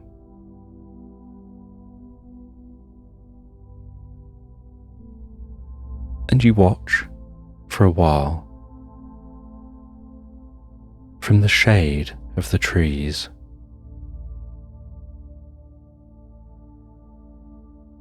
And as you watch, you hear a noise near you, and you turn to the side, and you see a small kitten, and they're gently purring as they shimmy up beside you, rub alongside you, then sit down before you, look up to you, and they tell you that their name is Pickles, that they found themselves here. They were sleeping in front of a fire 1 minute. The next minute, they seemed to be in this location, and they were wondering what they were seeing. And so they tried to stay hidden, and then you came along and hid right beside them.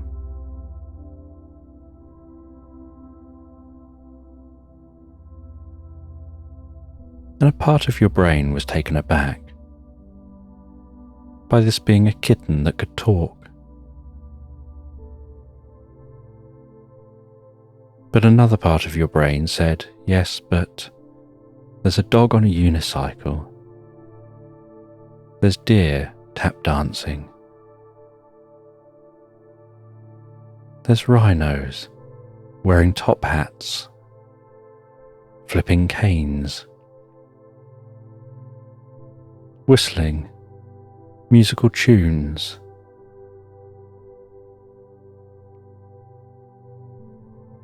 And there's buffalo dancing underwater with their legs in the air. A talking kitten isn't really as unusual as you would think.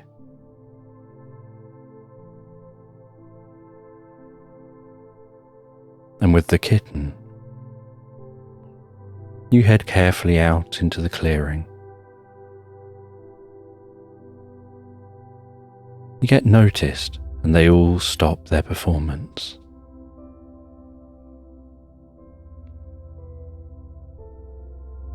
And you walk over and you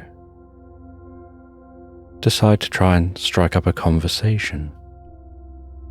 Your assumption is that if the kitten can talk, they can probably talk also.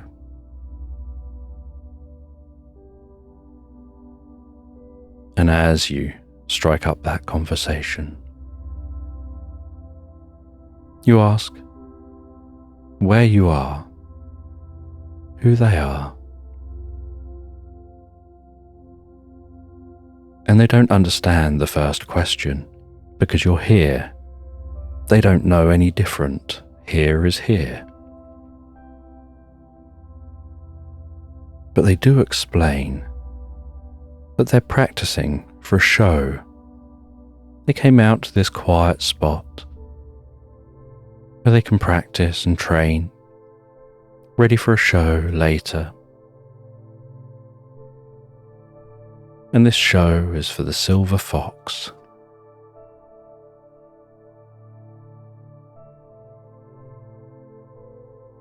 And you're curious where this silver fox lives, and they say that there's a town just along the valley a little way. You have to go down the valley and then cut through a passageway in the cliff wall, and you'll find your way to the town.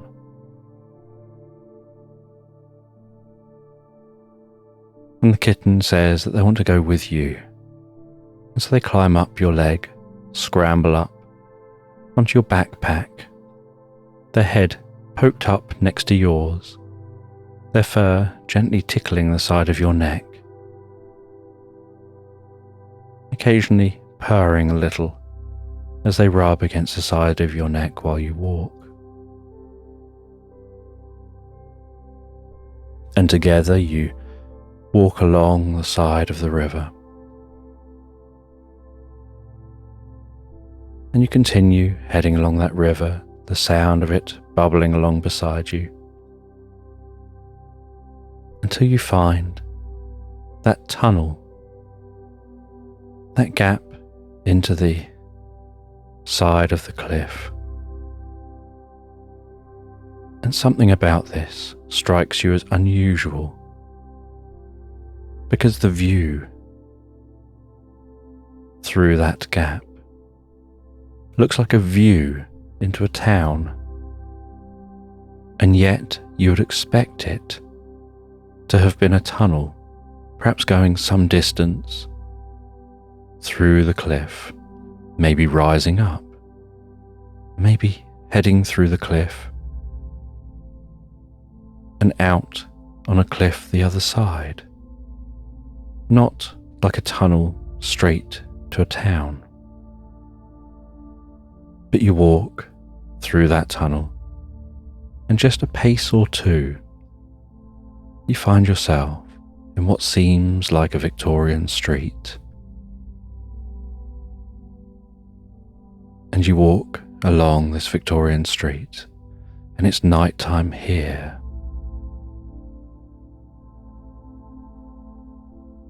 And as you walk, so the street lamps flicker, lining the street. They glow, illuminating just a small area between each lamp.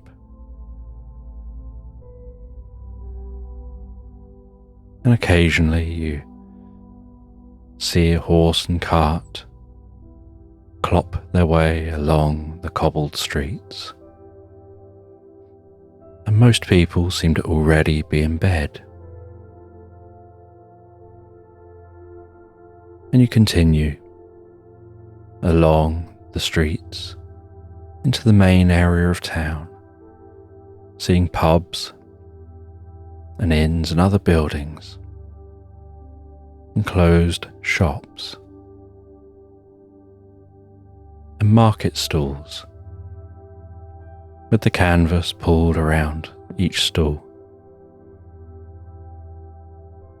and that amber glow of the lights making the streets feel so cozy, so calming and relaxing.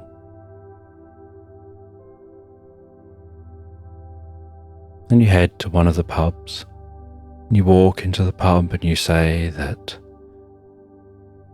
you're searching for the silver fox. You've heard that they're around here somewhere. And they tell you that they'll inquire. Someone might be able to help. And they suggest you take a seat by the fire. They'll come and find you in a minute. And so with the kitten you rest by the fire. The kitten jumps down, curls up in front of the fire, and seems so happy. Like this reminds them of where they've come from. And as you rest there, you look around the pub. You can see some people playing cards, some people playing dominoes, some people playing board games, even a couple of people seemingly playing Jenga, with a single bit of wood at the base, with an intense focus on each of their faces. And after a few moments, the person comes back and tells you that the silver fox is down the road and to the left. There's a grand building. If you head there and knock, maybe they'll let you see them.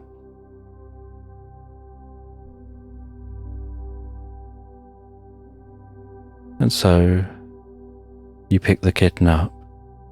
They dig their claws into the ground, not wanting to leave from in front of that fire.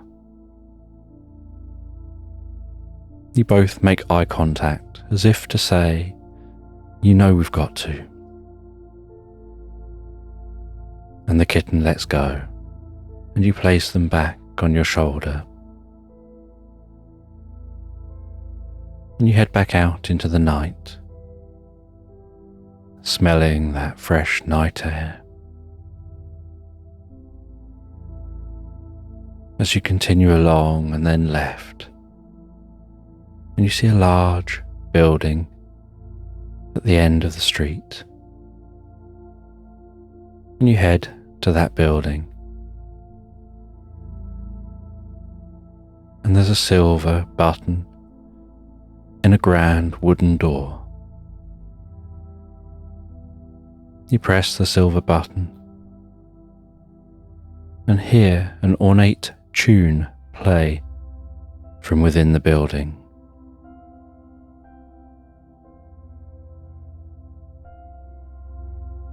And then you hear footsteps. Then the door opens and you're invited in.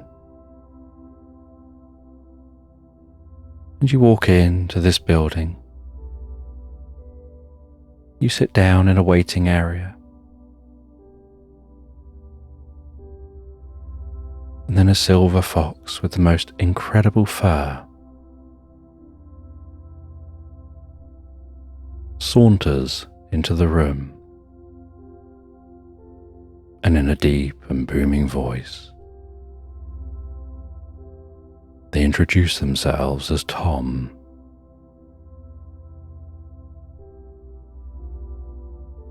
And you talk to them and you ask them about those animals. You ask them about this place, where it is and how there seems to be access through a cliff into what seems like old London.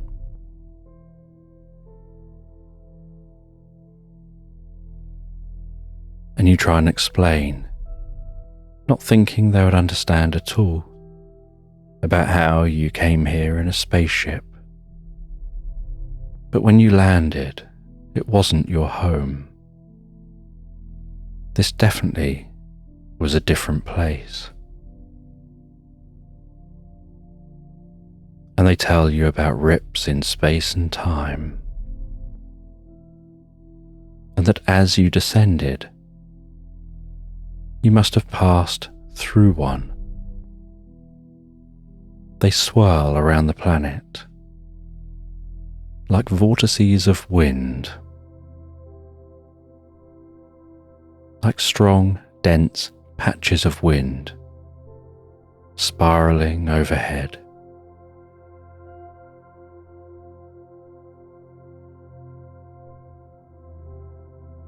And these portals have a purple hue,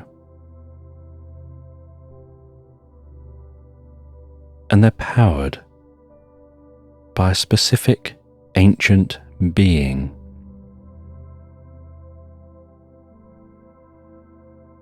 And that ancient being is like a single single-celled being. Only it's not really a single-celled being, even if that's what it would look like under a microscope. Those single cells are actually individual spaceships.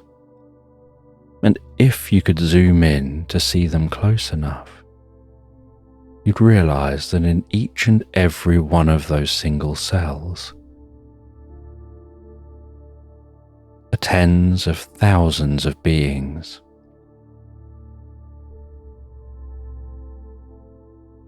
And they permeate through time,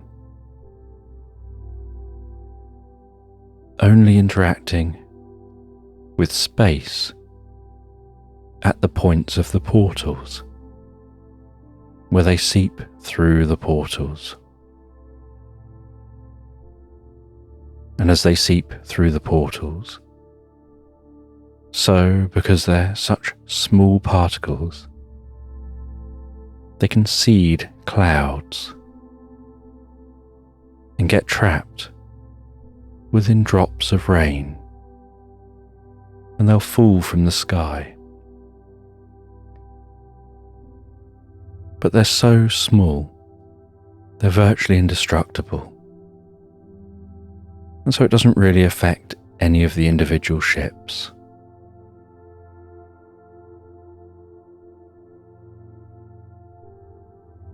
The rain just evaporates and they take off again. And they find their way back to the edges of the portal where they can transition back into time. And because they exist in time and not space,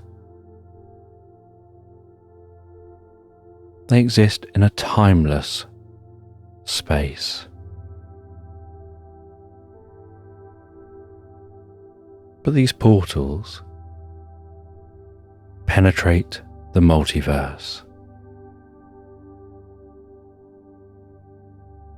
And some of the portals are static. Some are placed there intentionally.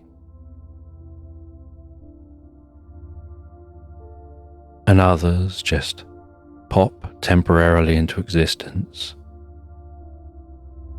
before fading away again.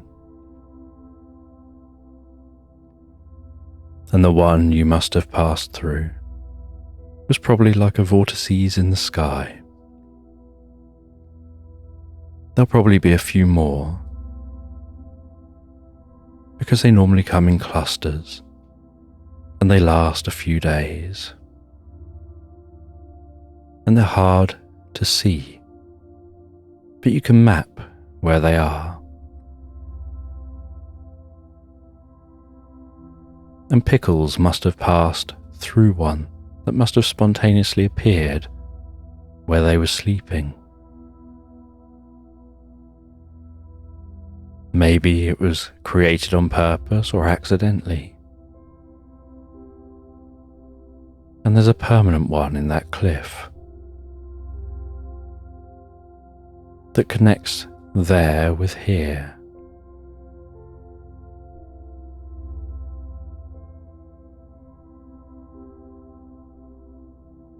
And the silver fox offers a drink while they go off to get a book.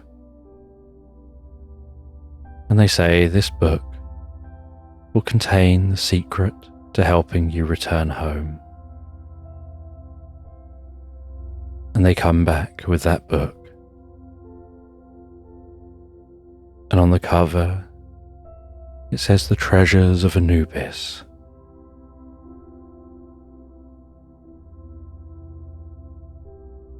And on opening the book,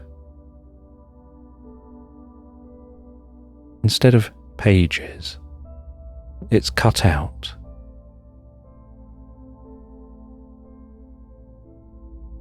And in that space that's cut out is a small vial of liquid.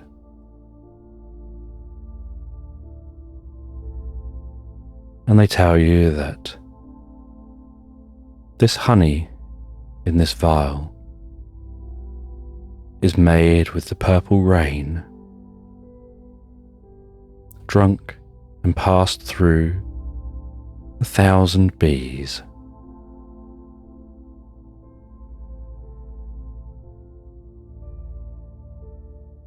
And if you take a sip of tea made with this honey, you'll connect with the ships in the purple rain. They'll infuse with your consciousness as the drops of liquid pass within the liquid of your body, spread through your nervous system, infuse with your brain for a while. And when you open your eyes, you'll see the world in a different light.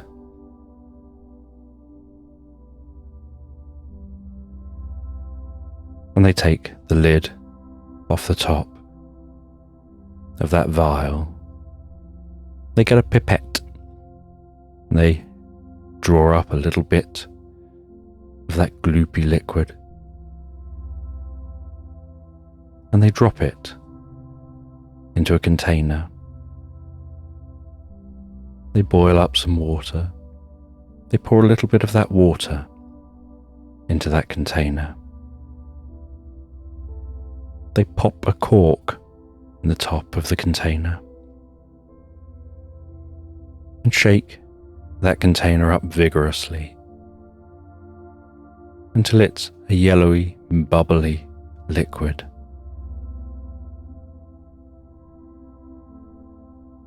And that yellowy, bubbly liquid gloops around like runny honey. And they hand you that liquid and tell you to head back to your ship, to take a sip of that liquid. And when you take a sip of that liquid, you'll see all the portals. You'll see the world as those aliens see the world, with those purple portals. And you thank the fox. You head back the way you came.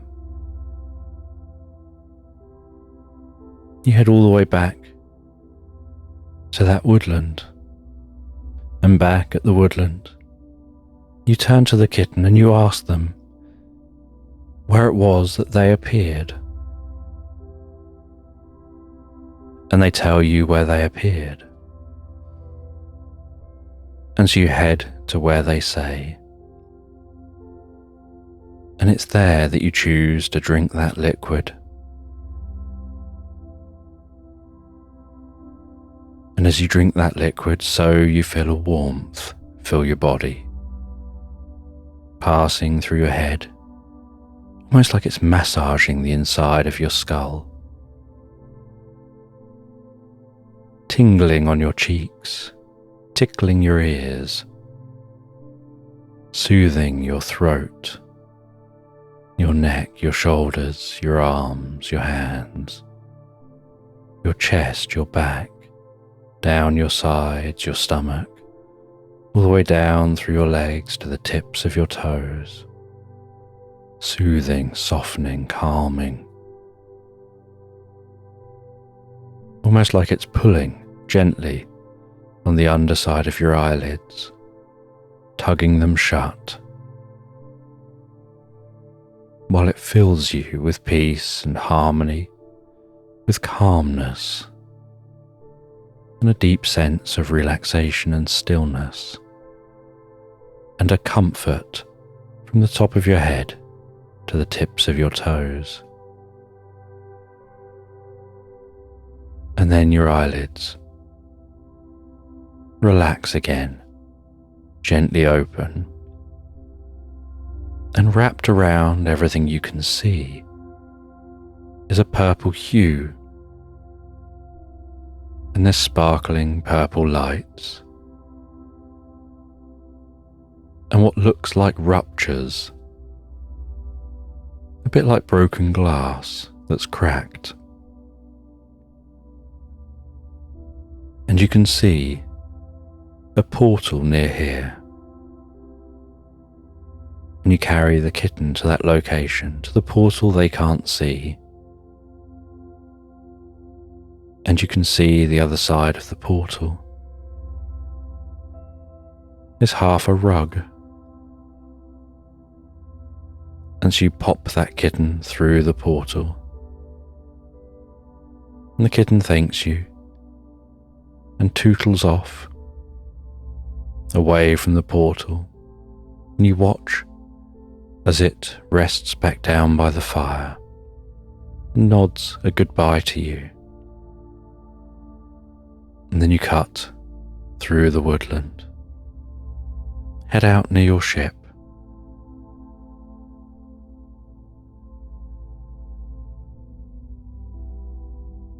And out near your ship, you look around the sky. You see the portal up in the sky, and the ship can't enter space on its own, but it can fly like an aeroplane. And so you get into your ship, and it takes longer to get up to speed on a bumpy terrain.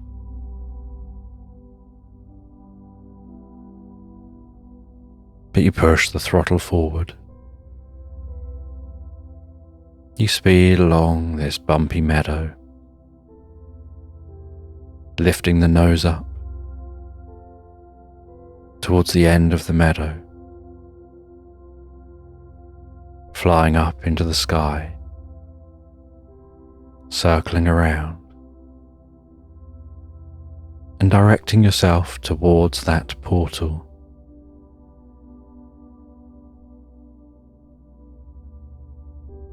And you make your way all the way to that portal, lining yourself up perfectly with the portal. Passing through that portal, and instantly seeing the world below as it should be, and being able to navigate back down towards the ground, now seeing that runway where the meadow was a moment ago, and hearing a voice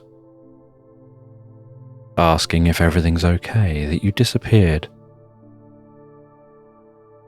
from their radar for a moment, and they lost communication with you for a moment. And to them here, it was like just a moment had passed, just long enough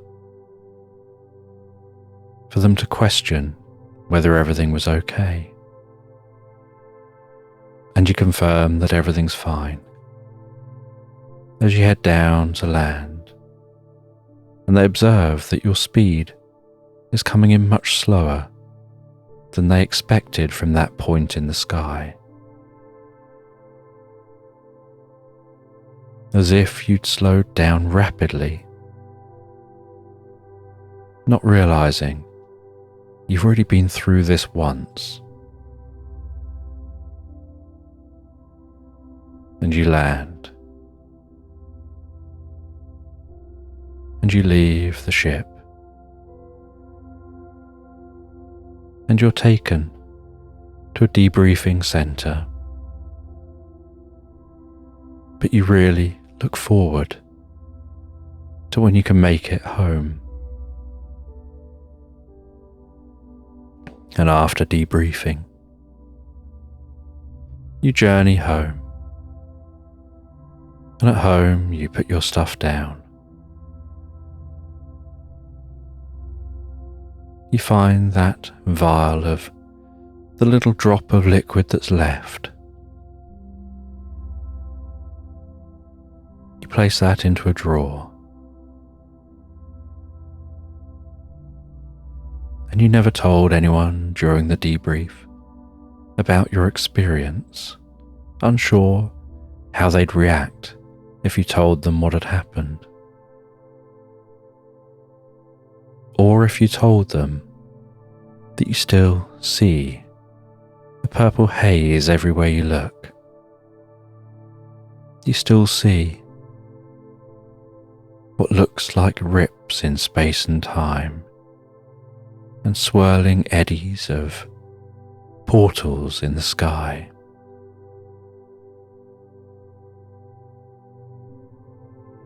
And you know over the next few days that effect will fade and you'll go back to life as normal.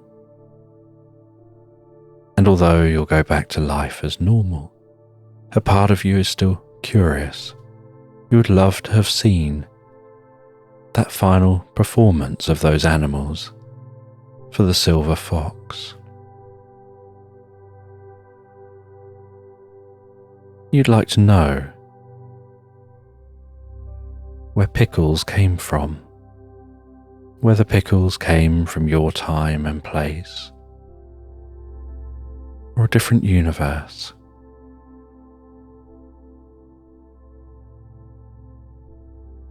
And you'd like to know how likely it is for another ship to accidentally strike a portal and pass through one, and where they would end up.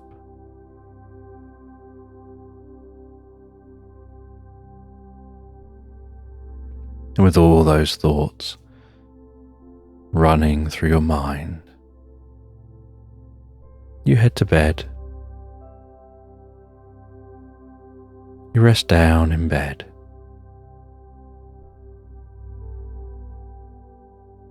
You find your mind wandering and drifting and floating and sleeping.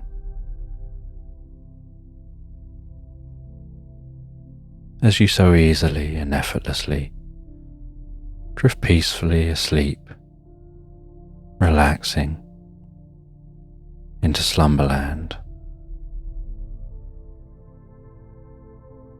And in this bedtime story, you find yourself sailing the 7 seas.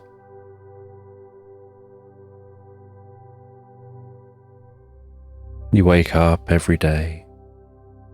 You head out on the deck of the boat. Breathe in that fresh, salty sea air. As that boat glides up and down over those waves, so gently, so calmly, occasionally splashing slightly in the water. Some days, just seeing ocean for miles in all directions. Perhaps barely being able to tell the difference between the sea and the sky. Other days, seeing whales breaching and splashing down.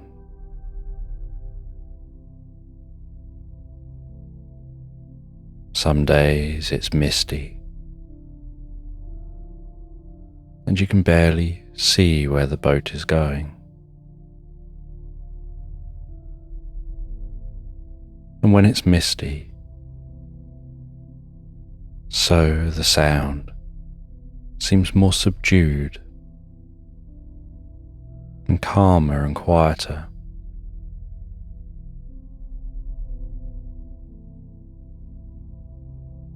Like it isn't just the waves of the ocean wrapped in that blanket of mist, but the waves of sound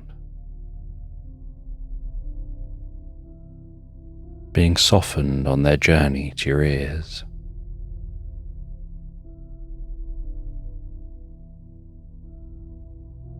And while you travel through the 7 seas,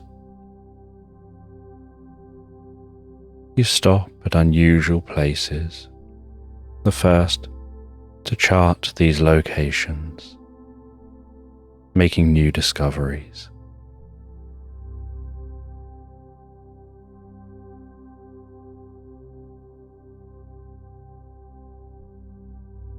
And you enjoy this journey that's been going on for many years. Just the excitement of seeking out new civilizations, going where no one's gone before.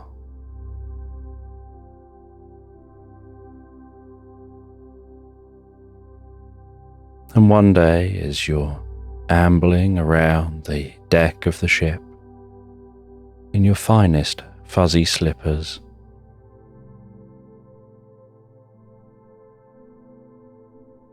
you look out through a telescope at a slight lump on the horizon and gradually watch as an island rolls into view.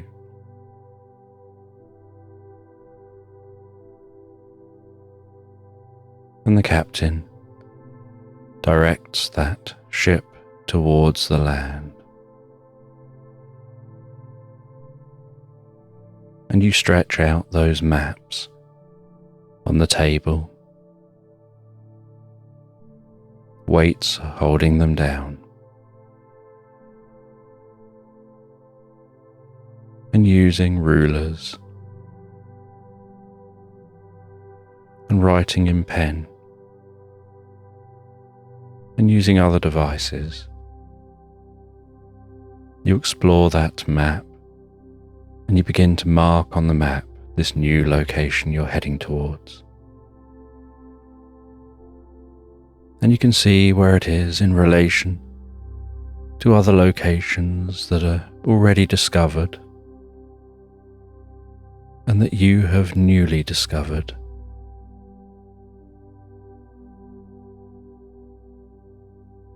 And it takes a couple of days for the ship to reach that land. And it moors a little way off from the land.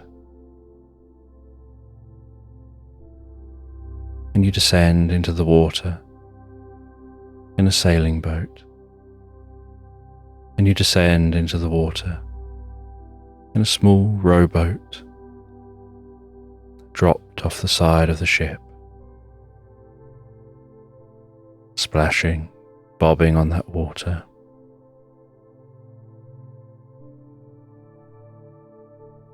As you row towards that island, hearing the sound of the waves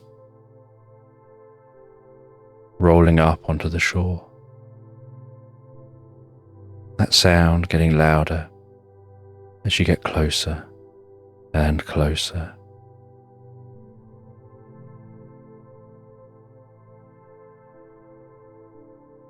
And letting the waves help carry the boat up into the sand.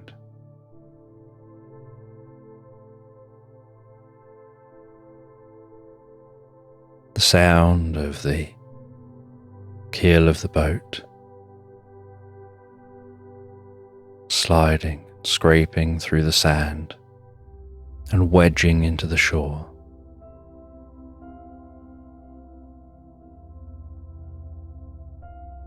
And then scrambling out of the boat, feet sinking into the sand as you disembark onto the beach under that warm sun. The sounds of unfamiliar birds in the trees, curious, colourful flowers stretching around the base of those trees.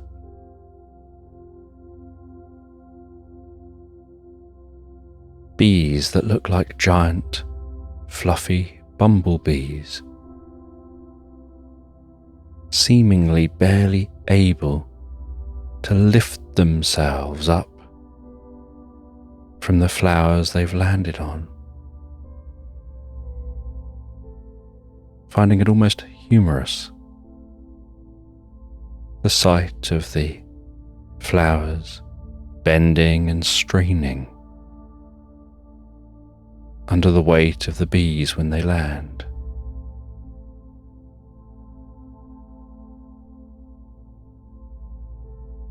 And large, colourful butterflies flapping their way around those flowers, their wings almost shimmering in the sunlight, leaving behind a kaleidoscope of colour.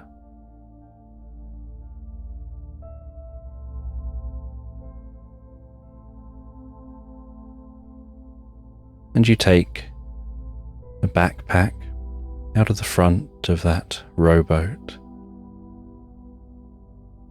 Out of that backpack, you take a cloak. And with a flourish, you swing that cloak around you onto your shoulders, attaching it around your neck.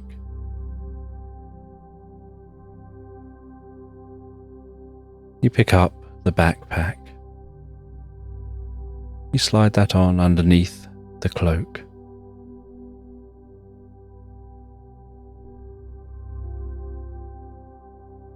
And you set off into the heart of the island.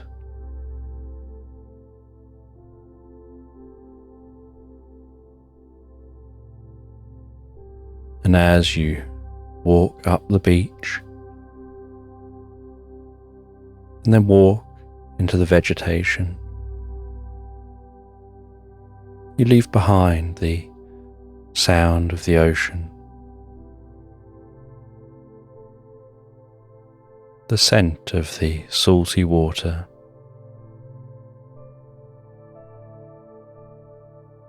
and the ship just bobbing there, slightly out to sea.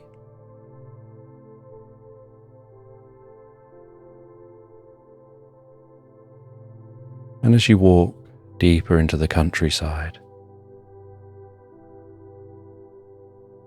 into the trees here on this island, the sounds change.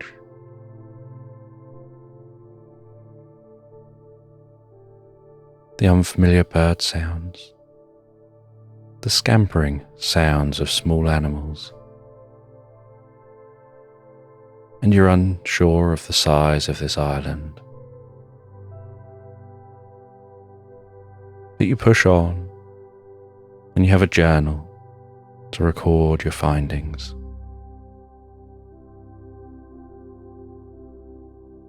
And through the heat of the midday sun, you're sheltered among the trees.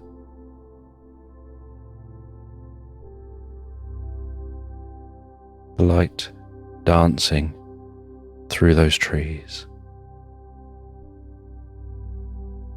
as a breeze wisps around in the canopy.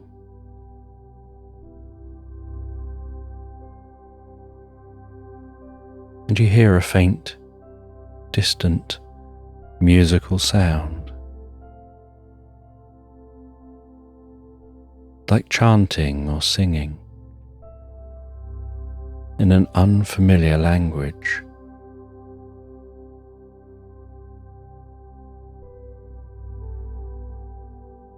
And you decide to go and investigate. As you cut through this woodland in the direction of that sound, slowly, quietly, carefully,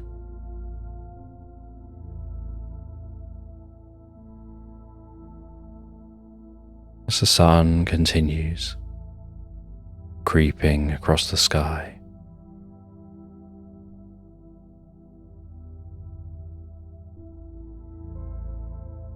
And then, in a slight clearing,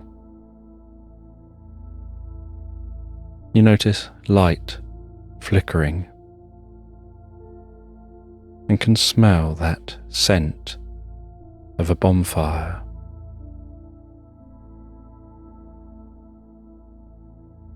And you walk to the edge of the clearing. You crouch down just among the trees on the edge of the clearing.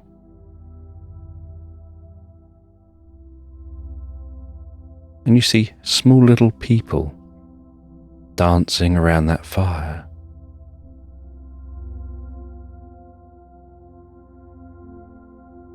And other small people sitting around eating and drinking. And some drinking a bubbling concoction being warmed over a fire. And then seemingly dancing with a slightly different quality to their movements.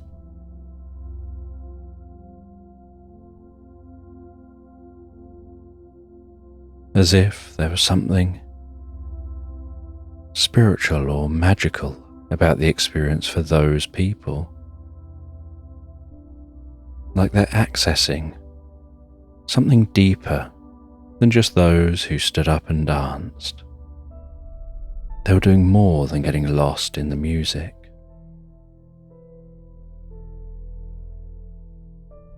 And some of those small people had wooden sticks and drums and were beating out complex rhythms, complementing each other's beats.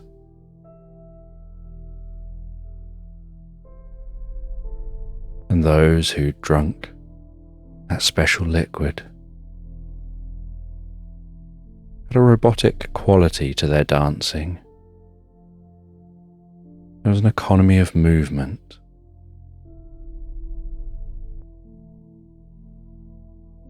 They didn't seem distracted by anything around them.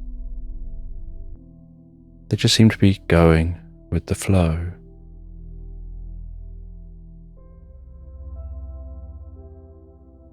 And you hid quietly, out of sight in the woodline, just observing as the sun continued passing towards the horizon and began its journey to bed. And as the sun settled down to bed,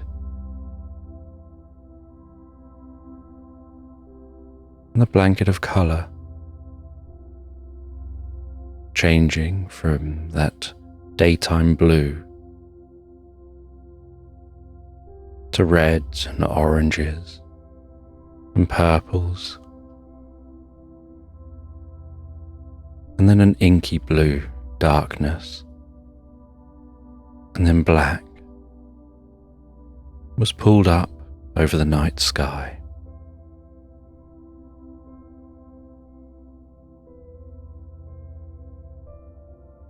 With the dusty sight of the Milky Way stretched overhead.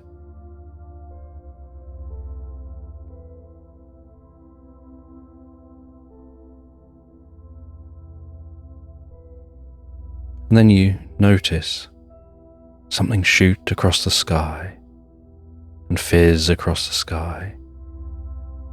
You think it's a shooting star. But moments later you hear a bang, and then see another and another and another, and hear some more banging, and see they're setting off fireworks, as if this is some kind of celebration. And you continue remaining hidden, just observing, making sure not to interfere with these small people.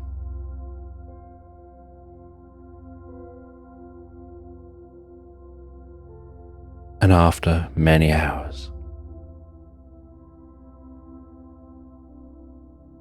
the fire under the liquid begins to burn down.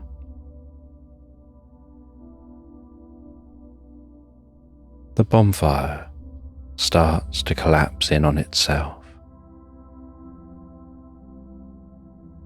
and then starts to burn down to embers.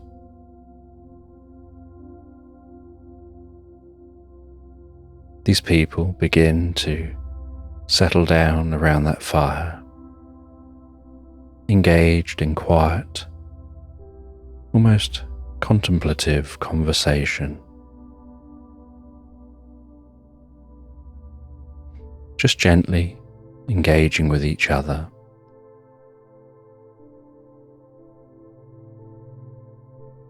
And you feel your eyes getting heavier and heavier.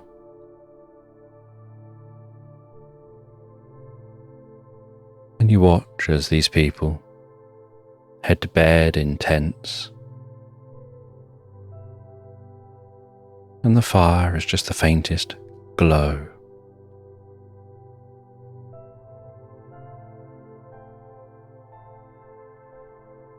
And once the last of these people goes to bed,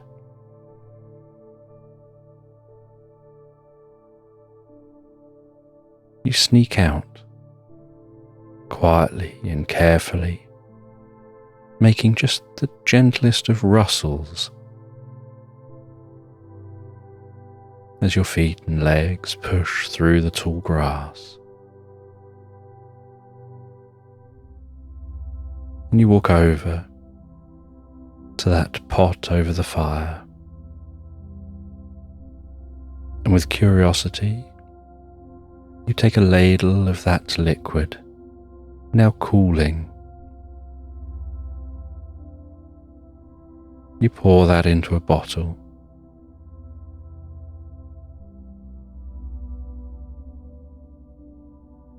You then take a little look around, getting some different angles on this location,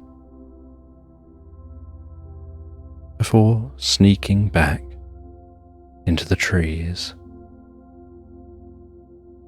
and sneaking your way back in the pitch black, with just the sound of the nighttime creatures for comfort and company.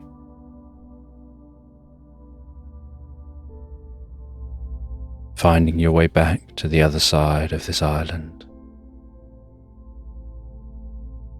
back to that beach. And at the top of the beach, you set up your own camp. You light a small fire. You open your journal and record what you've learned and discovered.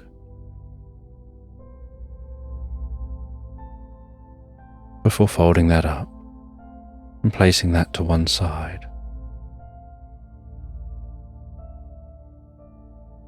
And you take that drink and you decide to warm that drink over your fire, as it seems like it's supposed to be drunk warm.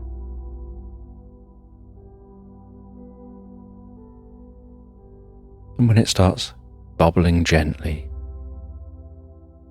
with the faintest wisp of steam rising from the drink,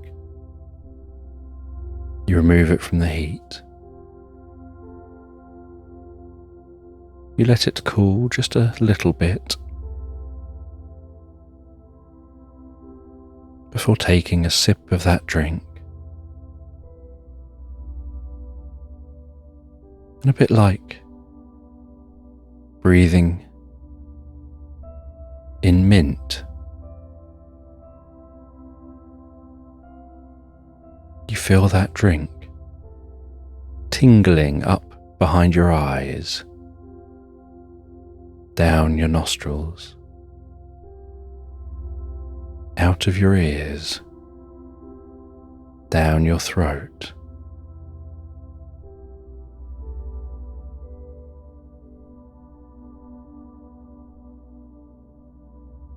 and this drink has the sweetest scent and the most curious taste.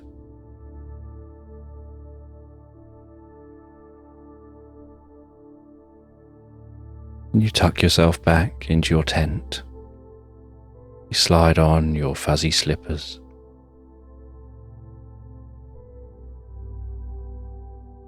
You drink some more of that drink.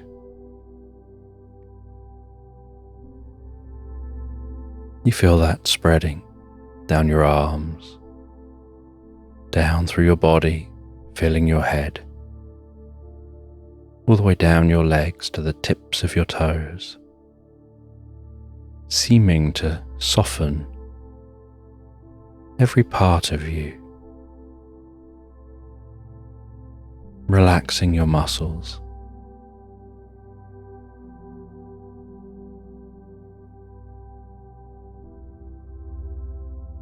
And in your mind,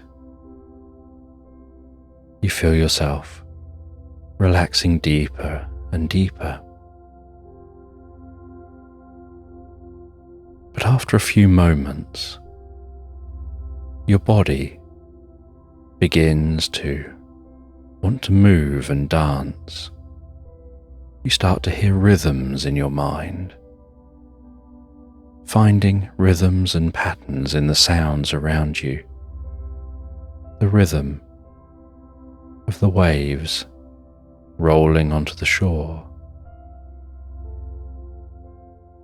The rhythm of the movement of the tent as the wind whips around it.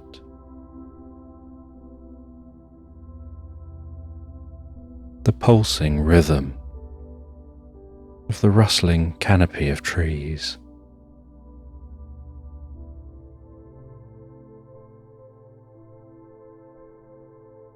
And you feel almost compelled to move with the rhythm, and find yourself heading out of the tent and dancing around that fire, seemingly dancing to the rhythm of the flickering flame.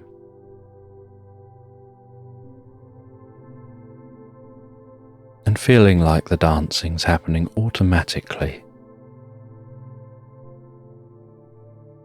like it's being driven by the rhythms.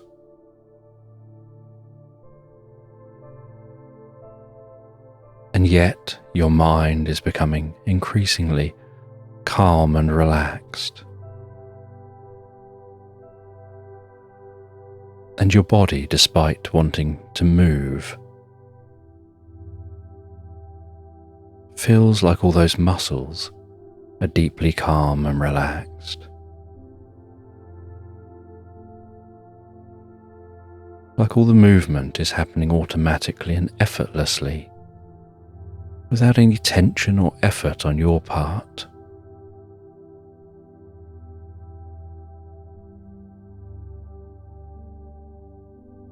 And following, dancing to the rhythms, you feel the body seem to almost say to itself, "It's time now to sleep." And you instantly want to rest. And so you head back to the tent. You drink a little more of that drink, finishing the last of the drink off.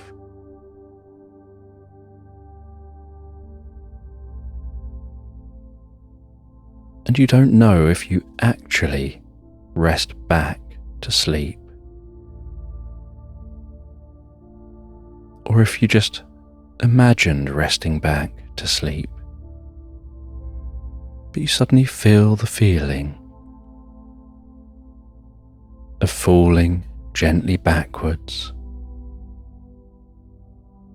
as if falling onto a cushion of clouds, resting your head on those clouds, feeling weightless, as if nature itself is holding you up. That kind of weightlessness you get when lying on your back, floating on the surface of the water in the ocean, where your whole body just bobs gently up and down. Where it feels like there's no effort on your part to do anything at all.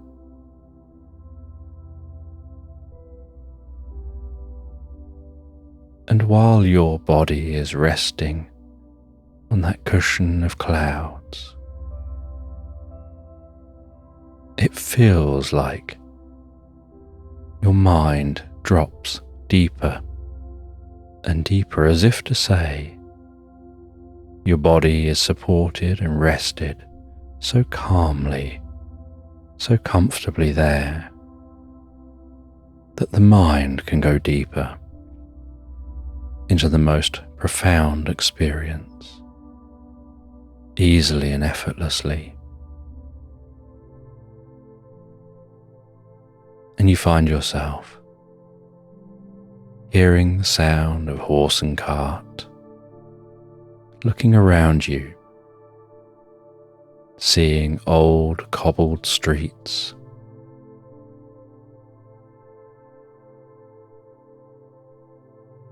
and then you see something slightly unusual.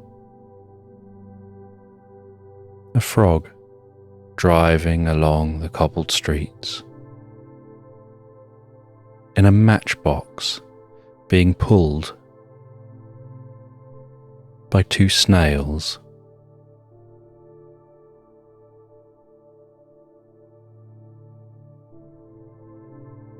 And as it drives along that cobbled street in that small matchbox,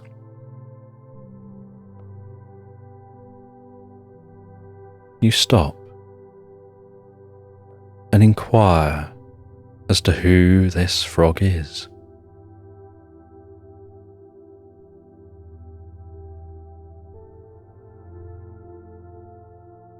And they say they're Felicity Frog from out of the fog from the depths of France.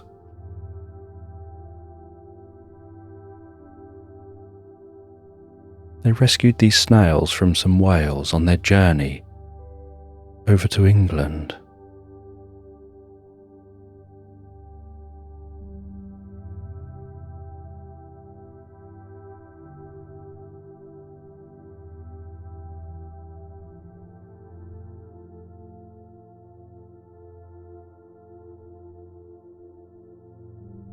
And they say that on arrival in England, they started travelling to London. They'd heard that the streets are paved with gold.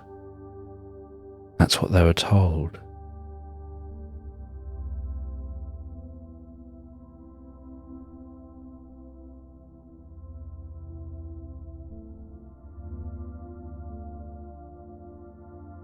But all they found on arrival in London was a kitten who was smitten with a boar wearing a mitten, carrying a glass of Jack Daniel's whiskey.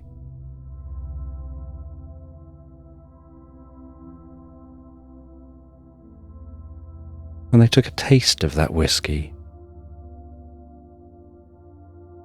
And ever since that day, they've just found themselves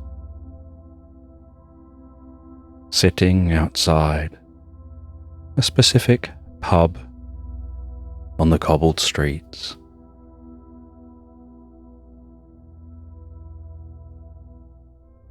drinking a Long Island iced tea with a popsicle to stir it.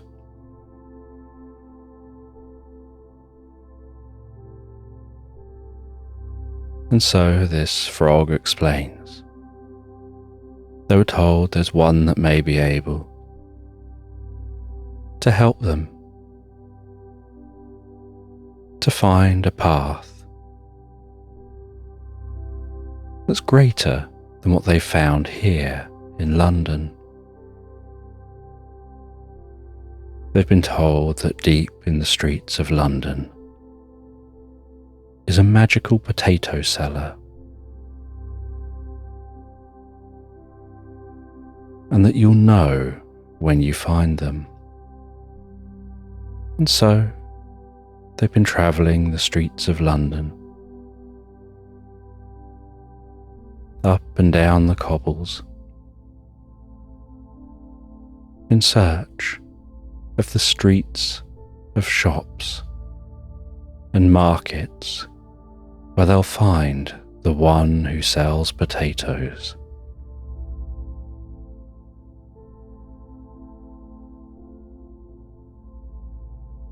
And you have a sense of walking past, making a mental note that you'll record this in your journal. You feel in an unusual state, halfway between waking and sleeping. This feels almost like being in a dream, and yet you don't feel asleep. But because it feels like being in a dream, you know you're not awake.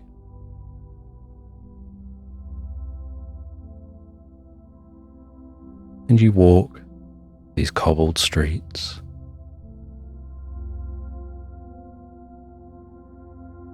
You pass a stall which seems to be selling stale bread.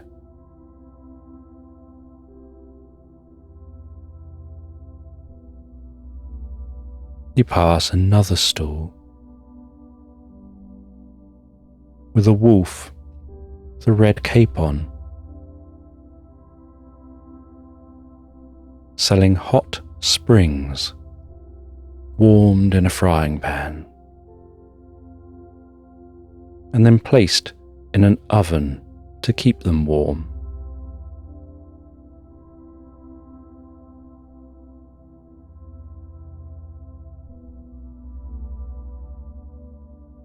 You continue exploring.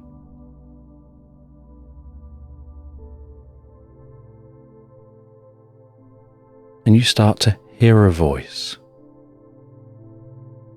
And at first, the voice is soft.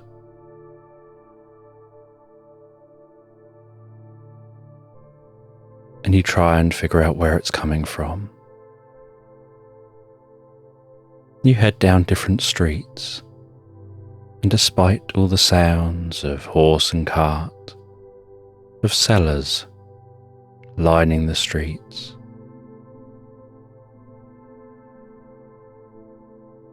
the sounds of nature wrapped around you,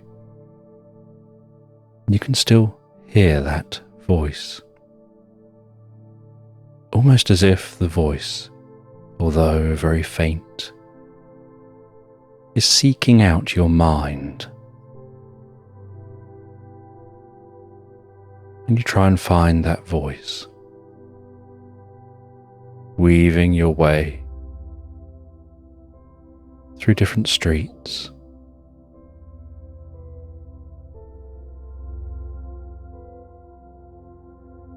And as you weave through the different streets,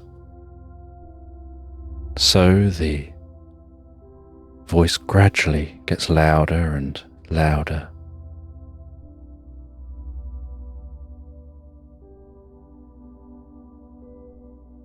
And you end up walking down a very dark alley. And there's something deeply calming about this alleyway, as if there's a hint of magic down here. and there's a gently glowing door at the end of the alleyway. And you walk slowly towards that door. You click the door open, walk through the door, and it feels like you've just walked into a planetarium. You can see stars surrounding you, as if projected in all directions. But you can't see a projector. You have this sense that it feels like you're inside, looking at this view, not outside. But you can't see anything other than stars. So it's just a feeling you have that in here, the sound quality of your footsteps, the feeling of the floor, something about the air and the atmosphere makes you feel like this is inside a room, even though it looks like it goes on almost infinitely, as if you could be out in space. And in the center of this room is a small chest. And you open that small wooden chest. And inside the wooden chest is a small wooden puzzle. And you gradually move the bits of wood around on the top of the puzzle. And notice that as you're moving them around, they start to form a pattern, an image developing on the top of that puzzle.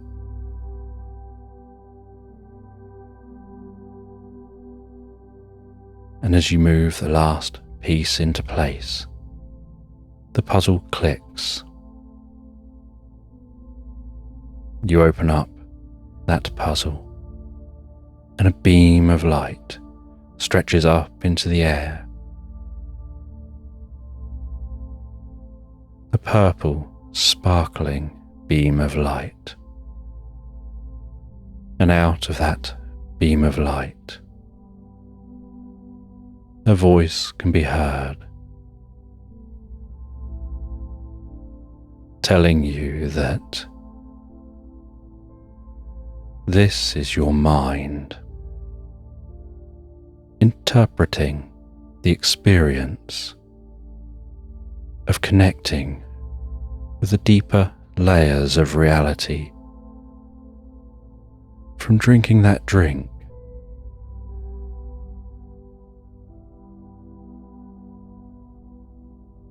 That you have to try and see things in a way that you understand.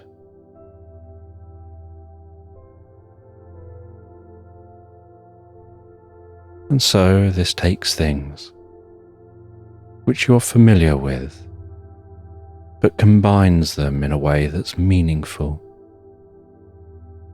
that may seem illogical on a conscious level, but makes perfect sense when you understand it's all symbolic of a deeper connection to reality. And while the voice is talking, so the light pulses in time with each and every syllable that's spoken, in an almost hypnotic way.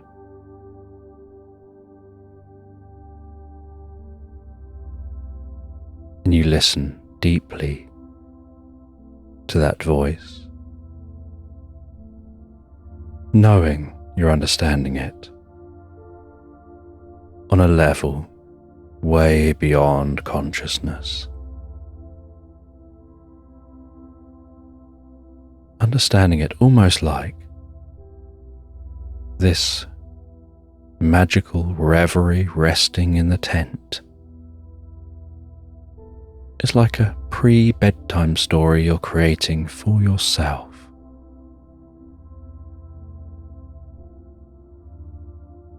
As that drink works on expanding your mind, connecting you on a fundamental level with reality,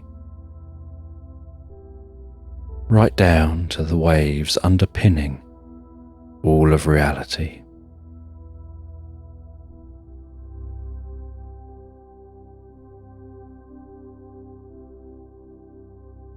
And unknown to you, this voice talks to you, sharing advice and knowledge, guiding you through this experience, and says that this voice is going to embed itself deep in your mind, where it'll talk to you in the back of your mind, guiding you on the path to the person you want to become, to the future you want to have, that brings the best for you and others around you.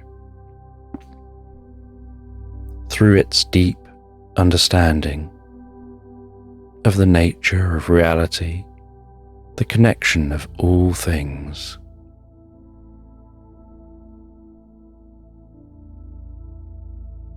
And you may hear it as your voice, as the voice of someone else, as the whispers of the wind, that hint of a word you think you hear in a slight breeze, the hint of a word you think you hear when you wonder whether you've just misheard lyrics of a song.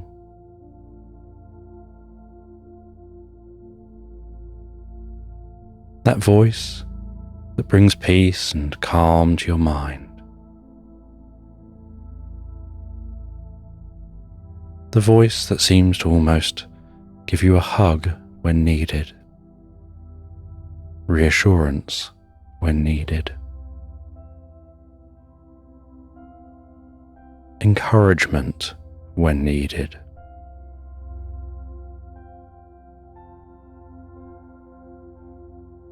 And it says you can always keep that in mind, that it's there to support you. You don't have to do anything at all. It'll just be there supporting you in the background whenever you need it. Sometimes you may think it's a bore, but it'll be there.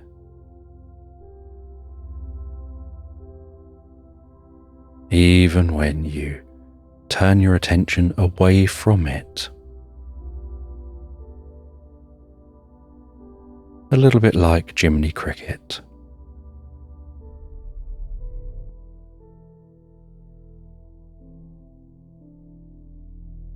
And that light intensifies, and the stars overhead intensify. And your attention intensifies.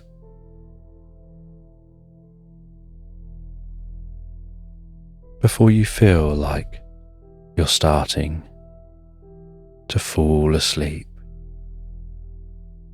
and the light begins to fade and the stars begin to dim.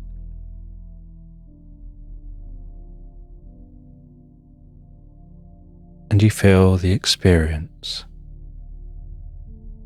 almost folding itself up like folding up an old map.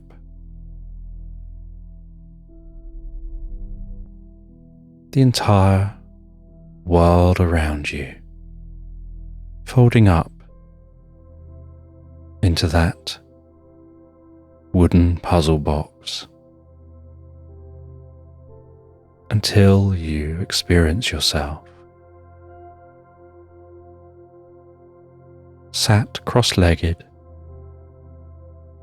on an unknown ground that you cannot feel beneath you, as if sitting in the air, with just darkness all around, and yet somehow you can look at yourself and see yourself, and you can see that puzzle box before you. But in all directions is just black and silence.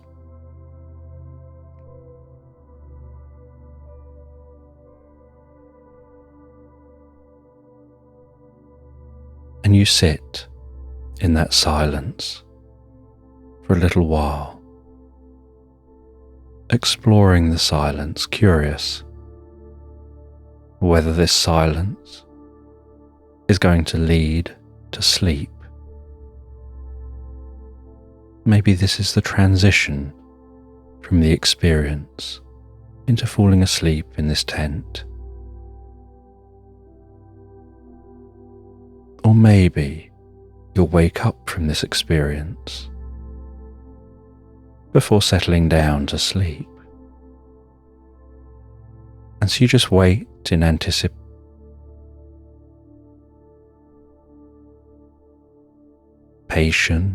for what happens next.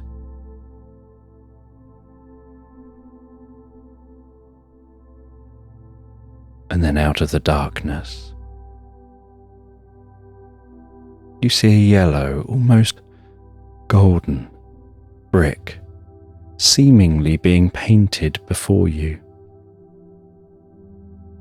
followed by another yellow, almost golden brick, and then another and another, until there's about 8 bricks wide.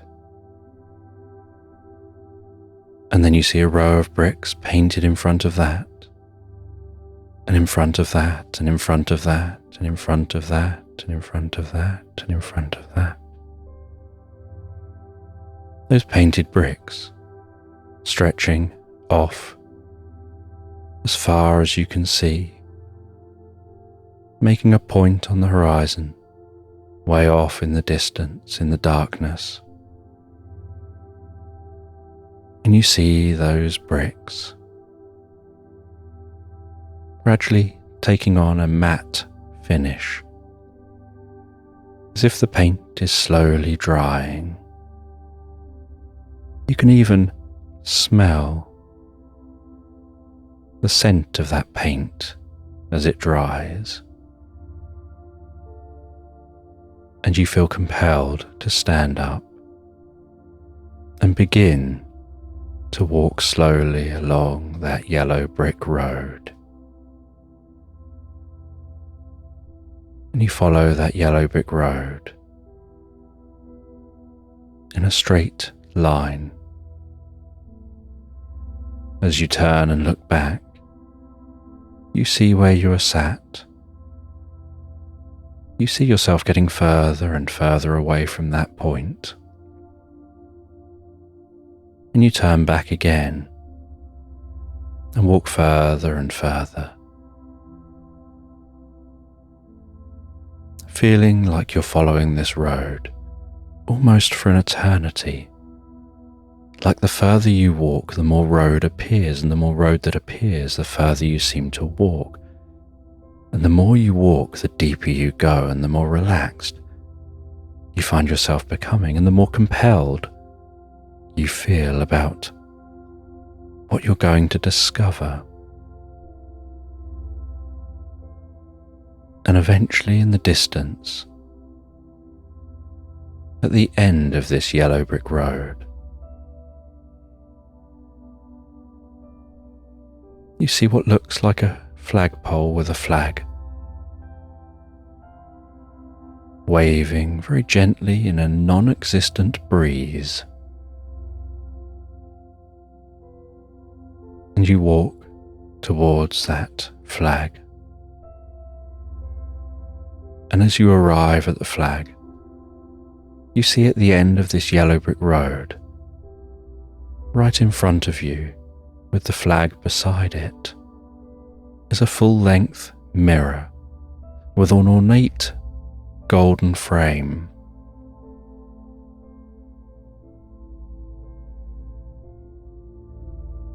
And as you approach, you see yourself in the mirror. And you see yourself there in the mirror, looking back at you here, with you here looking at you there, looking at you here. And you can hear here, as you look at the you there, the sound of your voice coming from their mouth. And the you there is wearing the same cape as the you here. Only there's something seemingly more magical about their cape. And you gaze deeply into their eyes there, as they gaze deeply into your soul. And out of your periphery, you can see your mouth moving in the reflection as you hear them talking to you while hearing that voice come from you, from them, together.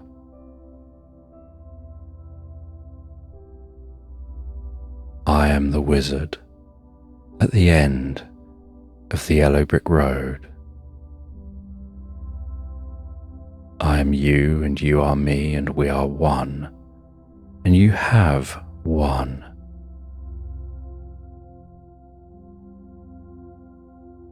And what's one for me is now for you, just like what's now for you is one for me. So we've both won now, just like we've both now won.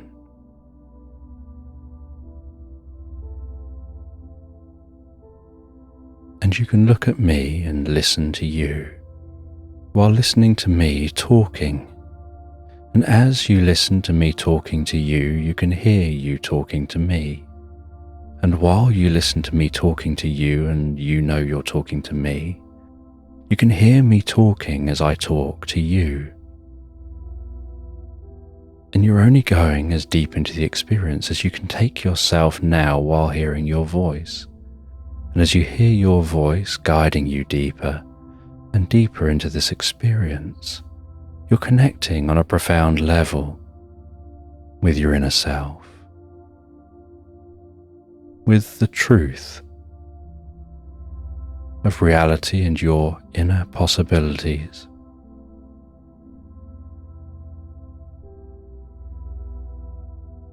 And you know what it is you need to know.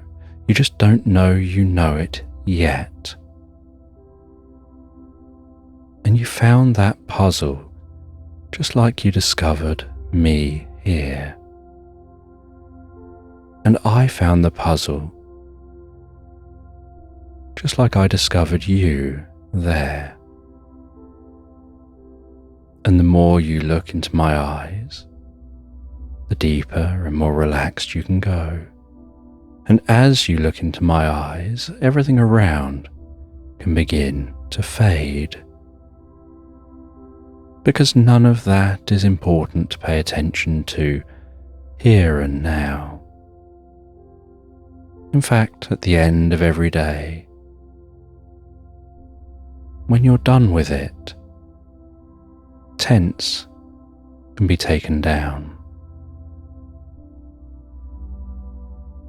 Fires can burn down to embers. The water can lap on the shore. And you can hear my voice in your mind. And you'll understand the power of a warm, comfortable drink to bring peace and calm and clarity to your mind and body.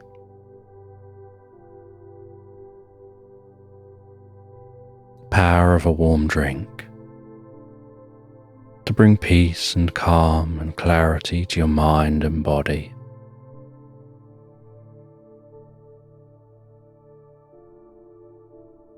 Almost like turning up your senses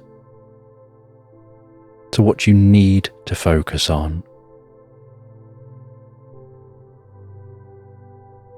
while turning down the dials to those things which are unhelpful.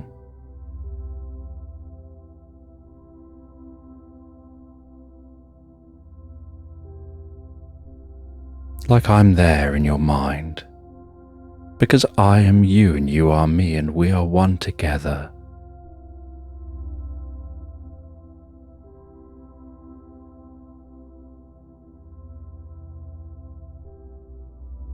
And I am there in your mind, helping you, supporting you, resting a hand on your shoulder, standing beside you when you need me to guide you.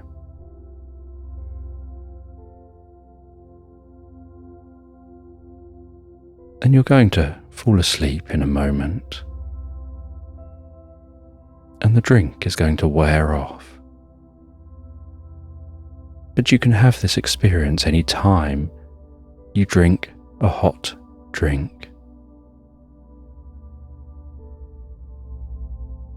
Only the experience can be slightly different each time, while you go deeper into the experience in your own unique way.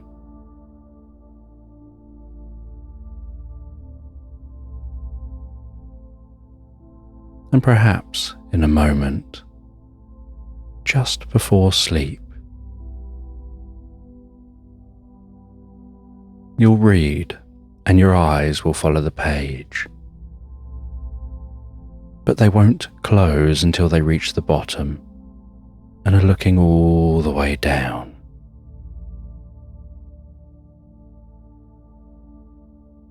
And with that, you in the mirror begins to fade. The mirror begins to fade. The flag waves its last breath. Those bricks behind you, one by one, begin to fade, until there's just you,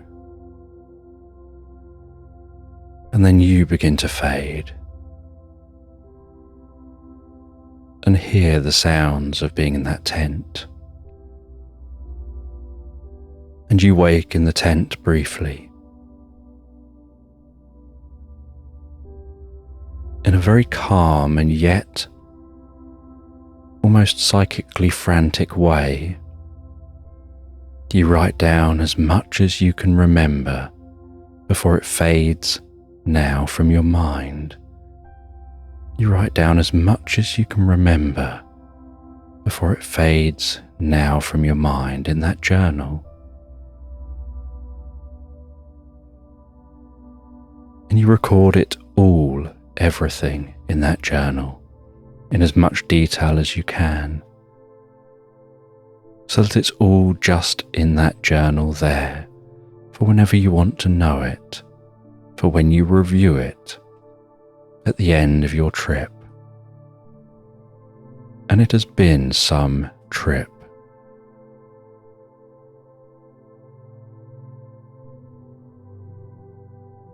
And so you write that down in your journal. You rest back under a soft reading lamp on the most comfortable sleeping bag. You read some of your journal entries, finding it seems to leave your mind as fast as you're reading. And so as soon as you've read to the end of the page and your eyes reach the bottom, the lids reach the bottom of your eyes, and they close.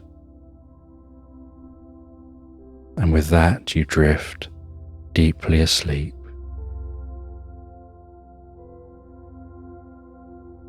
and you sleep so deeply, so soundly, so profoundly, getting long stretches of deep, recuperative sleep, dancing your way through pleasant dreams, updating your neurology, before waking in the morning to morning bird sounds unfamiliar to you that are unique to this island. Heading out into the daytime sun from that tent, building a sandcastle on the beach to represent your inner experiences here.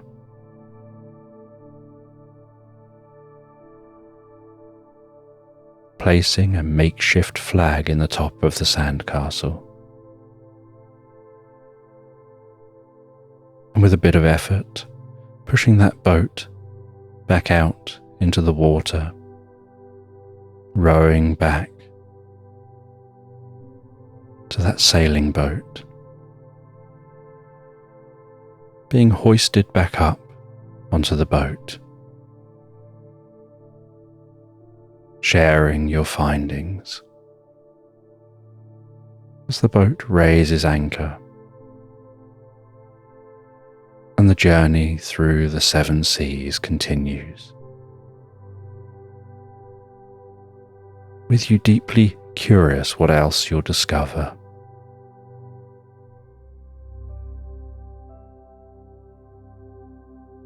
And as the moon tickles the surface of the ocean and silvery light dances across the tops of the waves, you find it almost hypnotic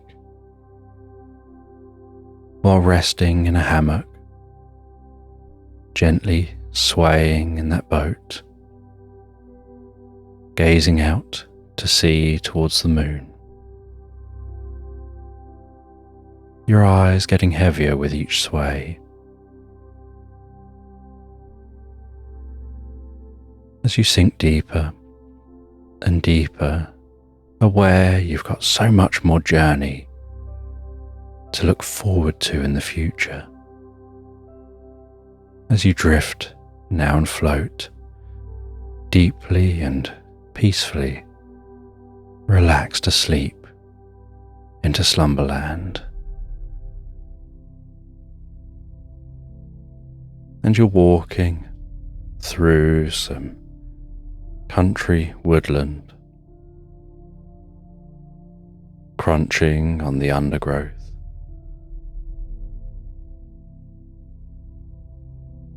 listening to the way that the leaves rustle in the trees, the way the dappled sunlight dances before you. And as you walk, you can smell that fresh woodland air, while hearing the distant sound of a woodpecker hammering gently on a tree, echoing through that woodland.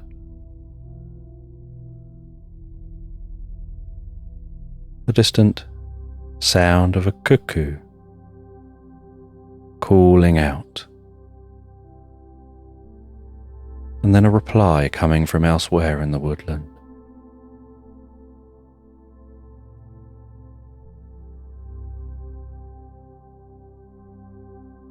And you follow a woodland path,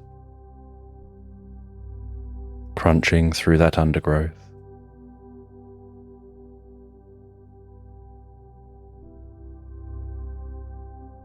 The way the light shines on the different trees, catching in the slight dampness on the trunks of those trees.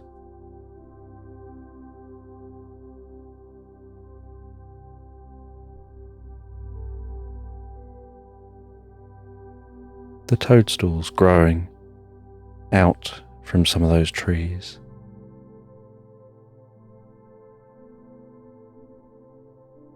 The perfect place to shelter small animals. And while you continue walking, so you spy in the distance a deer frozen still mid-chew.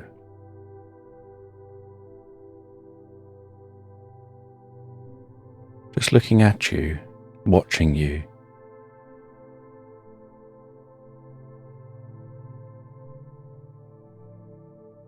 Freezing to try to avoid detection.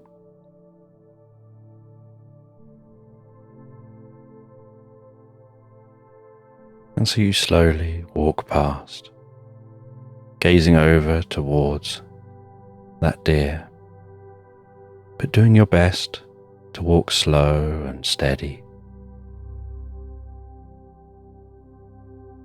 to avoid disturbing or scaring that deer. Breathing in a way that helps to communicate comfort to the deer. And once you've passed a certain distance, you notice at the corner of your eye the deer continue to chew.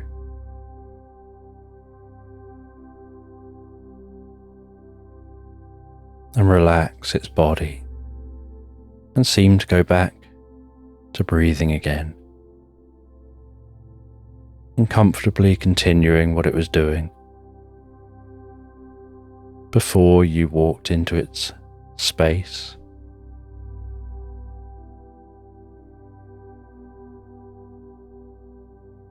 And while you continue walking, you notice the woodland opening up, with those trees spreading further apart.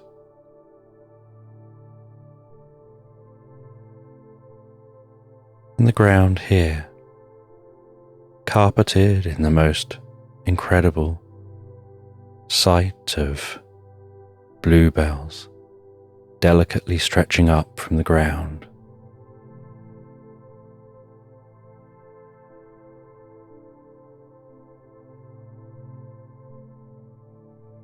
And you follow a natural path among the bluebells to avoid stepping on any of those delicate small bells.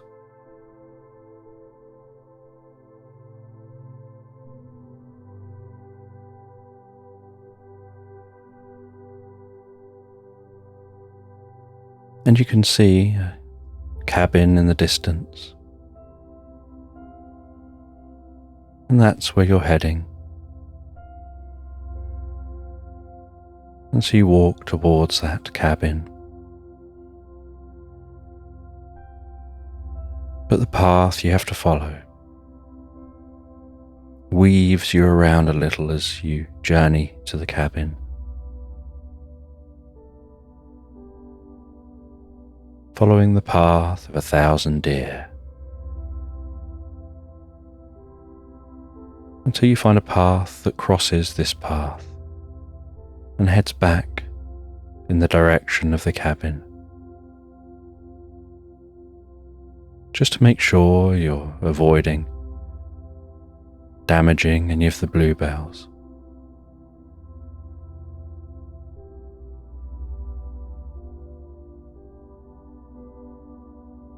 Until you can exit this woodland into the slight clearing of the cabin, where you can look back and see the sea of bluebells stretching through the woodland, illuminated by an evening sun, casting a slight golden hue over those delicate bluey purple flowers, with that breeze rustling those leaves.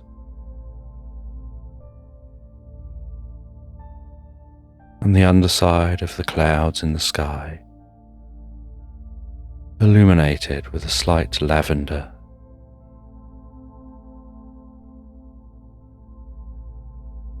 And the grass in this slight clearing, waving gently, as if wafting the scent of the flowers towards you.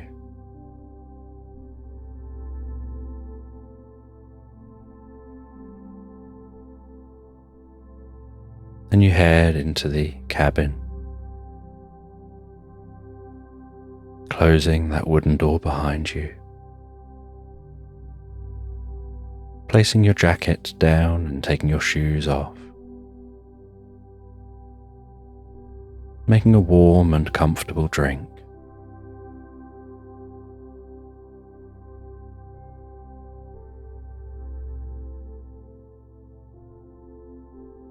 Before sitting down in the living space,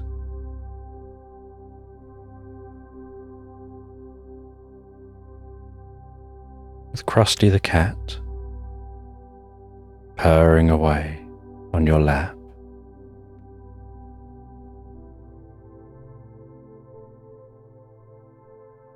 With one hand drinking the drink,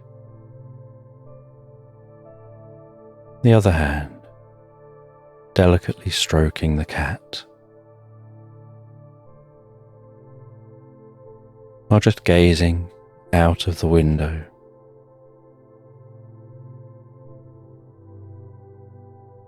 at the woodland illuminated by the setting sun.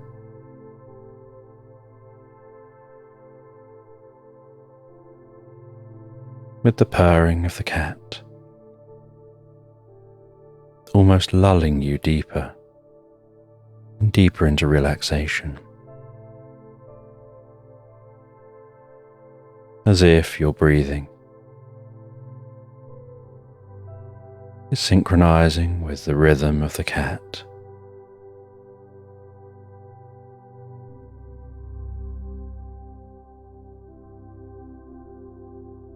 And with each sip of drink, you can feel that drink, the warm liquid,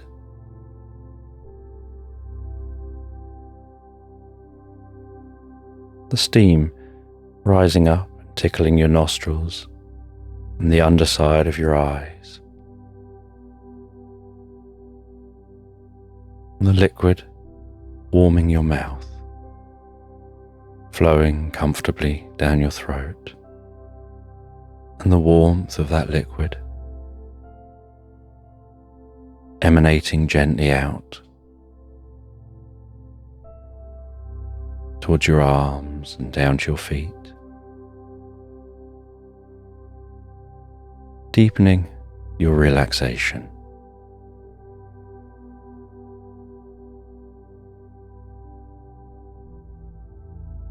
And every few mouthfuls, you place the cup down beside you, just gazing gently out the window, stroking the cat, feeling the cat's purring,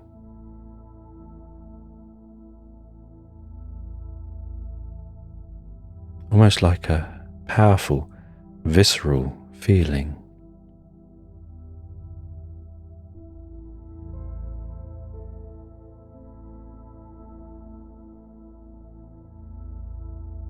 And then while gazing out of the window, from time to time you find your eyes gently closing,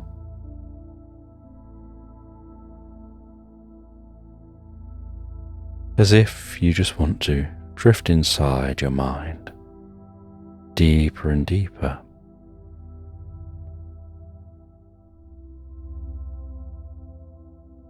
And sometimes you think you've reopened your eyes, but find that you haven't, and so you have to open them.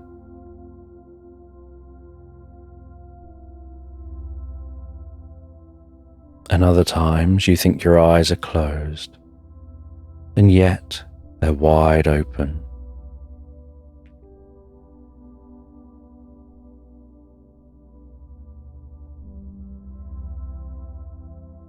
And the harder you try to keep those eyelids open, the more they want to close.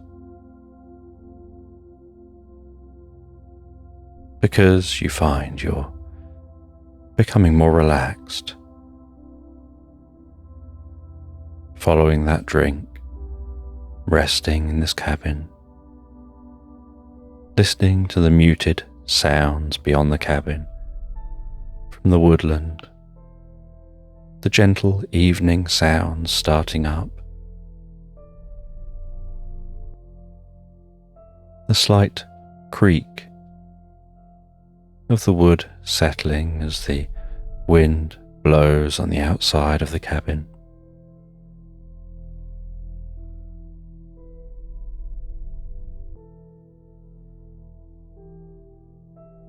Watching the occasional leaf flutter past the window.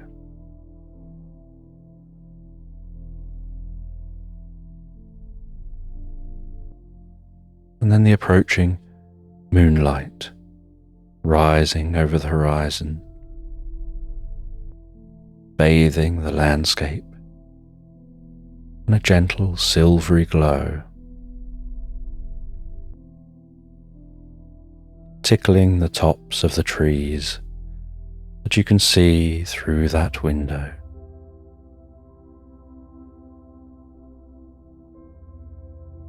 That silvery glow creeping in to the window, into the cabin.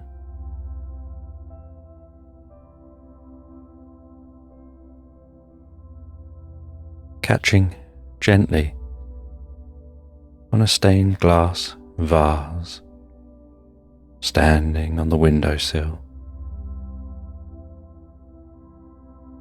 illuminating the daffodils.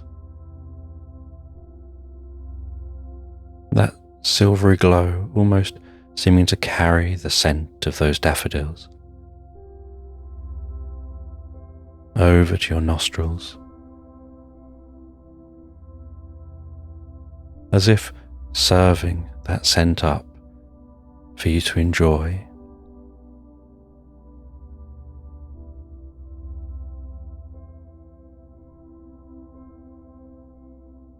And the slight stained glass colours reflecting just behind that vase on the wall and the edge of the windowsill.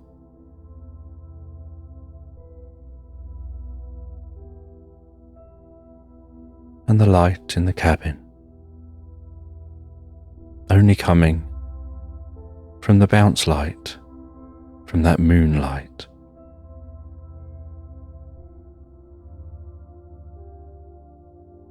As your eyes fully close,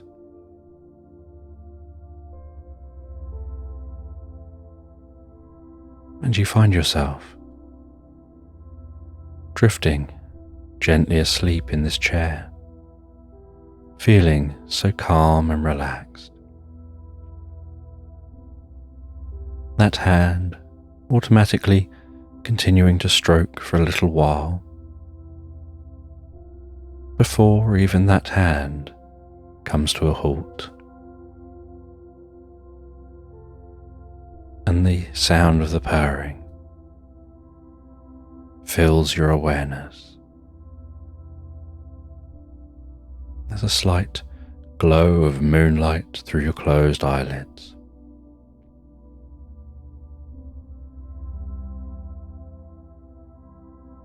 And you gradually stop being aware of your body as your mind drifts deeper and deeper into your own internal reverie, that own internal experience.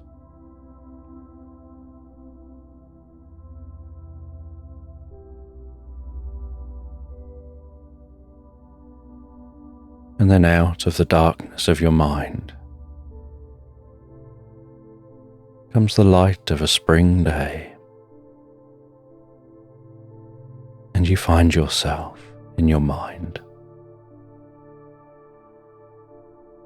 having a sense of walking through the most beautiful meadow, rolling hills, waving grasses, birds, bees, butterflies, flitting from plant to plant, wildflowers dotted around.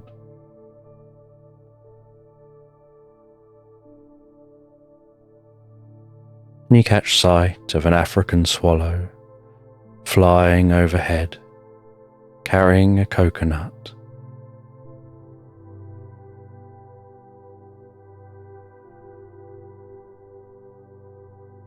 And you continue to watch that with some level of curiosity.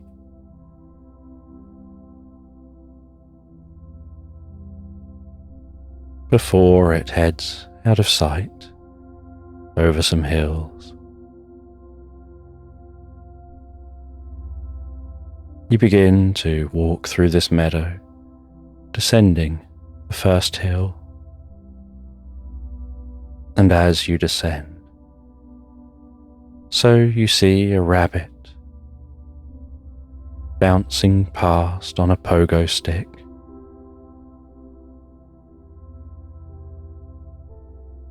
Calling out that it's going to be late and seeming to be in such a hurry.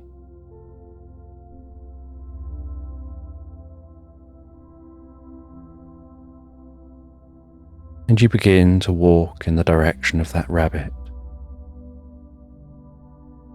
You follow the pogo stick marks across the meadow.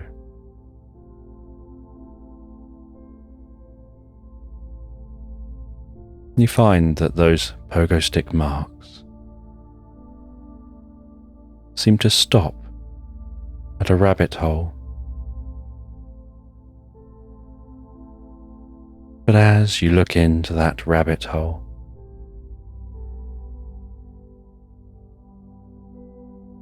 you find that the rabbit hole seems to be full of a dense purple fog,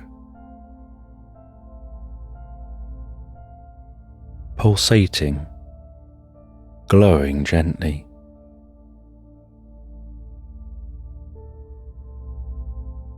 You lean down and look closely into that rabbit hole.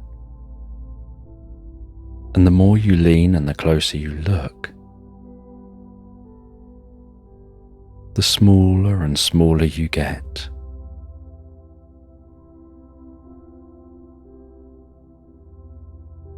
Until you find that you've leant so far into the hole, you've fallen in, and you tumble in cartwheels down that hole, so easily and effortlessly.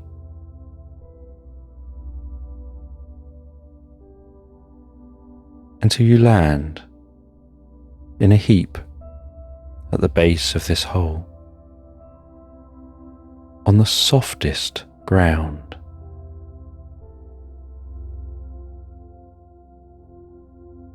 And as the purple fog clears, and you look down beneath you,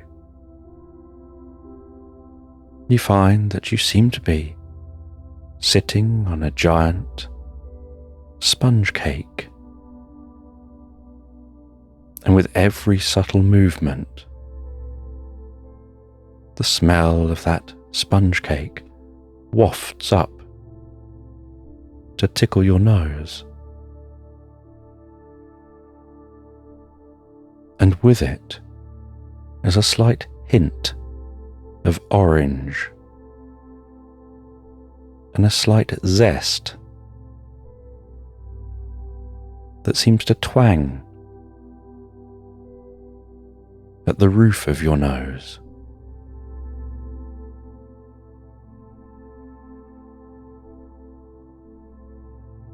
And you stand up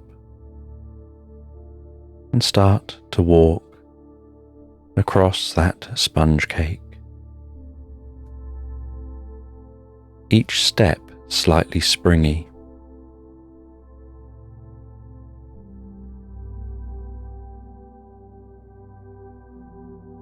And you look around you, and you see that you seem to be in an unusual landscape. The ground seems to be fully made of sponge cake. And this sponge cake seems to be decorated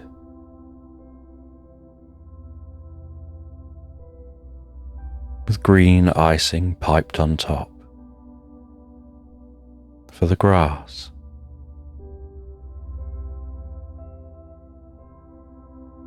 Sugar flowers dotted around the top.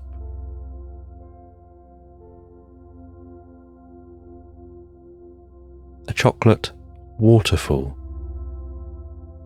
cascading down a cliff made of dense chocolate.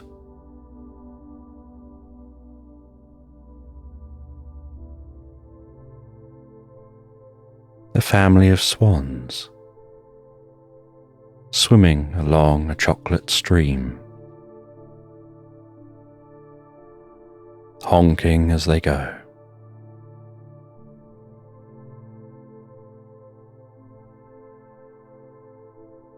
And while you walk and explore,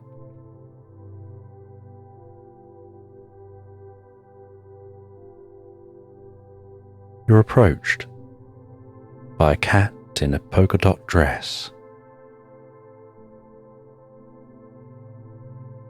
wearing something around their neck, something that looks so soft and delicate.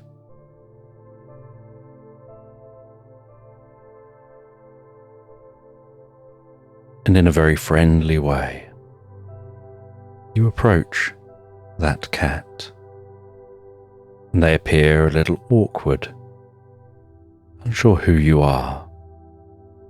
They have their hair plaited, hanging down behind each ear,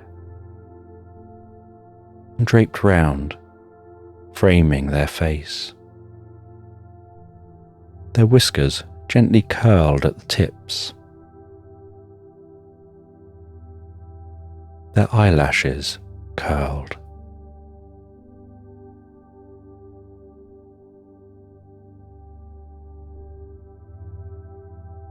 And they introduce themselves. And they say that perhaps you must be here for the party. The rabbit has just passed through, so they'll show you the way too.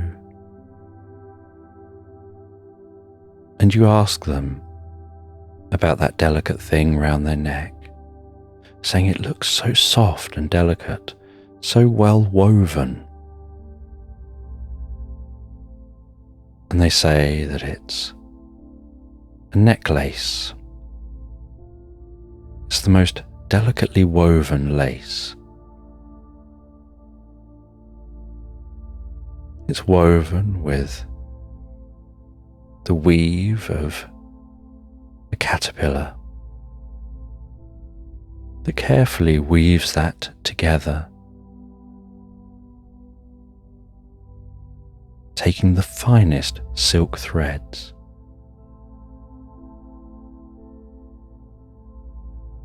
and imbuing those threads with a little bit of magic. And that magic helps to stimulate a little confidence. And you think they appear a little awkward, so perhaps the magic doesn't work. Or perhaps they're normally even more awkward than this. And you admire their necklace. They say that it's incredibly strong, despite being incredibly delicate. and that the caterpillars make it, and it has to be transported all the way from Patagonia to here. And it gets transported in the heart of a coconut, carried by an African swallow.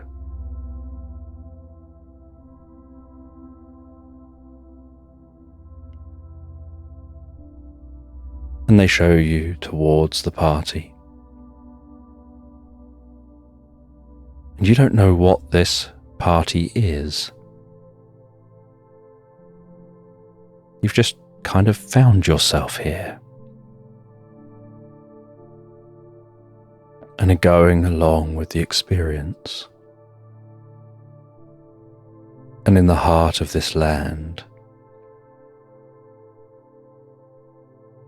is a large gingerbread thatched cottage.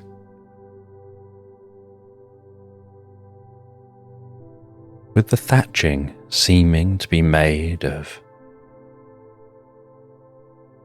the finest sugar, woven into delicate threads.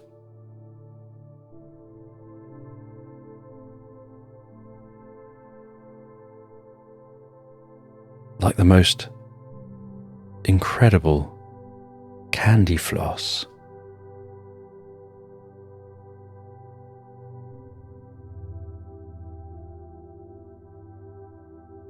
And you head in to this cottage.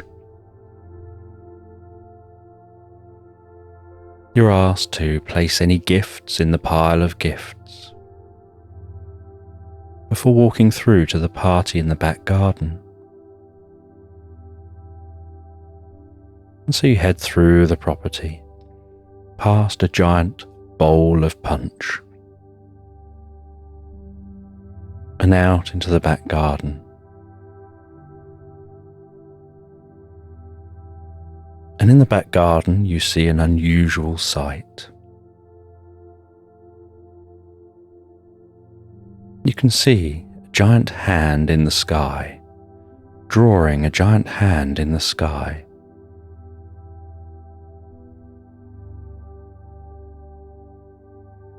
You can see what looks like many steps leading from the end of the garden up into the sky. You can see people mixing and mingling on the steps and on platforms between the steps, with people walking up the same steps people are walking down at a different angle. Some people seemingly walking upside down from your perspective.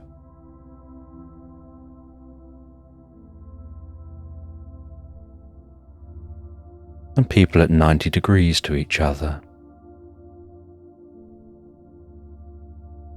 And you look around this garden. You see different guests here.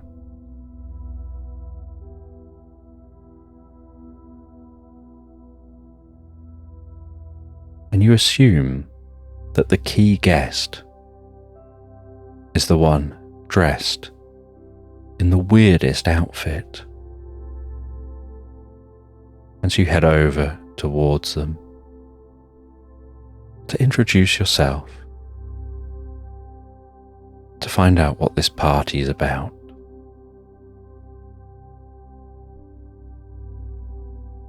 And it's a tall, slim penguin dressed as a wizard,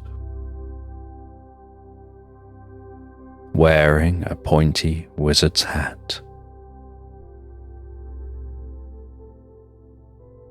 And you walk over towards them. You introduce yourself. You ask if it's their party. You apologize for intruding upon their party and say that you've just found yourself here. You were following a rabbit on a pogo stick. And they say, yes, that'll be Dave. He likes to hop around everywhere and seems to be going through this fad of doing so on a pogo stick, while all the others hop around on their legs.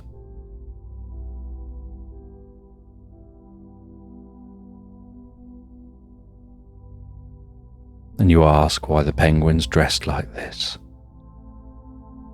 And they say that they love magic. And they like to dress as a wizard. They don't believe magic is real, but it's fun to pretend.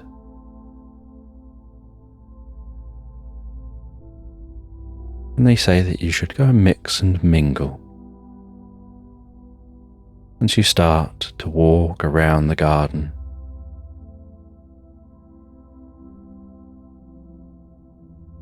you go over to sit by a little campfire and find that the campfire is actually just warm sugar rising up into the air, crackling gently like popping candy,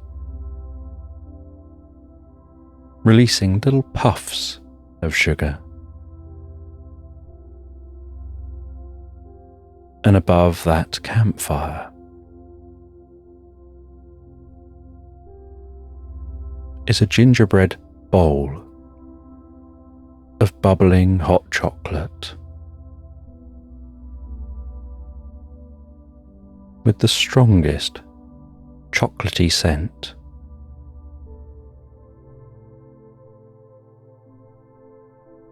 And with a ladle you pour out a bit of the hot chocolate into a cup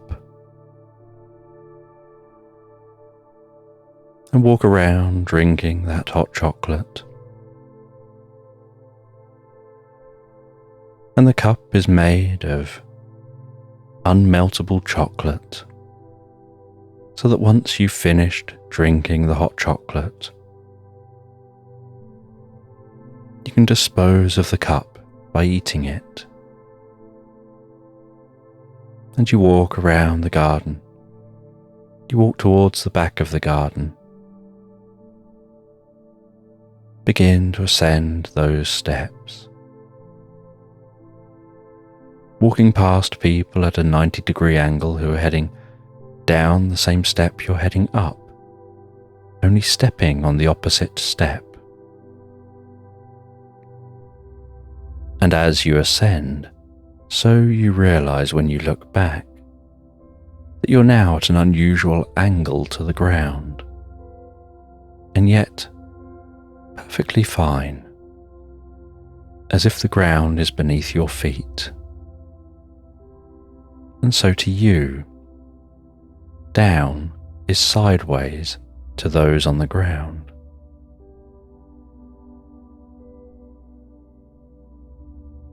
And you chat to a few different characters you meet at this party.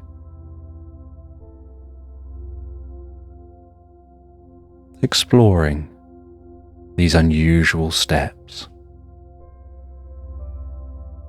And the higher you walk, the closer you find yourself getting to the moon. And the moon here seems to be an unusual electric blue moon.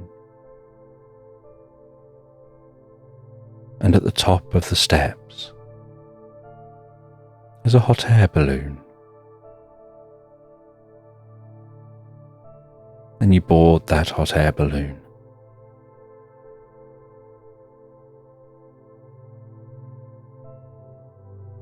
And you release the string, and the balloon floats towards the moon. And as it reaches the moon, so you grab hold of the moon,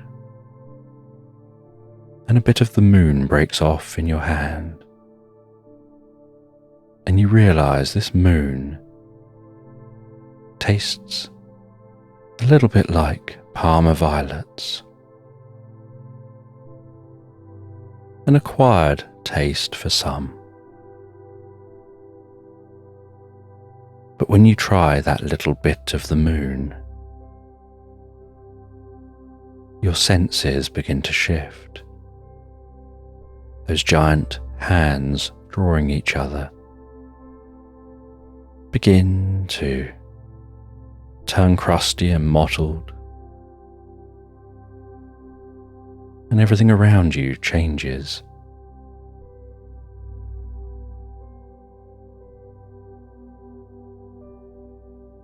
And it all begins to look like an oil painting, as if some higher power was painting everything around you, painting over what's there with a new vision of what could be. And the moon shifts and changes.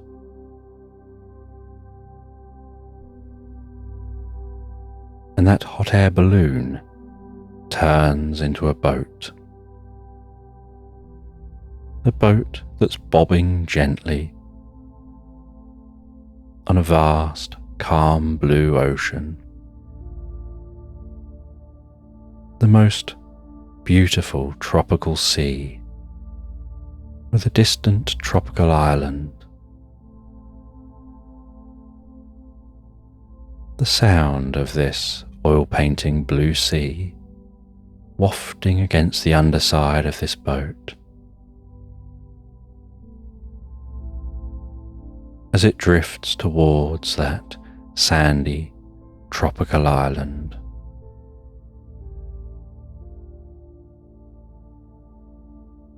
And gradually slides up onto the golden sand. Like a paintbrush sliding across a canvas, softly coming to rest there as you disembark that boat. The gentle crunching sound of stepping onto that golden sand. The softness of the sand. And walking around this tropical beach, looking behind you, out over the view of that tropical sea. The moon now on the horizon, casting its glow across the water. Pinpoints of stars flickering and undulating in the sky.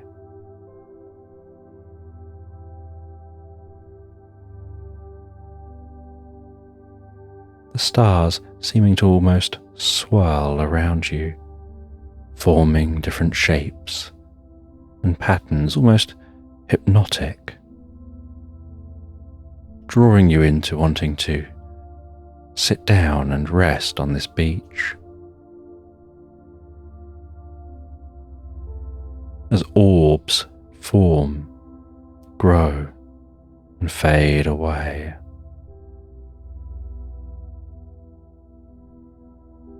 And those waves lap so gently, so calm on the shore.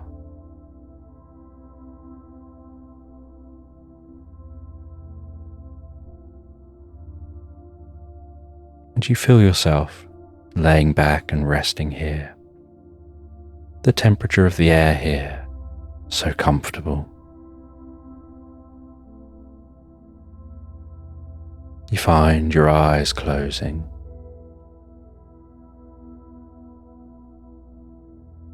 You have a sense of drifting deeper and deeper asleep. And your mind wandering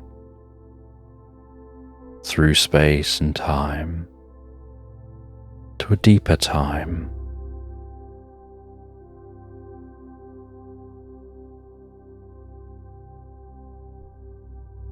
Hearing the sound of a gently crackling fire, feeling the warmth from that fire as it caresses your cheeks, hearing the mumble of people milling around, and then calmly opening your eyes and seeing before you some ancient people using paints on cave walls to paint pictures of the night sky, to smear images of the landscape, to draw almost stick figures of the animals, of themselves, and their place within this landscape.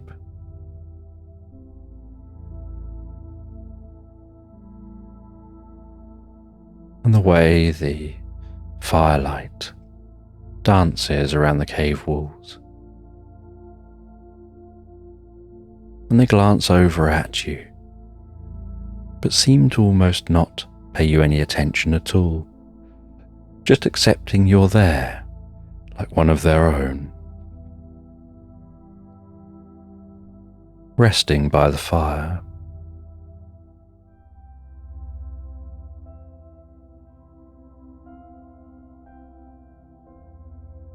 And you look around and look up at the night sky here, and you listen to the distant sound of crickets. And you feel deeply relaxed.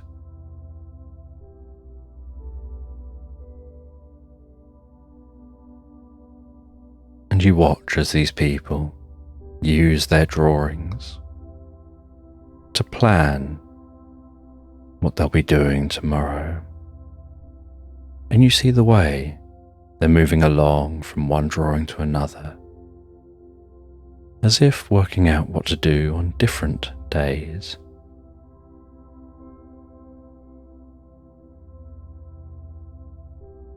And you stand up and you walk around, and you talk to different people. One explains they're planning for a hunt. One explains they're preparing for foraging.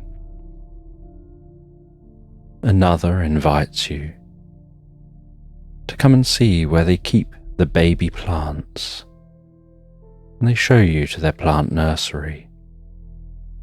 They tell you that they nurture these plants, they grow these plants up, and once these plants are big enough and strong enough, they use those bigger, stronger plants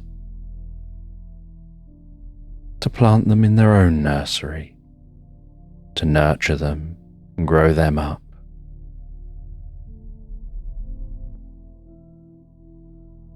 And the cycle continues. And something about this place feels like daytime is approaching.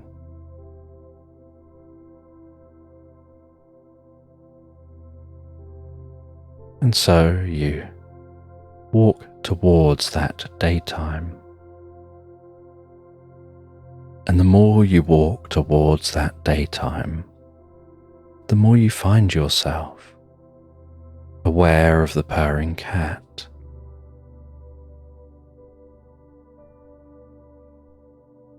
And then aware of being in that cabin, and opening your eyes in the cabin, in the dark, the moonlight having moved across the sky a little further, no longer shining that silvery light in through the window.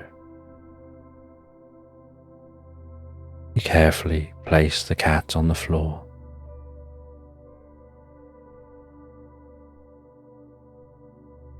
You head through to the bedroom. You settle down in the bedroom, wrapping yourself up so comfortably to begin to fall asleep. And while you start to fall asleep here in bed, you imagine that you've just walked out the back of a farm on the most beautiful moonlit evening. And you've walked out to the fields and you can smell that fresh evening air.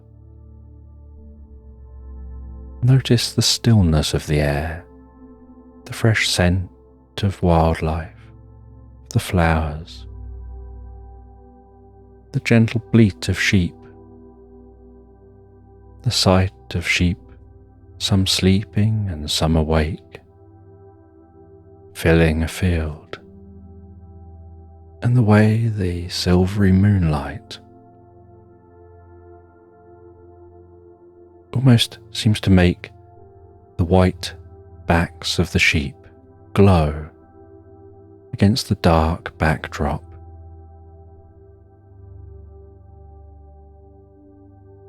And you head over to the field. You rest your elbows on a post on the side of the field, resting your head on your hands and just slowly and gently counting those sheep. 1, 2, finding that with each count your eyes want to blink shut, but you open your eyes for the next count. But each sheep you count, your eyes want to shut deeper and deeper. 3, 4, 5, the landscape being as dark as coal, only the sheep gently illuminated. As you count those sheep, 6, 7, 8, each time seeming to struggle a little harder to open your eyes between each count. 9, even when you try really hard to ignore what's happening, those eyes just want to shut, and the harder you try to ignore what's happening, the more those eyes shut. And the more those eyes shut and the harder you try, the deeper and deeper asleep you feel yourself going, almost like drifting deeply into the most pleasant reverie, the kind of reverie where you perhaps begin to fight it at first, before in vain, giving in and accepting the most comfortable night's sleep. 10, 11, 12. Curious how many sheep will be in the field, but knowing that something about it means you won't stop counting those sheep until your eyes are no longer open or all the sheep have been counted. 12, 13, 14, 15,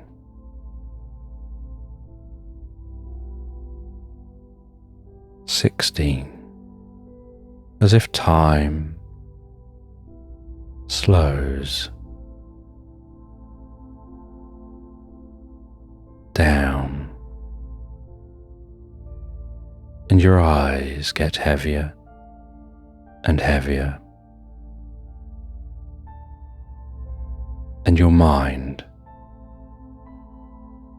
becomes like a pool of water on a windless day.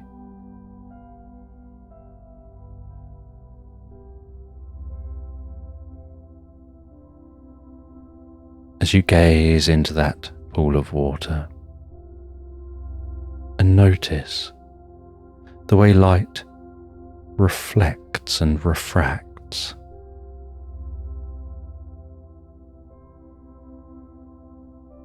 and bends as it passes through the water.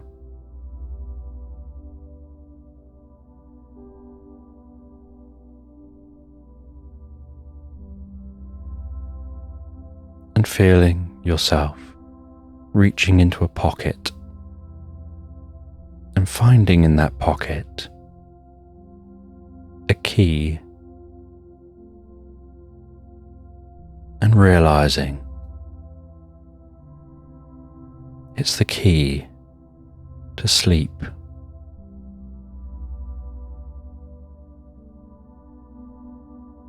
And seeing before you in your mind's eye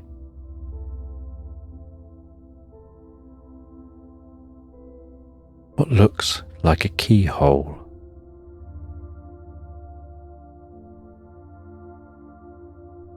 And placing the key in the keyhole. And with a click and a clunk, turning that key and hearing it, altering the mechanism,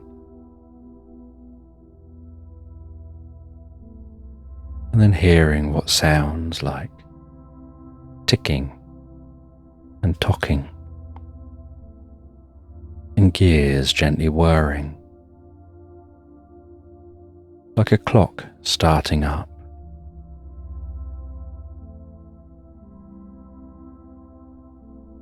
And then seeing in the night sky the stars taking on the form of numbers, the stars coalescing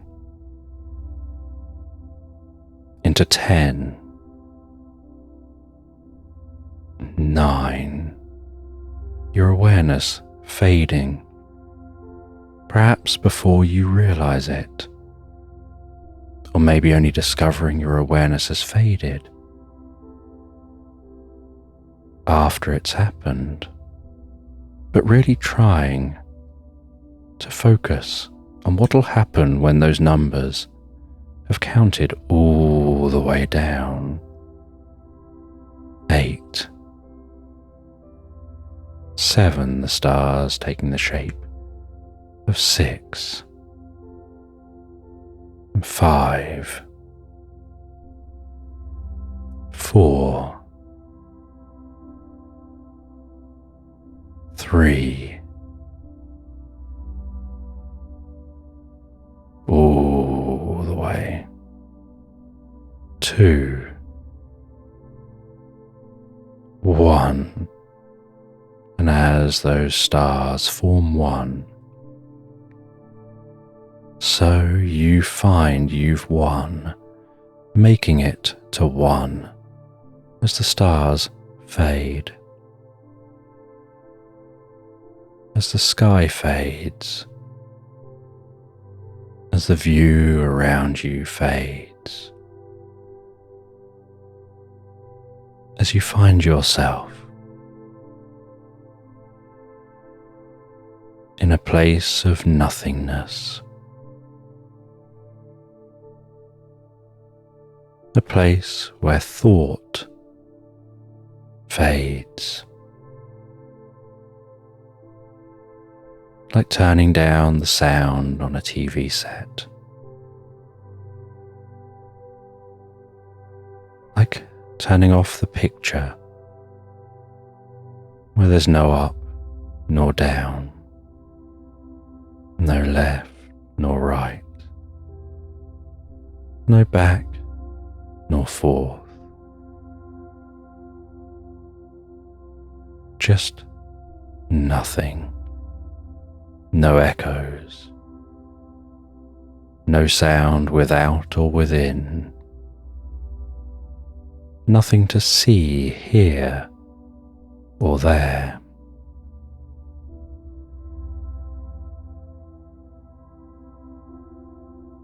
And then before you in this place of nothingness, a golden candlestick emerges out of the nothing with a gentle flame flickering on top.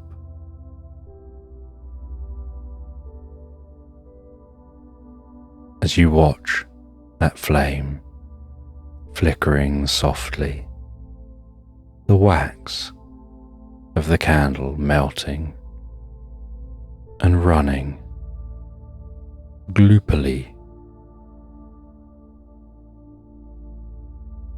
down that candlestick and dripping into the nothingness.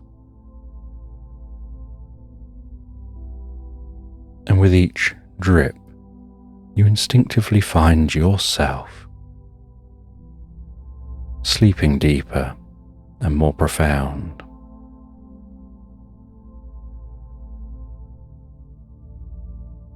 You find something about that candle burning down and the time it takes to burn down softens your mind, calms your body, stimulates deep, recuperative sleep.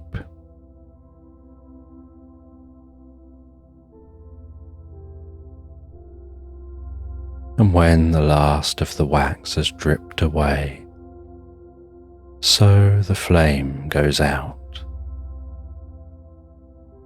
and you know tomorrow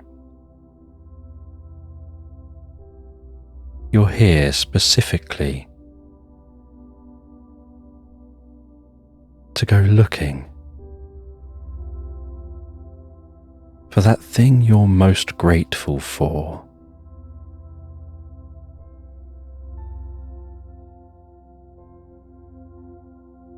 And you know you're going to find it. But you had to come here to explore there. But you know you need this deep, comfortable, recuperative sleep first.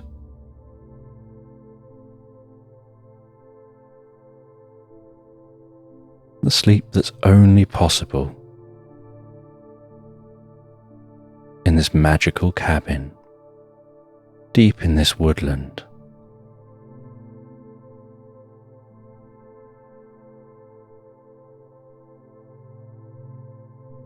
Where you can access a harmonic resonance with your inner self in a way you unlikely fully understand, because you can only understand it by discovering it through experience. And with that flame flickering out and darkness, the most comfortable, relaxing, calming darkness setting in around you, you drift through the most pleasant dreams, updating old patterns in new ways.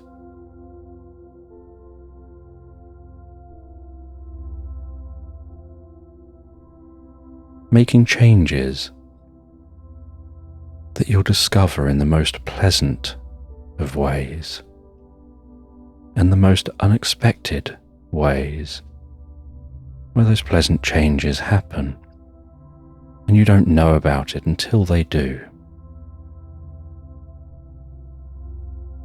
While making those changes at a deep, comfortable level through your mind and body.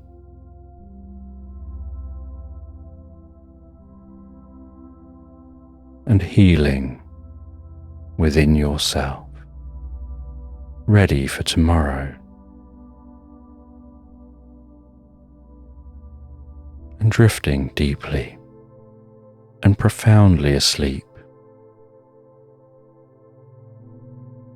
into Slumberland,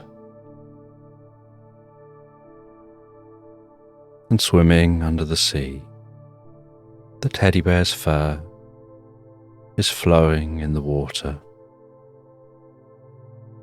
Bubbles are rising up from its breathing equipment.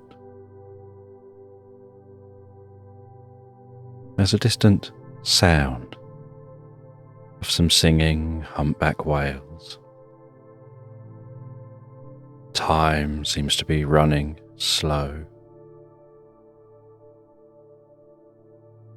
The light shimmering through the surface as the waves roll overhead. And everything seems to be moving in slow motion. And that teddy bear descends deeper and deeper, swimming down towards the white sand on the ocean floor. Its legs kicking slow and gently, with the flippers waving with each kick. And as it nears the ocean floor, so the movement of the flippers stirs up the sand behind the teddy bear.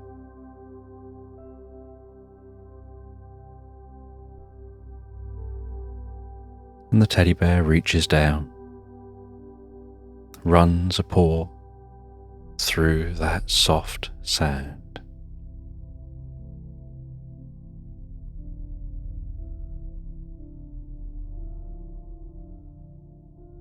And swims along towards a small area of rocks. Those grey rocks with patches of green mottled across them. Some fronds of seaweed anchored on the rocks, stretching up and waving as the sea moves back and forth, while the waves move overhead.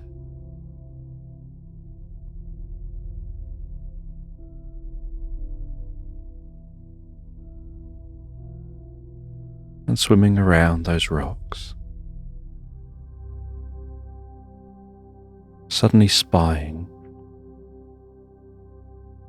what looks almost like a large field of coral.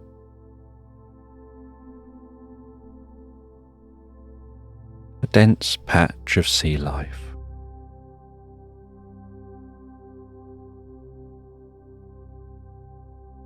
With colourful fish swimming in shoals and darting among that coral.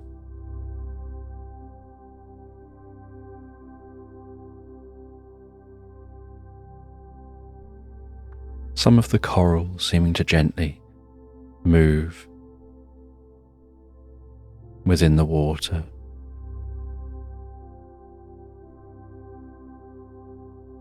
And other sea life, so colourful, just waving with the current.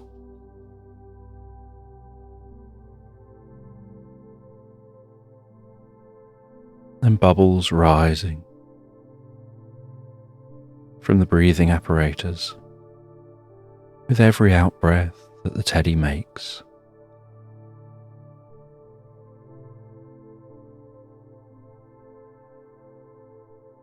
And then swimming down through the coral towards an area of water which seems a little lower than the sandy sea floor, that seems to be reflective in a different way, almost like a mirror laid on the sea floor. But it's actually just a different layer of water at a different temperature, with a different salinity.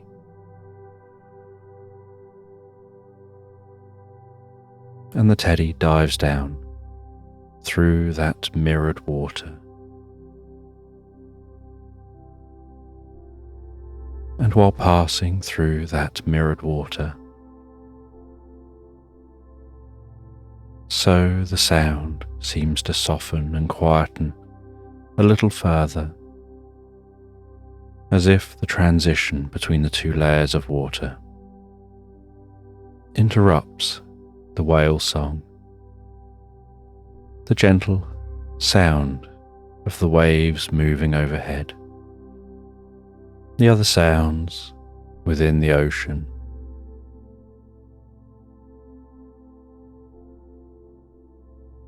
And the teddy unclips a torch from his belt, turns that torch on, and swims down deeper and deeper, swimming into a cave. And the teddy knows this is only a short cave. It's only a short dive until being able to exit from under the water. But they have to dive deep, and they swim down, pushing forward deeper and deeper as it gets darker and darker. The light of the torch making shadows dance around the cave walls, until some distance down, it's as if the cave is beginning to curve back up again, and the torch illuminates the underside of the surface of this water that's incredibly still. And the teddy pops up through that surface, walks out of the water and into this underwater cave, into this dry area. And there's a slight echo within this cave, the occasional dripping sound.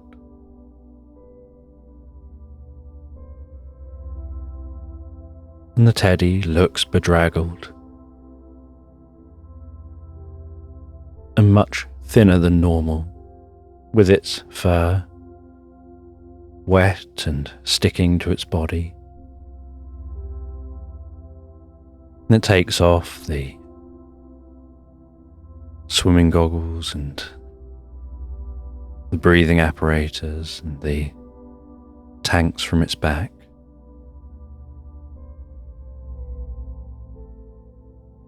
And then jiggles around, violently shaking its belly and its head and its arms and then its legs, shaking off as much water as it can.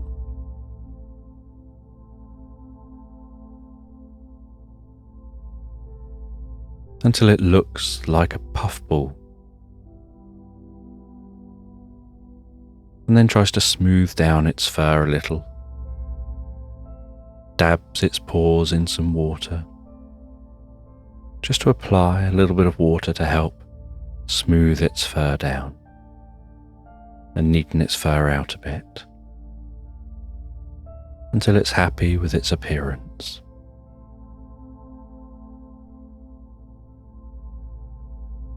And then picks the torch up again and begins to navigate through this cave.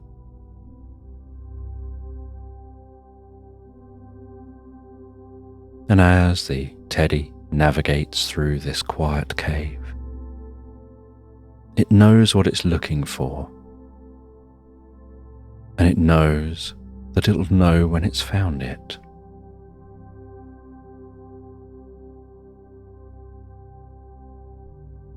And this cave looks like it was once an ancient lava tube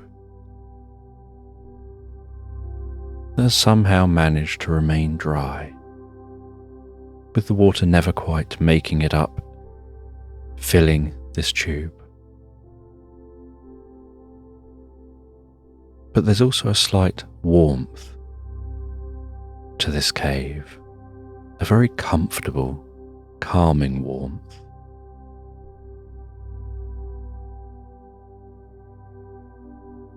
And its soft, furry feet pad so gently along the cave floor,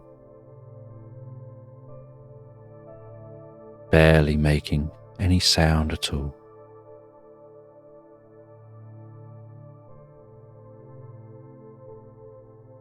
And after some time, following this passageway,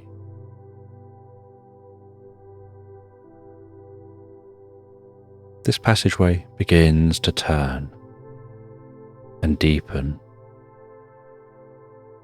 and they follow that passageway deeper and deeper.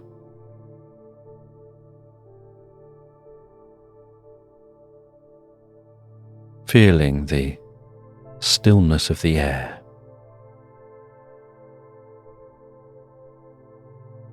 and that comfortable warmth.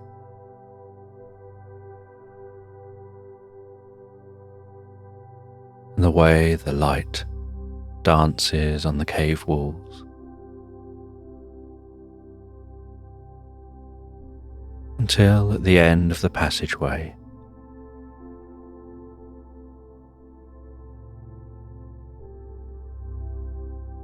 is what looks like a shimmering portal.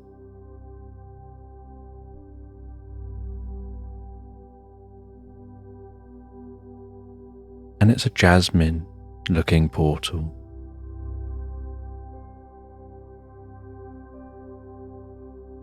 Shimmering, pulsating,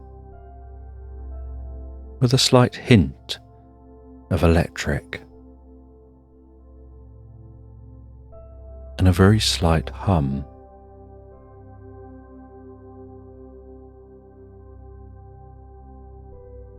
And the teddy walks towards that portal, stops just before the portal, takes a deep, comfortable breath, and then walks through the portal, finding themselves at night time in a desert-like landscape. There's sparse, hardy vegetation.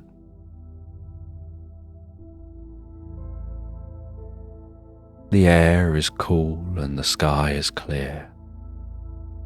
The stars dancing overhead.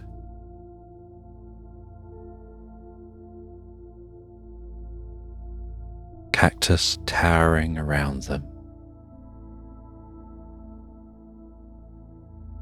And in the distance, a tall metal structure with a bulbous top, humming and sparking with electric. That electric dancing up into the sky.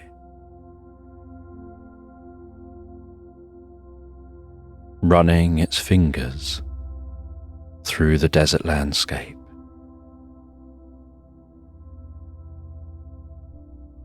Clouds seeming to spark into existence around the forks of lightning.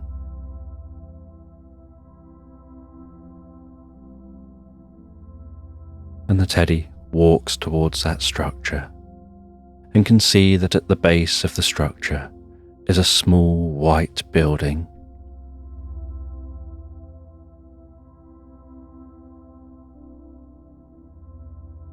And they can see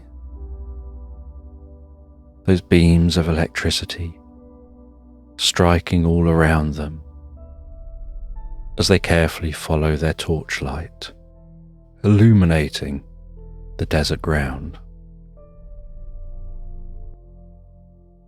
hoping that those sparks of electric continue to strike anywhere else but where they're walking.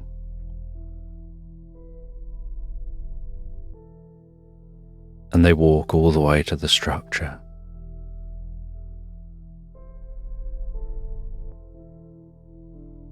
They carefully open the door into the structure, and inside the structure, in the heart of a machine, they see a tall, slim man with a drawn, long face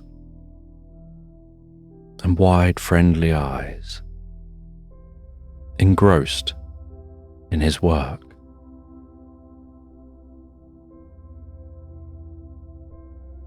And they get the man's attention.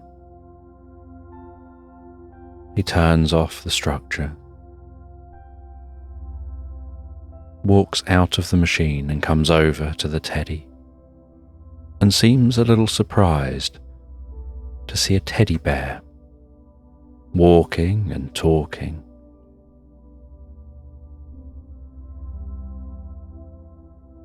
And the teddy explains where they're from, a different reality. And they're a scientist from their reality. But something was impacting their reality, was beginning to tear holes in the reality. And they had worked out what it was. And so they had to find their way to the source. And they became aware of a bubble, and that they had to cross the boundary of that bubble. And they'd worked out the coordinates for that bubble. And so now, here the teddy is. And so they introduce themselves. And the man introduces himself. He says that his name is Tesla. He's something of an inventor. And he believes that electricity and electromagnetism is the answer to all the world's problems. And understanding electromagnetism is the way to understand the universe. And that he's developing technologies to harness electromagnetism and so much more. And the teddy explains that while he's powering his machine,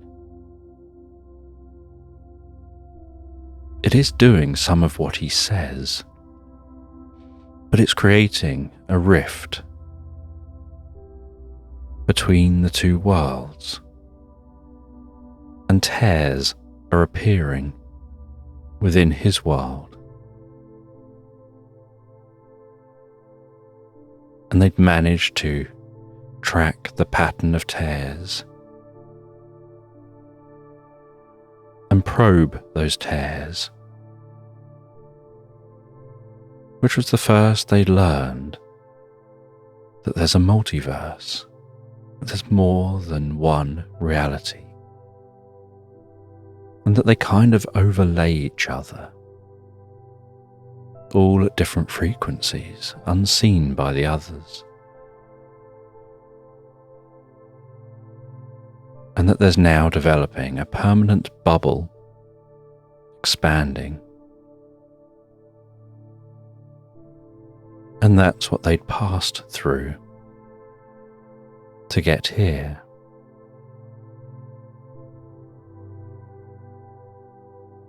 And they're concerned that if he carries on doing what he's doing, he might tear the fabric of reality And if two realities are in the same location, they don't know what the consequences of that might be. What could happen if those tears turn into giant rips through the fabric of space and time? And in a very thoughtful way, Tesla sits at a table, head resting in a hand, eyes gazing up at an angle, chin on the fingers, one lip curled slightly up and the brow furrowed, and the ears slightly pulled back in thought. And his eyes seeming to almost glaze over, and the teddy just watches as Tesla becomes incredibly still.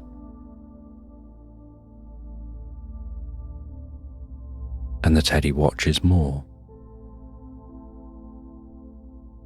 and then moves round in front of Tesla, waves a paw in front of Tesla's eyes, looks very closely into Tesla's eyes, trying to work out what's going on.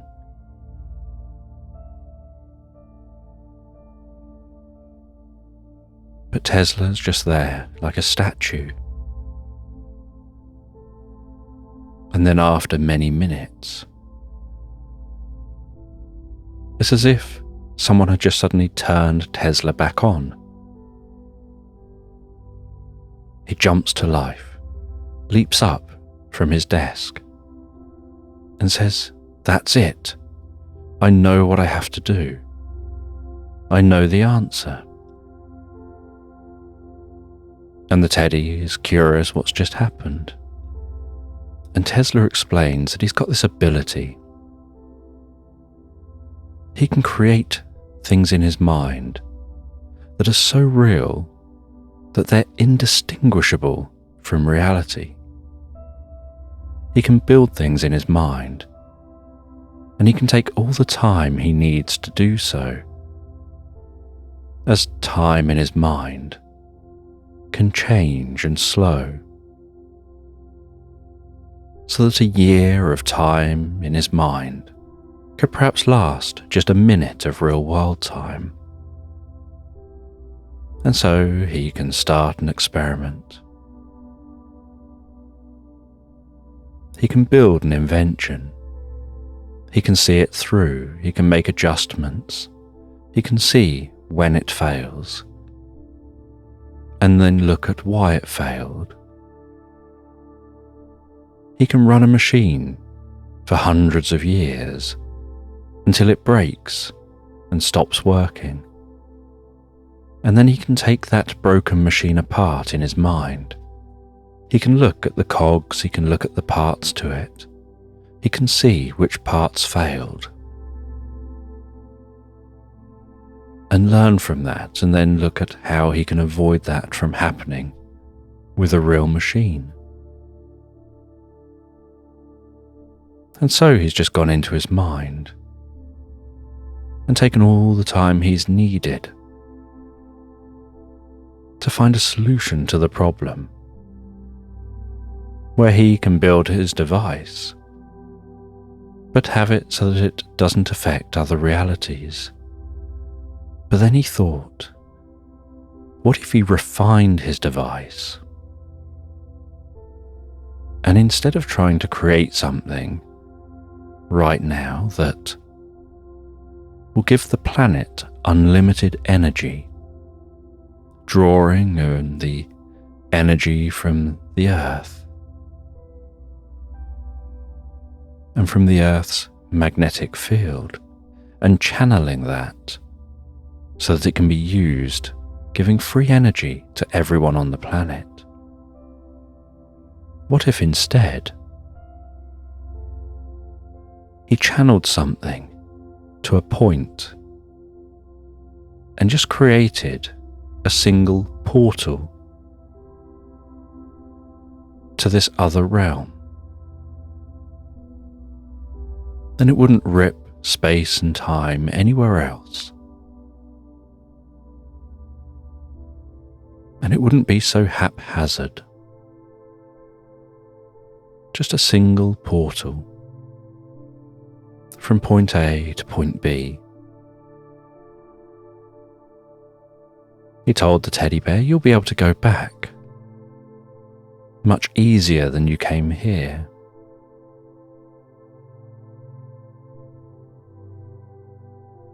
And maybe we can learn and work together, sharing knowledge across the realms.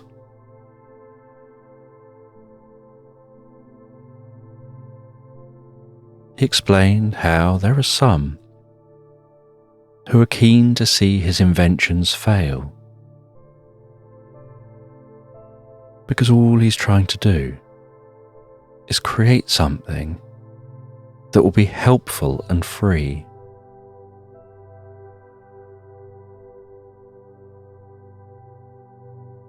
And so with the teddy bear they work on altering his device. And they work through the whole night, working into the next morning. They stop and rest for a while before continuing on in the heat of the day desert, until eventually Tesla says that the invention's ready. And it's time for a first test. And he decides to gradually increase the power.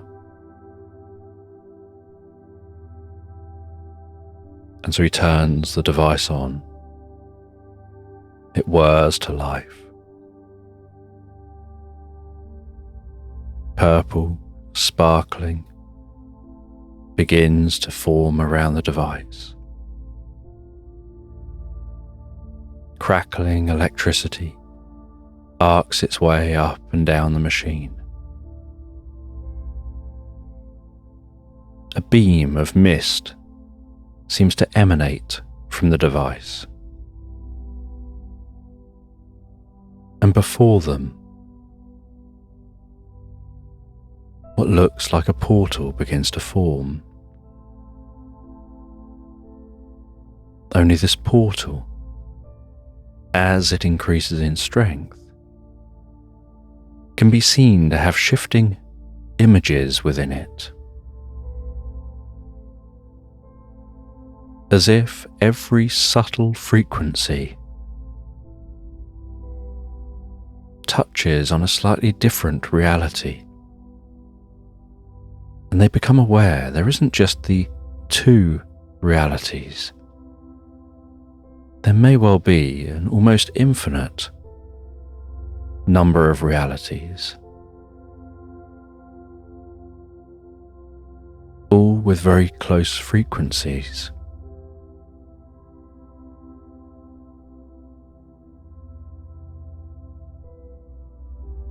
And so Tesla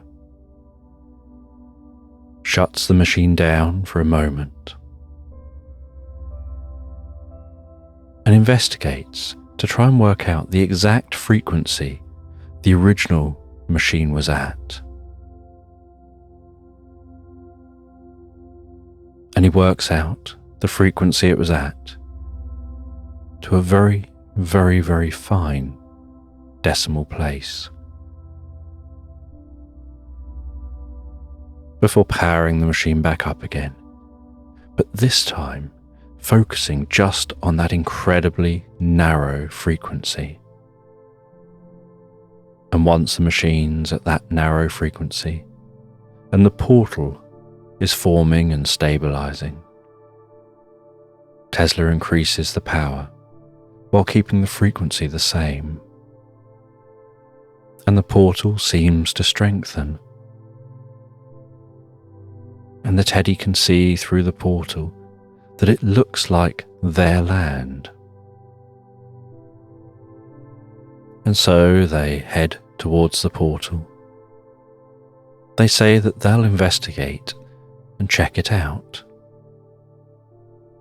They head through the portal,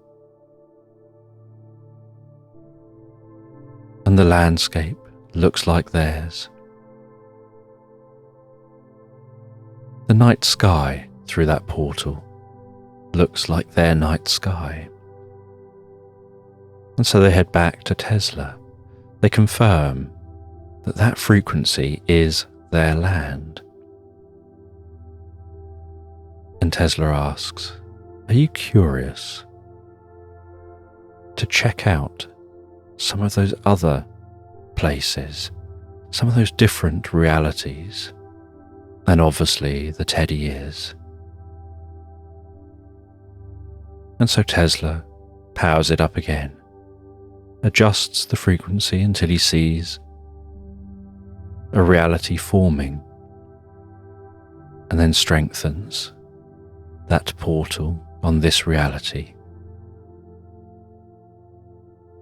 and notes down what the frequency is for this reality, and says that the teddy can go through, investigate, discover what they can in this reality before reporting back on what this reality is like.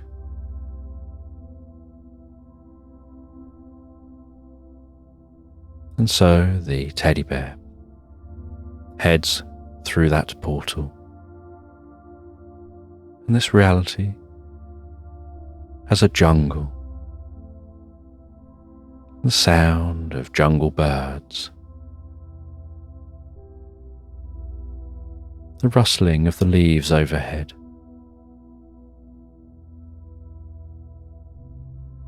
the gentle dripping of rain within this jungle,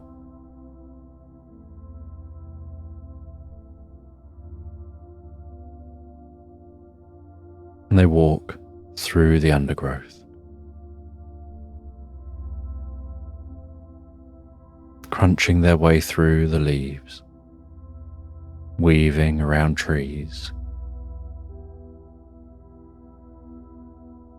Some of the plants catching softly in their fur.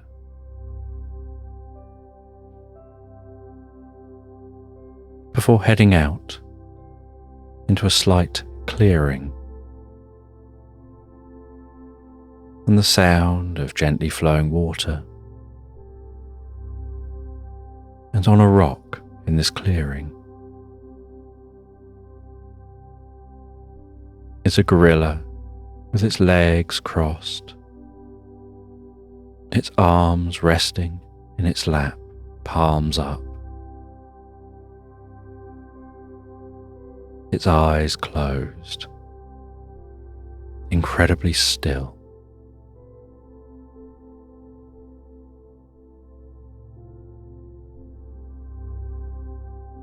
And so the teddy bear approaches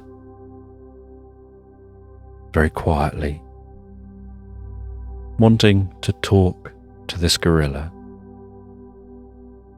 but also not wanting to disturb them.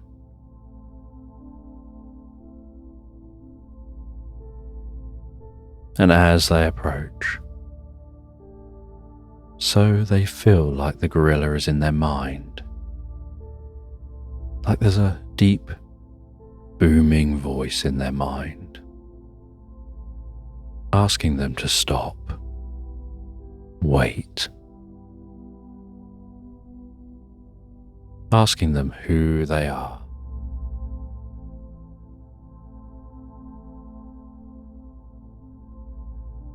And the teddy bear thinks about the answers, while still walking closer and closer to the gorilla, coming round the side of the gorilla. Then the gorilla opens its eyes, moves its head very slowly, methodically,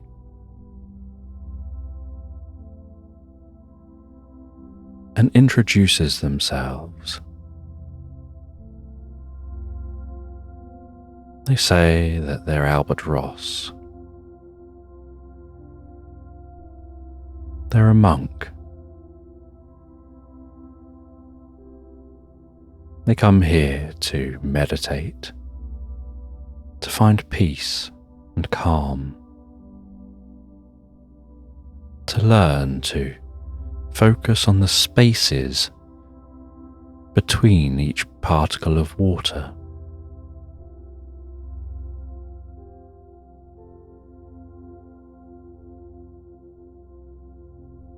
And the teddy explains why they're there. And they explain about Tesla and his device that can carve through realities, creating portals from one space to another. And this gorilla monk says, but isn't that just what all the old books have taught? You don't need technology to do that. You've got an electromagnetic device within you that can be focused on the frequencies to do it without technology.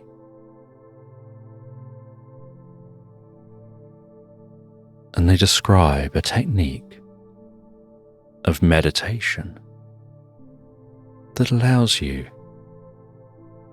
to be seated in one location while synchronizing the electromagnetic frequencies of the brain on transforming and transferring your consciousness through space and time to another location. And so although it isn't transferring you as a full physical being, it's transcending that and understanding you don't need to go there as a physical being. Once you're there, you can form your consciousness into something physical in that location. And then once you release that essence of you that appears physical dissipates, and your consciousness reconnects with you, where your genuine body is.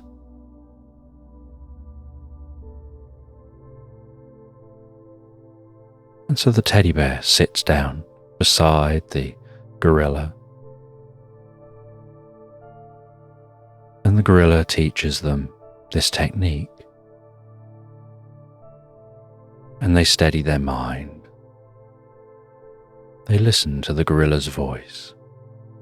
That's it. Just let yourself go all the way deeper and deeper into the experience. Focus on the sound of the flowing water, the bubbling sound, being aware that the bubbling is just multiple sounds mixed together. And so focus between the bubbles on that space until you can hear just a single wave passing down the stream, and follow the sound of that single wave as it passes down the stream. And while focusing on that single wave, begin to focus on a small part of that wave, and then narrow that focus down deeper and deeper until you're focusing on just one drop of water, and imagine riding that drop of water along the stream, aware that that water is held together because of its own electromagnetism.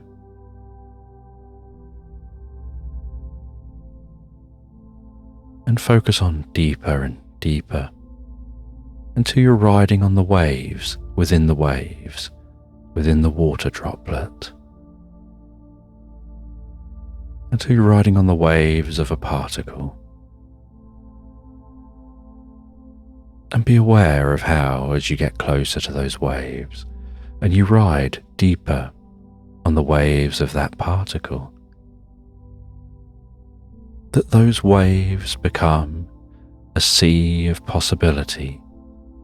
And as a sea of possibility, there's a possibility that that wave you're riding on isn't even here. Because at a fundamental level,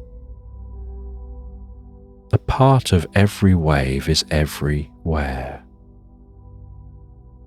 here and there,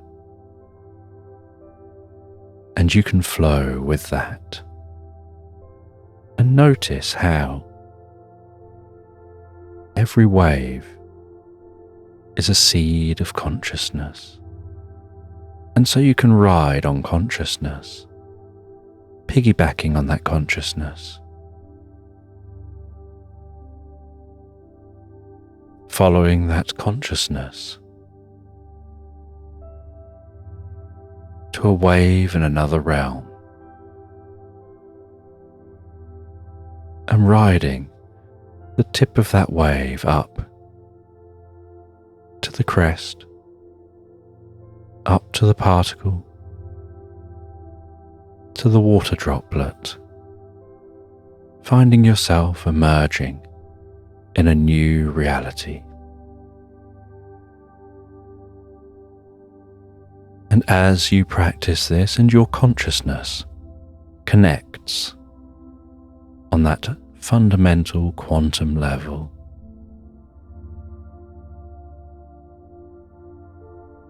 because you're connecting and tuning in to the consciousness of reality, you can follow that consciousness in a non-conscious kind of way, instinctively to the reality you'd like to seek. Because that consciousness, that fundamental nature of reality, is timeless and permeates all of reality. And it takes no time to get from here to any other reality or anywhere within this reality. Every point is the same point when you tune in deep enough.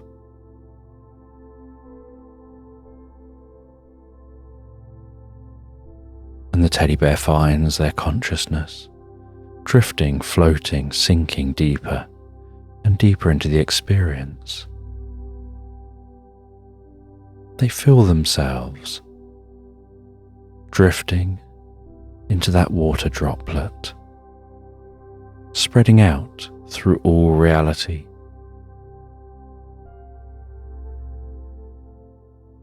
Riding on the wings of a maple leaf as it floats down and rests gently on the grass.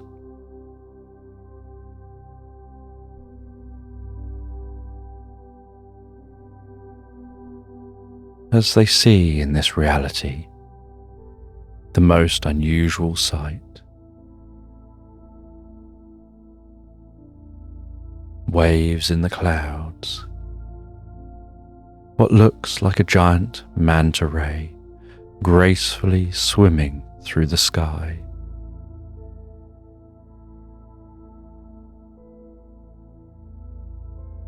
Almost as if it's swimming in slow motion.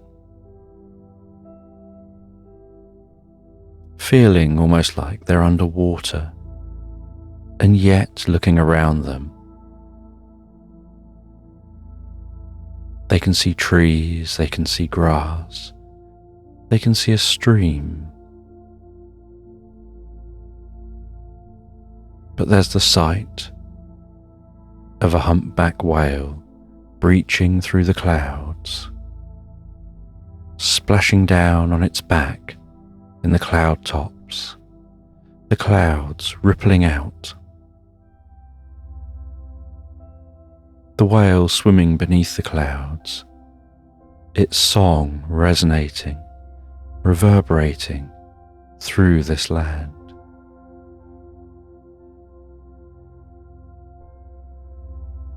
That ray swimming so gracefully.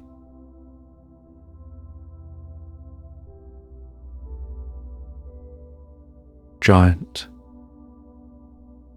pearls lying in the landscape, light glistening through them,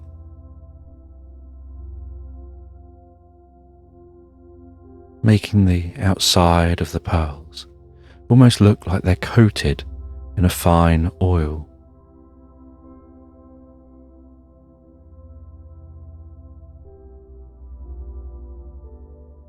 What looks like a giraffe,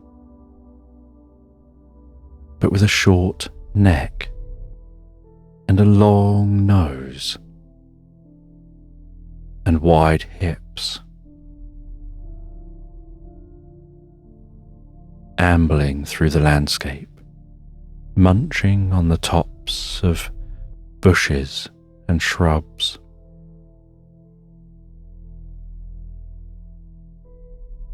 The sight of hummingbirds with exceptionally long tongues, poking those tongues into elongated flowers while they hover, buzzing away before flying off.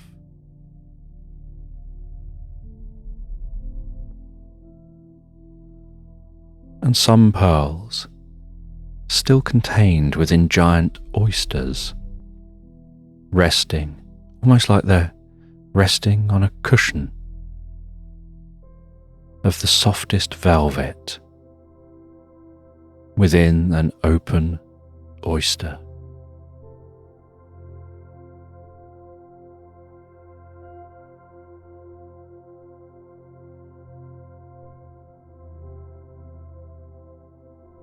And the teddy bear looks around with intrigue at this most unusual place.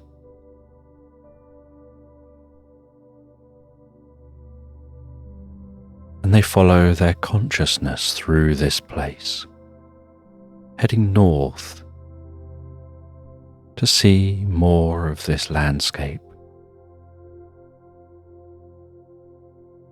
And as they approach the north pole of this place,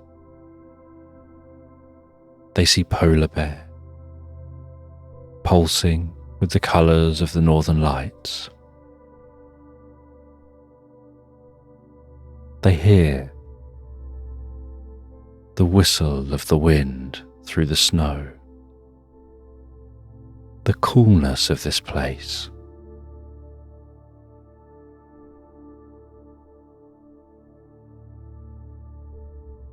And they head into a cave here among the snow.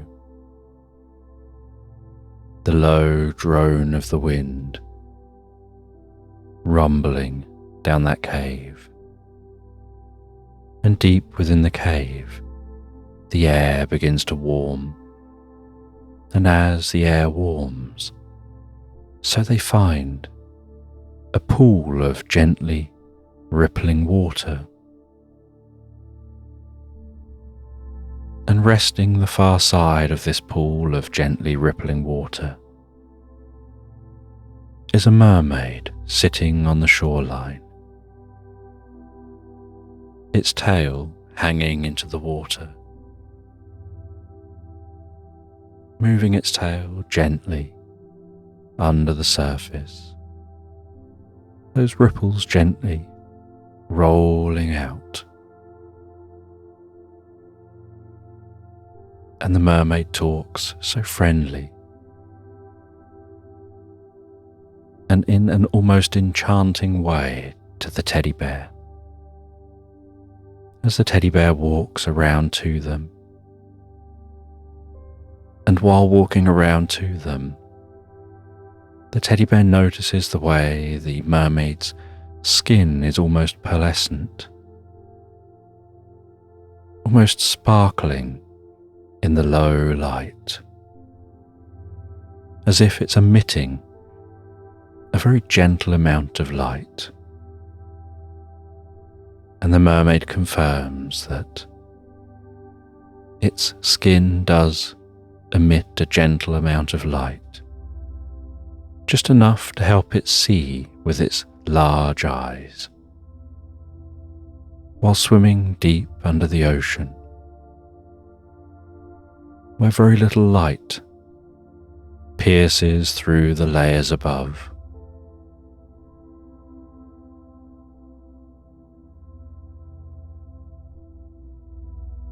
And the teddy bear is curious why a mermaid is sat here with a pool of water if it comes from the ocean. And the mermaid explains that this pool of water is a deep shaft that leads down towards the center of the planet, where a giant ocean resides. And that giant ocean in the center of the planet has tunnels that lead out to all the planet's oceans, and has tunnels that lead out to similar places like caves like this.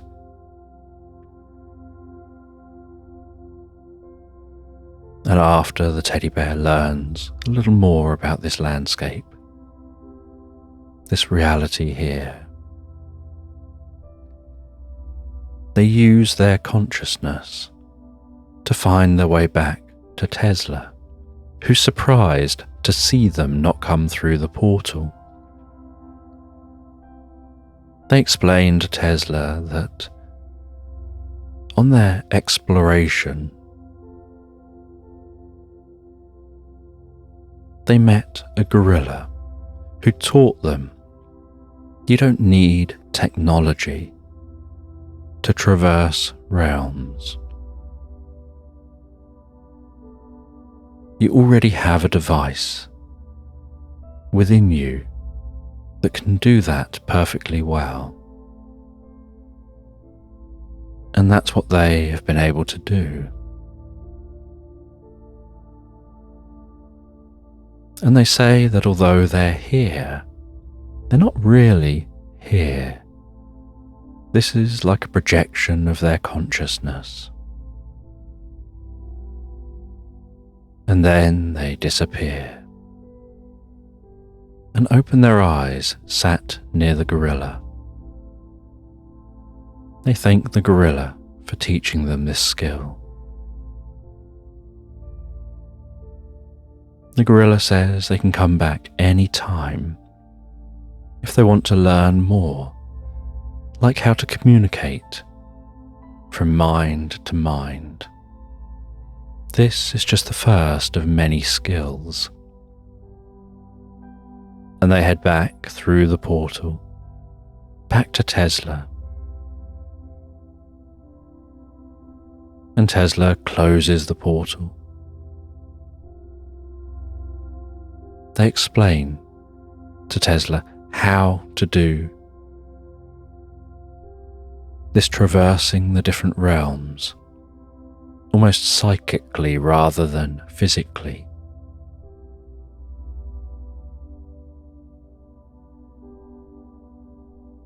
And Tesla wonders about consciousness, whether it would be possible to transcend the body when the time is needed, to keep that consciousness travelling after the body has gone and isn't there to come back to. and they decide they'll make that something of a mission.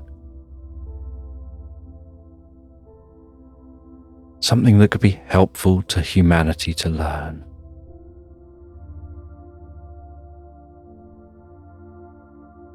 And Tesla then turns the machine on, opens the portal for the teddy bear to go back to their own reality. The teddy bear crosses through to their own reality. The portal closes behind them, and they now just have to find their way back from here to where they need to go. And so, to find their way back, to work out exactly where they are, they sit down, cross their legs, rest their paws in their lap. They drift deeper and deeper into that meditation. They spread their awareness out among this reality. They focus their consciousness on finding the boat they travelled here from. They then work out where that boat is in relation to where they are.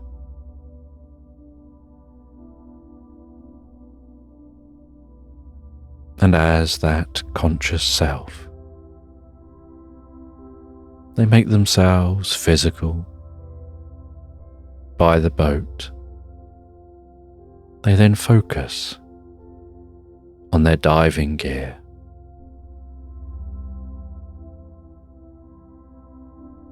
That physical body disperses and then reforms where their diving gear is. They realize that they can't defocus and take the diving gear with them.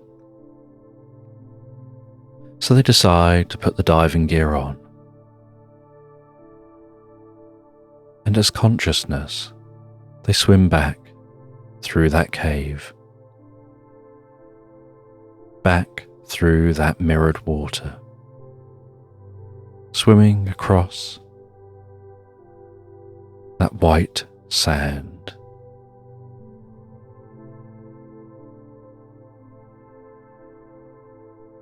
They swim past a delicate seahorse hanging gently onto a frond of waving seaweed.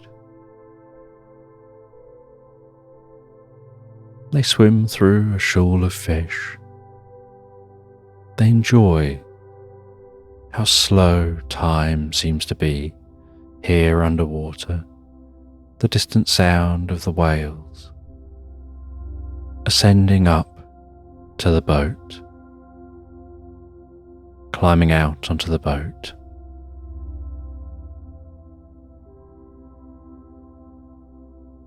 And they pilot that boat to the shore.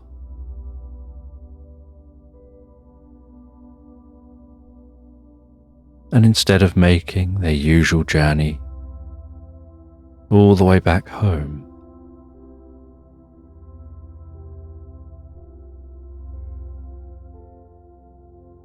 they make the journey to where their physical self is.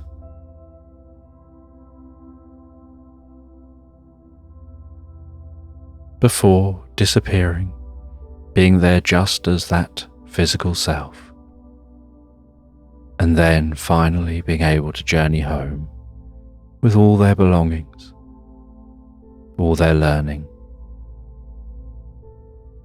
And once home, they write up their report of everything they learned that they need to pass on to the other scientists.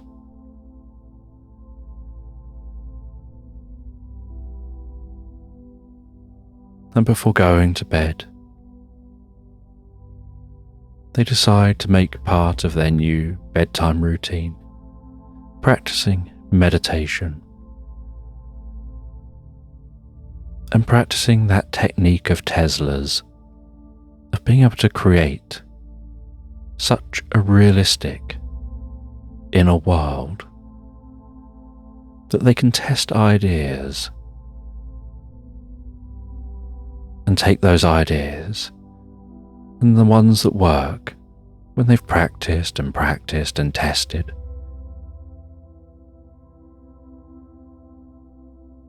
They can then implement those ideas. And so every night, they spend a little time practicing Tesla's technique. They spend a little time meditating. And that stillness it causes in their mind means that with no effort at all, when they go to bed, they settle down. And as soon as their head touches the pillow, they always easily and effortlessly, and for the whole night, drift and float so peacefully, so relaxed asleep into Slumberland.